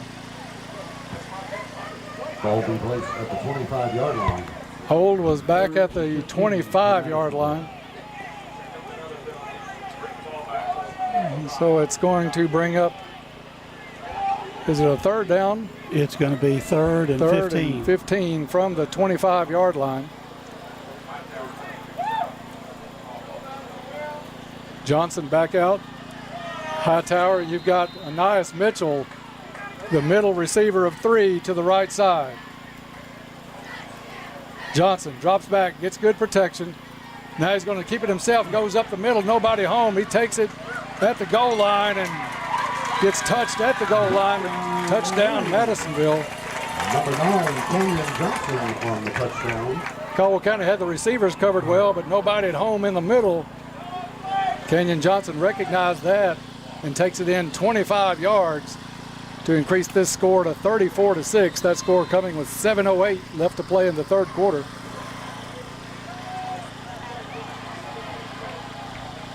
They'll stay in for 2. Johnson lining up under center out of an I formation. Deep back is Hightower. It's going to be close. Let's see if they get in. And 2-point conversion is no good. I think he may have fumbled at the goal line. 7:08 left to play in the third. 34-6, Madisonville big. Back after this. At Johnson's Furniture and Appliances in Marion, Kentucky, you're treated like family. Because to them, family is everything. Johnson's has the reputation of helping customers with brands you can count on, like GE Appliances. Shop their selection of GE appliances with premium finishes and features that make household chores easier, giving you time to do what matters. Bring home the long-lasting quality of GE appliances today. Trust Johnson's for furniture, bedding, and appliances. Because you're like family, and family is everything. The WPKY News Edge team is dedicated to keeping you informed around the clock. News, weather, and sports. Join us weekdays at 6:30, 7:30, noon, and 5. Plus 24/7 when you need it at WPKYOnline.com and worldwide on the free WPKY app. The complete coverage you deserve from a proven partner. No fees, the way it should be. We are 1580, 103.3 WPKY. Back to Madisonville North. The Maroons get their first touchdown of the second half, and they lead this one now 34-6 with 7:08 to go in the third quarter. Bob, just some weird happenings on that drive, but it results in a Madisonville touchdown as Caldwell County in the hole. Madisonville, the last three kickoffs have been doing the pooch kick. Let's see whether they do I that don't think, again. looking at warm-ups, I don't think the Madisonville kicker had a very strong leg to begin with, so he puts this one up, and that's about as far as he did during warm-ups, down to the 21-yard line. And Caldwell tries to get out the outside. Fox is going to be tackled, only about a 2-yard return. Going to mark it at the 30. 30-yard line after the return. So the Tigers will come out trailing this one by 28 points. Tigers did get a score at the end of the first half with what was about 20 seconds left on the clock, I think it was. It was 20 seconds. Thought that might carry a little momentum over into the second half with the Tigers getting the ball first, but so far it's been all Madisonville, just like the first half here in the second. Tigers will take over 1st and 10 from their own 30. This is the Tigers' third drive here in the second half. Parker with 2 receivers on each side of the line. Parker on a keeper, trying to get to the outside. He's going to lose a couple of yards. Good open field tackle by one of the Maroons on Parker. Just a lot of quickness by the Maroons. That's the other thing that stands out to me. Parker loses a yard on the play. 2nd down and 11 coming up for Caldwell County. Tigers at home next week, back in the friendly confines, taking on the Union County Braves in a game where you're liable to see maybe 40 rushes or better by Union County.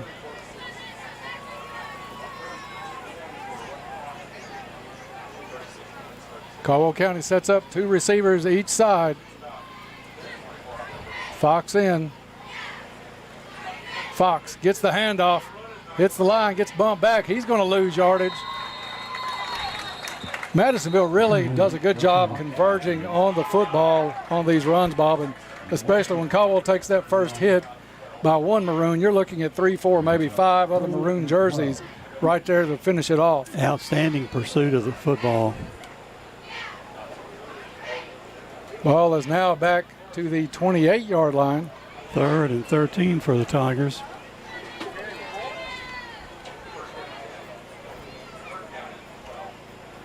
Slot receiver is Zy Rollins. 2 receivers right, 2 to the left. Parker drops back, gets some pressure up the middle, has the scramble, way back to the 10, throws this one out of bounds. Parker had somebody on his tail then before he could even look up the field to try to find a receiver. 4th down and long coming up for the Tigers. They'll have to bring Nichols back out to punt. You know, they could have almost called. I guess he was out of the intentional grounding. Was out of the. I don't think I'm not sure in high school if you have to be outside the tackles or not. I think we've had that on a couple of occasions, but Parker was just barely outside of those, but had to get rid of it because his pressure came from his left side of the line, almost untouched. Nichols with a good snap. Wobbly punt, hits in maroon territory, but just barely, and goes out of bounds. Madisonville will take over near the 46-yard line. Out of bounds at the Madisonville 46-yard line. So Caldwell County will bring that tough defense back out. 10 for the Maroons. Those guys will sure know after the game that they battled all night long in some pretty oppressive heat because they have been on the field a lot. 5:41 left in the third. And Bob, I really don't look for Madisonville to pull the reins back any this early in the ball game, although they could. They have a good back in Hightower, but I think they give Johnson so much protection back there, it's almost impossible to expect them not to look to throw the football a little bit. Well, I think so too, Dennis. Of course, it's a running clock the next time Madisonville scores. Complete at the 47. Madisonville across into Tiger territory. Complete to number 25, Ryder Sandage.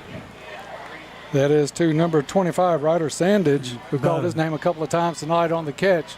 Down to the Caldwell County 47-yard line. It'll be second down. And a long three coming up for Madisonville from the Tiger 47-yard line. Trip set to the left. Swing pass to Hightower. Hightower turns it up the field, has a hole, the first down, and then quite a bit more. Down to the 30. Number 2, Marquez Hightower. And a lot of Caldwell County's effort, Bob, looks like just reaching out, trying to snag him as he goes by, and that's not going to work for Hightower. Kid has some decent size, but also some great speed. And it's a first down for Madisonville to the 29-yard line of Caldwell County. And you're right about that running clock, Bob. If Madisonville punches it in here, it will make the night much quicker.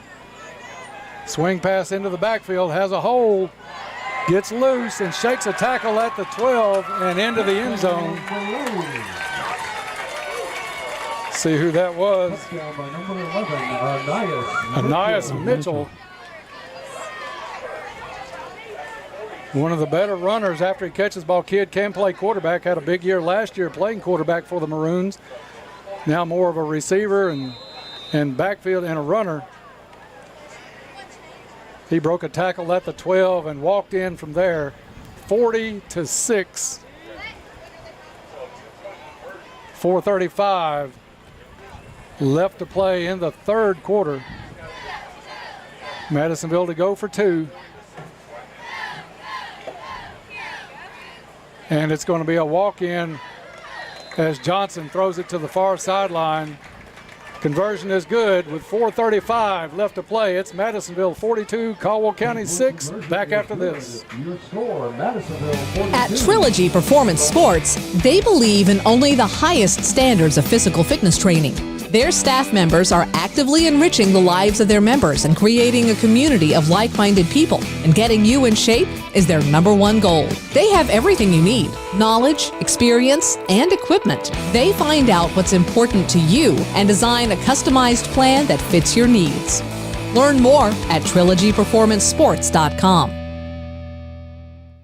The WPKY News Edge team is dedicated to keeping you informed around the clock. News, weather, and sports. Join us weekdays at 6:30, 7:30, noon, and 5. Plus 24/7 when you need it at WPKYOnline.com and worldwide on the free WPKY app. The complete coverage you deserve from a proven partner. No fees, the way it should be. We are 1580, 103.3 WPKY. Back to Madisonville, 4:35 left in the third, running clock from here on out. 42-6 is your score. Madisonville set to kick off after the touchdown. While Madisonville tees it up, let's take a quick Go Green field report with Todd Griffin. Hey guys, I was just wondering if Madisonville would go for two there to try to get that ball to the running clock, and they did and converted, so 36 points. It seems like this game kind of dragged, but it ought to pick up pace a little bit here the rest of the way. If you're Caldwell County, though, you want to try to finish this game strong. The way you finish this game is how you start preparations for Union County next week. Pooch kick, rolls, picked up at the 26-yard line. Caldwell County returns it back out near the 35. Yeah, it's a matter of pride now, Todd. I think you're right. With 4 minutes left to go in the third quarter, Caldwell County looking to find any combination that'll work Parker to anybody. Parker on a run, who's going to block well, how that line's going to respond. We've got to find some answers because the points through 2 games thus far, only 20 points so far. It's not going to win a lot of high school football games. Tigers back out on the field. Xavier Lee is going to be the near side receiver. He'll bring Zy Rollins with him for a 2-man set to this side. Parker and Fox still in at quarterback and running back respectively. Caldwell County will take this one from the 35-yard line. Parker drops back, gets good protection, throws to Fox, but over the wrong shoulder, had to turn Fox around, and he was not able to bring it in. Pass just enough offline to be incomplete. Every slice of pizza now is only $1. Bob, we do want to tell folks that we did have a man win the chance to be an announcer for a night through the Optimist Club radio auction. That's Bruce McAllister, and looks like he's getting lined up to maybe do the Mayfield game at Princeton with us. So looking forward to that, and we appreciate the donation to the Optimist Club to be a part of our crew for a night. We're looking forward to having Bruce in the booth with us, Dennis. I'm thinking about making some T-shirts up and selling them for a little profit on What Will Bruce Say? Caldwell County on the carry. I think they're going to lose a couple of yards back to the 33-yard line. Gus Fox on the carry, but just nothing there inside for Caldwell County. And then you try to go outside, just a lot of speed on the edges and in that linebacking core for Madisonville. Third down, 12 yards for Caldwell. We'd like to see Parker be able to go down the field a little bit, but Bob, you noted in the first half, 2, maybe 3 seconds tops is about all Parker has back there without having to start to scramble because of some pressure. So just a lot stacked against the Tigers right now. Stevens and Maddox to the far side. Rollins and Lee near side. Parker over the middle, looked for Stevens. Had a little contact, but it's incomplete. Flag on the play. Flag does come in late. Personal foul, roughing the passer. And another roughing the passer call. That's at least 2 that I know of, Bob, and maybe 3 on the night, where Parker has taken big hits after he's released the football.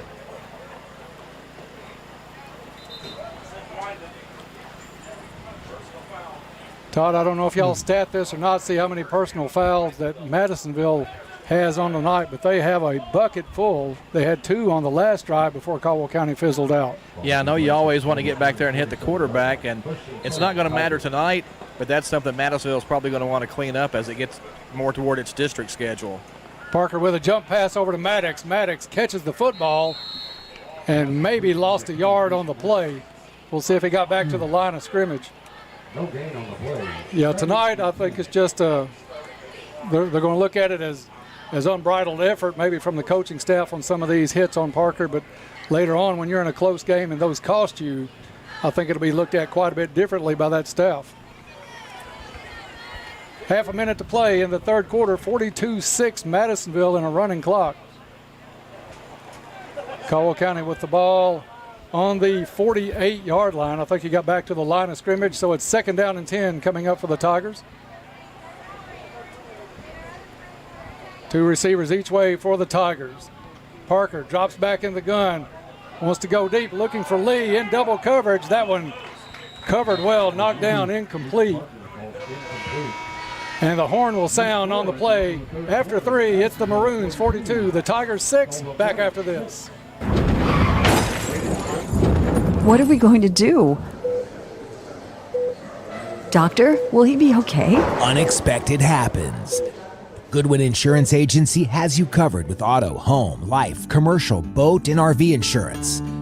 That way, when the unexpected happens, congratulations, it's a girl. You're covered. Goodwin Insurance of Princeton, Cadiz, or Marion, or online at insurewithgoodwin.com. Chick-fil-A of Hopkinsville wants to salute the outstanding achievements of our area student athlete. Each week, a student athlete will be chosen based on academics, athletics, and achievements. Watch for the Chick-fil-A AAA Young Person of the Week at yoursportsedge.com. Academics, athletics, and achievements at Chick-fil-A AAA Young Person of the Week at yoursportsedge.com.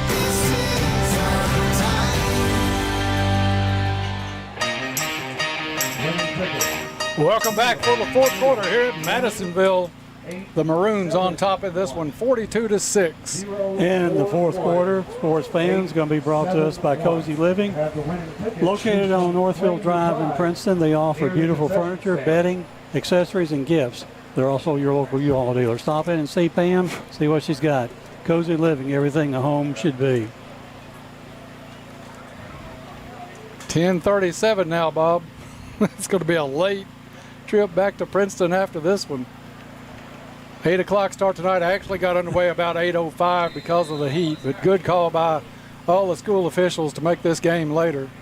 3rd down and 10 for the Tigers, trying to keep this drive alive. And let's see if Madisonville was drawn off or if they jumped.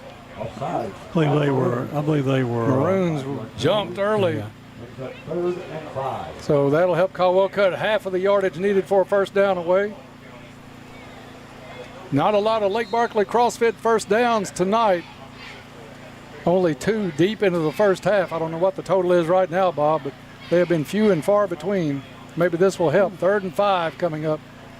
Parker gets some pressure, and he's going to be taken down in the backfield all the way back to the 45-yard line. Tried to dodge a tackle, got his legs cut out from under him. They'll mark it at the 46. 4th and long. 4th and long for the Tigers. 4th and 13 for the Tigers. And I'm thinking that you almost need to, I don't believe we're going to punt, Dennis. No, I think they've got Parker staying in the ball game. And, Bob, you got to think that Madisonville's probably going to start putting some reserves in, especially defensively, maybe on the next possession. I'm not sure if they will offensively. Madisonville brings the pressure on this one, though, and they bring Parker down. Another sack back at the 39-yard line.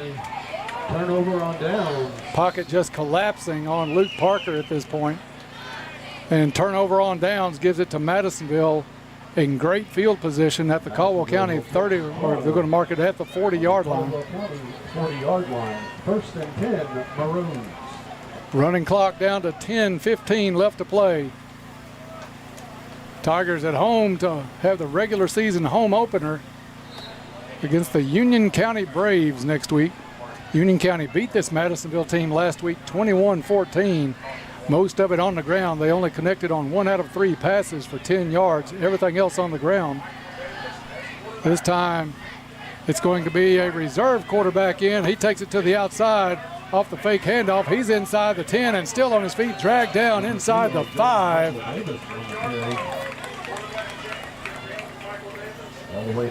And they said Michael Davis. Bob, let's find a number for Michael Davis. I'm not seeing him even on the roster. No, I don't either. See what can you pick out that number? It's hard to tell. Is he down at the 10-yard line? The ball spotted inside the 5 at the 2-yard line. Michael Davis is going to walk this one in. Touchdown Madisonville. And all of it, Michael Davis. That's going to be, it's number 0. Number 0, Michael Davis with a couple of runs, and Madisonville in the route now with 8:50 to play in the ball game, 48-6. The Maroons will go for 2. Reserve quarterback Davis takes the snap, drops back, looks to the end zone, in and out of the hands of his intended receiver, so no good. on the two-point conversion attempt. But Madisonville with a huge lead now. It's the Maroons 48, the Tigers 6. Back after this. Your local McDonald's wants you to know that they are ready to serve you for breakfast, lunch, and dinner. Dine-in or the drive-thru is always open, and they offer curbside pickup service. To avoid the wait in the drive-thru, you can download the McDonald's app and try curbside pickup. Stop in soon and enjoy breakfast, lunch, or dinner at your local McDonald's. Proud to be a part of this community. McDonald's of Princeton, proud supporters of the Caldwell County Tigers. The Alzheimer's Association Walk to End Alzheimer's is full of flowers, each carried by someone committed to ending the disease.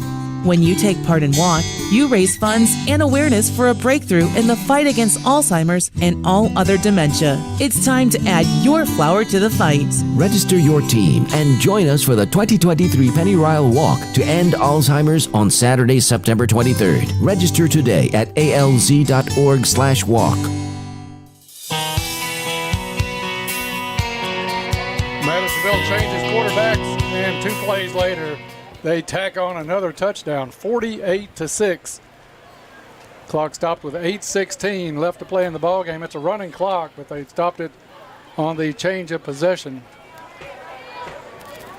We'll see who Caldwell County brings in offensively, and if Madisonville has some cleaner jerseys coming in for the next possession by the Tigers.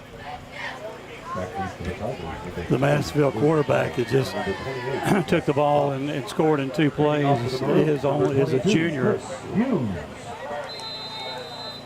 Yeah, number 0. Madisonville has it teed up at the 40.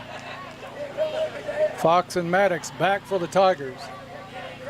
Fox is going to take it at his 17-yard line. Takes it up the middle across the 30, lowers his head, 35. And muscles it out to about the 39-yard line. Caldwell County will bring the offense back out.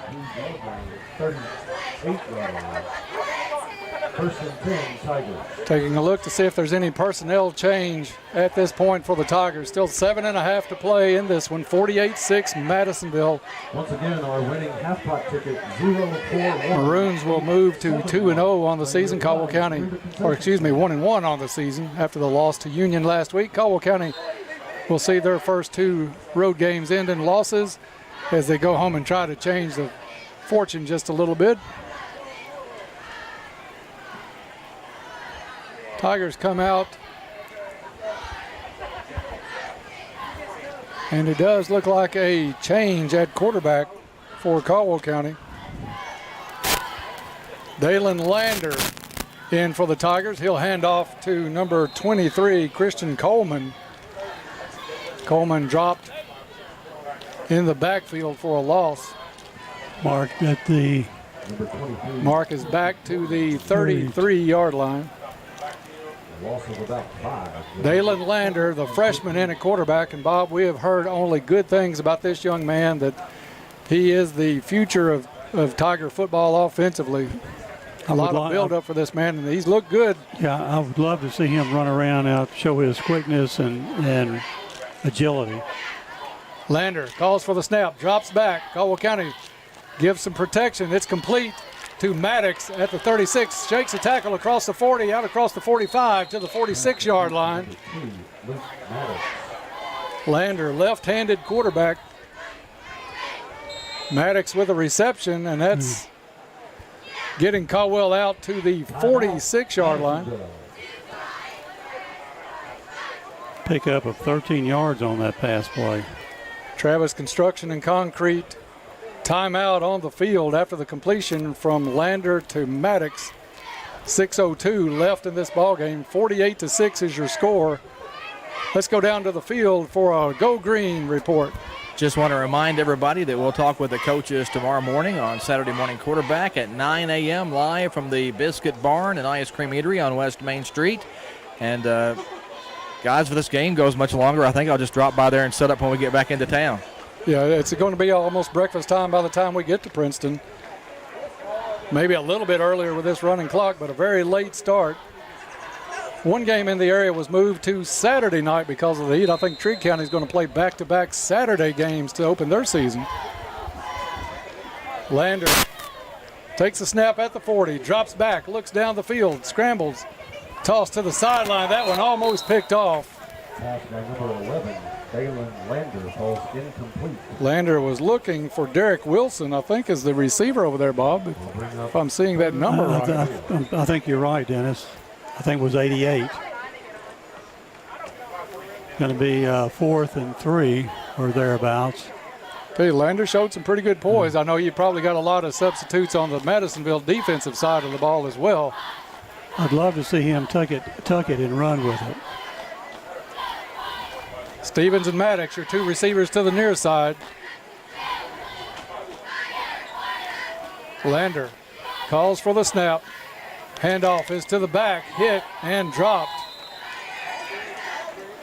That is number 23. It's Christian Coleman in at running back for Caldwell County.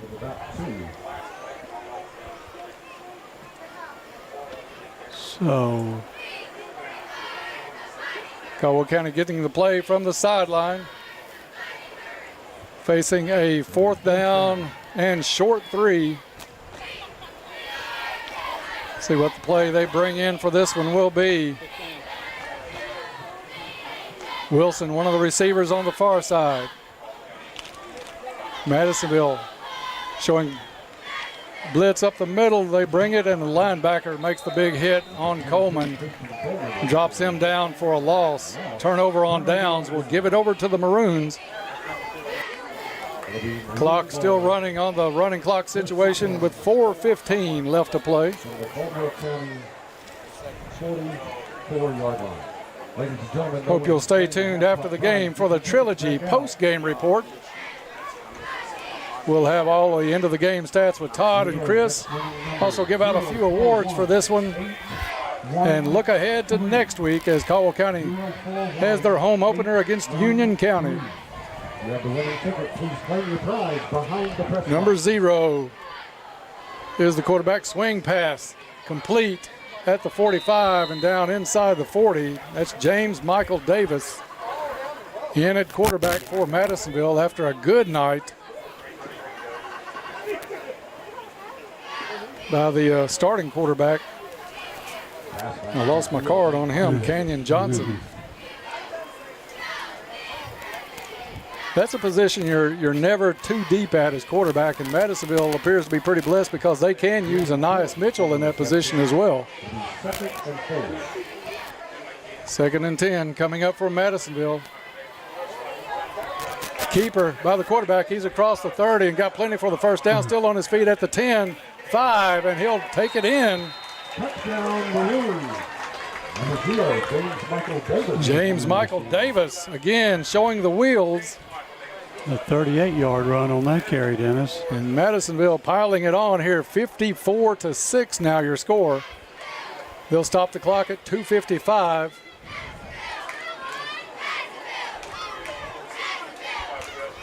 This one close. What was it, 12-0, or is it 6-0 after one quarter? Madisonville scored early in the second. But this one got away quickly from the Tigers after that. And Madisonville's just going to take a knee on the 2-point attempt. And it's 54-6. Madisonville will get set for the kickoff, and we'll be back in 30 seconds. This is Tiger Football on WPKY. KFC Princeton, offering their amazing fried chicken and all the fix-its. You can dine in or call your order for pickup inside or use their convenient drive-thru. Your local KFC is located on the Marion Road in Princeton. Whether you enjoy a quick lunch or take dinner home or maybe take something to a friend in need, they're always ready to help. They're also looking for team members at KFC. Ask about becoming a member of their team. KFC on the Marion Road, where they appreciate your support and they are Princeton strong. Back to Madisonville. I like that entry music, but John, a little going back to my day there a little bit. Men at work, 54-6. Madisonville in the route tonight. 2:55 left to play in this one. Todd will catch one of the coaches. As soon as this one's over, then we'll go into the Trilogy post-game report. And maybe get out of here before sunrise, Bob. I don't know how far to go. I'll just stop by my condo, Morton's Gap. I forgot you keep the winter home in Morton's Gap. So. Was it about 12 years ago that we played over here in a bowl game? And we ended up playing the second game that night, and I think it was about 11:30 or 11:45 that night when we got out of here. Yeah, it may have been a little later than that, Todd. I think that's a game I filled in for Bridgie Miller with Tom Rogers back in the day. And the first game was a rout. Finally got into a time when they were going to down the football. I'm not sure if they had the running clock back then or not, but, yeah, it was about 1 o'clock, best I remember, before Tom and I got home. Kickoff received at the 15-yard line. We'll try to catch the Tigers number that got that one, but he's going to return it out to about the 32-yard line. That's Cooper Mobley with a nice return. Ball returned by number 8, Cooper Mobley. So Caldwell County will bring the offense out. Dalen Lander played the last series at quarterback. And, Bob, you've seen this young man play a little bit because you do a lot of middle school games over the years. Tell us something about what's led him to this point. He's got a really strong arm, but he also has the ability to be quick and make darting moves. And he's a good runner with the ball. It's not just speed. He's a really good athlete, Dennis. So and he delivers a nice catchable ball as well.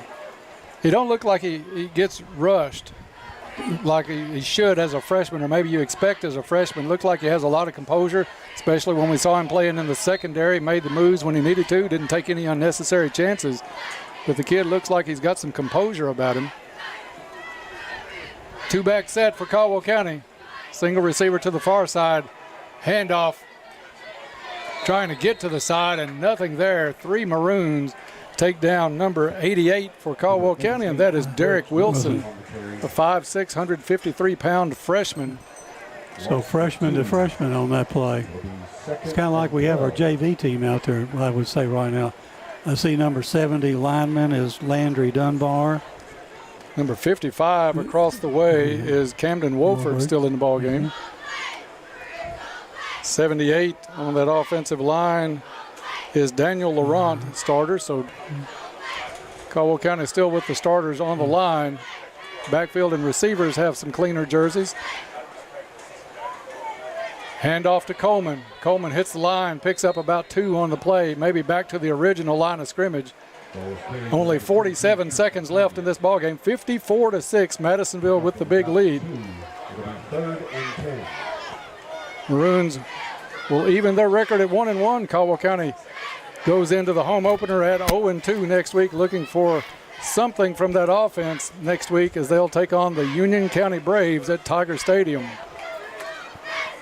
According to the forecast, back on regular schedule next week. We'll have football Friday right after the local news. Todd will have the interview with Coach McClung coming up at 6. We'll hit the air with the Farmers Bank pregame show at 6:30. Yeah, guys, they're going to let this one go. This game's over. They'll count it down, and Todd, you go ahead and grab a coach and just jump in when you're ready with one. Coach's interview post-game brought to you by the right by Joint Jeff Sports. Riley right now. Jeff, what do you take out of this one and try to build on going into Union County next week? Well, I think as I'm sitting here watching this thing I hope our guys understand that we have to have great weeks of practice to compete on Friday nights. Looking back at the week, I don't think we had a great week. We had a bunch of absences and some distractions and some things. The heat was part of it, but that wasn't the only thing. We had some other things going on. So our guys need to learn that if we're going to have a chance against good football teams at big schools with a little talent and speed, that we got to come to practice and prepare to give ourselves a chance to compete, and we just didn't do that tonight. Yeah, if you look from last week, Union County beat this Madisonville team, so that ought to get everybody's attention pretty quick. Yeah, that was a close ball game. I think Madisonville had a chance to end it. They were in it at the end and threw a little pick there in the red zone. So they were probably 2 pretty evenly matched teams. We watched the film back and forth, so we'll have our hands full with Union County next week. I hope our kids understand that, if we come in, we prepare, we feel like and get ready to play, and everybody's there and focus on what we're doing, we can compete with those teams. That didn't get done this week, and the scoreboard reflected that tonight. All right, thanks for the time. You going to be on the Saturday morning show in the morning? I'm sure I'll be there, Todd. All right, thank you. I appreciate it. Right, Well, I appreciate you. You got to get there before all the donut holes are gone. I like the biscuits and gravy, man. All right. Thanks, Jeff. All right, guys, that's the coaching situation, and the Tigers need a good week of practice, need to bounce back from this, but it's a tough week next week with Union County coming to town. All right, thank you, Todd, and stay around with us. Just let us know when you're ready with those post-game stats. All right. That coach's interview brought to you on post-game by the Joint Barbecue. Feel the heat of the game with Tiger coaches. Brought to you by the Joint Barbecue. Real talk, real time, real barbecue. Smoky, tender, and full of flavor, just like our Tiger strategy on the field. Satisfy your taste buds, feed your Tiger spirit. Real barbecue for the real game. Visit the Joint Barbecue in Eddyville or delight your senses online at jointbbqwky.com. Remember, life's sweeter when you're at the Joint. 54-6, your final here tonight. We're going to take a break. When we come back, we'll get underway with the Trilogy postgame report next on WPKY. Financial planning should be specific to you and your life circumstances. That is why we created Invest FB Wealth Management, a division of Farmers Bank. Hi, I'm Jeff McDaniels, Invest FB's lead financial advisor. Whether you're saving for retirement, starting a business, or planning your family's future, our individual and comprehensive approach can help you achieve your financial goals. Visit us today at our Princeton or Eddyville offices to start a conversation about your individual financial needs. For 25 years, La Potosina Mexican Restaurant has been your choice for authentic Mexican food. They appreciate your business through the years. Open 7 days a week for lunch and dinner. Pair your favorite meals with your favorite margarita. Enjoy dining in or call in for carryouts. Call 270-365-3848 to place your order. La Potosina Mexican Restaurant with locations in Princeton and Marion. Be sure to follow them on Facebook. And thanks again for 25 great years. You'll find over 30 years experience to work for you at U-Ride in Princeton. They are hometown proud and ready to serve your vehicle needs from start to finish, and they do it all safely. You'll find variety and quality vehicles along with on-the-lot financing. And of course, you can always apply online at uridesales.com. Stop by or call for an appointment today with one of their friendly sales staff at U-Ride on the Marion Road in Princeton. 270-365-3018. Hometown proud. Go Tigers! At Johnson's Furniture and Appliances in Marion, Kentucky, you're treated like family. Because to them, family is everything. Johnson's has the reputation of helping customers with brands you can count on, like GE Appliances. Shop their selection of GE appliances with premium finishes and features that make household chores easier, giving you time to do what matters. Bring home the long-lasting quality of GE appliances today. Trust Johnson's for furniture, bedding, and appliances. Because you're like family, and family is everything. We are back to Madisonville High School where the Maroons walk over Caldwell County tonight, 54-6. Time now to get underway with the Trilogy post-game report. Get into shape and feel good at Trilogy Performance Sports. Trilogy provides a top-of-the-line equipment collection and a vast array of classes, as well as an open gym. Their family-friendly environment focuses on achieving your sports performance and fitness goals. Cheering on the Tigers, Trilogy wishes you the best of luck this season. Get in the game and feel great at Trilogy Performance Sports. Bob, this one held as close as possible by a tough Tiger defense early, but a hot night. Caldwell County couldn't really muster any offense, and the defense kept coming back out on the field. 6-0 after one quarter, and then it kind of snowballed in the second. And then Madisonville puts in a reserve quarterback late, really takes it on his shoulders, scores a couple of touchdowns late in this one to run that score to 54-6. And the quarterback they put in, Dennis, I didn't check his yardage, but he probably had about 80 yards and about 4 carries. Yeah. Just about a 100-yard game in the last half of the football game. But excuse me. I'm sure we wore down. I know the heat was an issue. Madisonville was obviously the biggest issue. We just didn't have their strength, size, their speed, their quickness. That was pretty apparent in my mind. Bob, it's tough to go to something offensively. I think if you're Coach McClung, when nothing was seemingly working, we couldn't give Parker time to throw the football. We couldn't run up the middle because Madisonville was notably bigger that we mentioned on the pregame show. Tough to get outside because their defensive backs, their linebackers really swarmed to the football, and as soon as the Tiger took a hit, there were 2 or 3 more right on him. So I don't know where Coach McClung is going to take these Tigers offensively in practice the next week or so, but you're going to run into a pretty big group of kids from Union County next week at Princeton. Exactly, and the we did not consistently have anything that gained us yardage, either a little 3 or 4 yard run.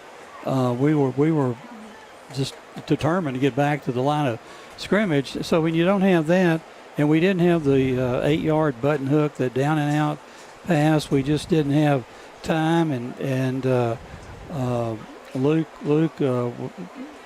doesn't throw the ball very well on the run, and he had to run quite a bit tonight. So those things all mount up to what we see here tonight. Not many points on the board. Luke has had to throw the ball on the run, you're right, and you know Union County is going to look at some film. They're going to see that Caldwell County is vulnerable to the blitz because Hopkins Central had a great deal of success with it in the second half last week. Madisonville brought it at times this week, so Union's going to be coming after him as well. You've got to do something to be able to pick that up and stop that from happening, because 3 and outs are the Achilles heel right now of Caldwell County, because you're putting a defense, as stellar as it may be, back out there in tough situations early in the year on hot nights and playing a lot of football defensively. Exactly, and if a lot of times tonight we had 2nd and 7, 2nd and 6. Couldn't get anything done. We'd end up with 3rd and 6, 3rd, 7, 3rd and 3. And we just did not have a play that we could go to consistently that got us anything. And we couldn't, in their coverage, in their secondary coverage, we couldn't find their Bermuda Triangle, if you will. Mm-hmm. A couple of times tonight we had passes that we threw in there and completed. One of them, Eli Stevens made a nice catch and a 20-yard gain. But we've got a lot of work to do in practice this week as to when we start. We have to do a better job blocking. We get the hole open, but then it closes so quick that we're thinking, hey, we're going to get a 3 or 4 yard gainer. We just barely get back to the line of scrimmage. And Bob, one thing you got to look at this season as well, there's a lot of changes on that schedule. We have a new coach putting in some new systems. We don't see a lot of those button hooks like you're talking about out wide, the little wide receiver screens that we were able to complete in the past. But you've got a schedule that there are no get-well games. We don't have the Fort Campbell. We don't have the Ballard Memorial on this schedule. Probably the smallest school we play is going to be a district game nowadays in a very tough district, and that's going to be Crittenden County. Exactly. And the other thing, Dennis, that I mean, it's looking like this, but we've got young people at the skill positions, and freshmen and sophomores just kind of line up and all the way up and down the lineup here. So, it's not like we have to give up this year, and no, but we've got to get those kids where they can get something done, if you will. Be positive, and because next year, you say you're bigger and stronger next year, but right now the future is now, so to speak. Yeah, we're still just 2 games into the season, haven't played a home game yet, so we've got to find something that works at least a little bit better, build on that, and hopefully have the turnaround that last year's team had after that rough 0-5 start that they encountered. 54-6. Right, and what we're seeing, I'm not sure how strong Hopkins Central is, but Madisonville is proving to be a really strong football team and a very good football team. They don't drop off anywhere at quarterback. They've got 3 or 4 running backs that can go the distance on any carry, and they've got guys that can catch the ball too. So, but we're 0-2, so the season obviously isn't in the tank. But I think we have to do some growing up this week. Absolutely. Todd, you let us know when you're ready with those stats down there on the field. I think we've got a little something down here if you guys are ready. Okay, go ahead. We'll take it down to the field for a Go Green post-game report with Todd. Yeah, post-game stats brought to you by West Kentucky Memorials, with locations in Princeton, Cadiz, and Hopkinsville. Proud supporter of Caldwell County football. West Kentucky Memorials offers quality handcrafted granite memorials. Again, post-game stats brought to you by West Kentucky Memorials. Not a lot of good numbers on the Caldwell County stat sheet tonight. The Tigers finished with -2 yards rushing, 51 yards passing, so a total of 49 yards of offense for Caldwell County tonight in the setback to Madisonville North Hopkins. And then you look at Madisonville. The Maroons rushed tonight for 346 yards, passed for another 108, so 454 total yards for Madisonville. And you look at those numbers and you realize why the numbers were on the scoreboard that were on there tonight. Madisonville winning the contest 54-6. And you start looking at some individual totals for Madisonville. Quarterback Canyon Johnson with 121 yards rushing. He passed for another 102. And then Marquez Hightower, the running back, 114 yards on the ground tonight. Madisonville, 9 of 16 in the air, 108 yards total again passing. So dominance tonight on the stat sheet for Madisonville North Hopkins, and the Maroons with a big win over the Tigers. And Madisonville now leading the all-time series after winning the last 2 games, 16-15. Tigers do have some rather large totals on the tackle sheet tonight. Jack Roach, the leading tackler tonight, with 12 stops, 3 solos, 6 first hits in there.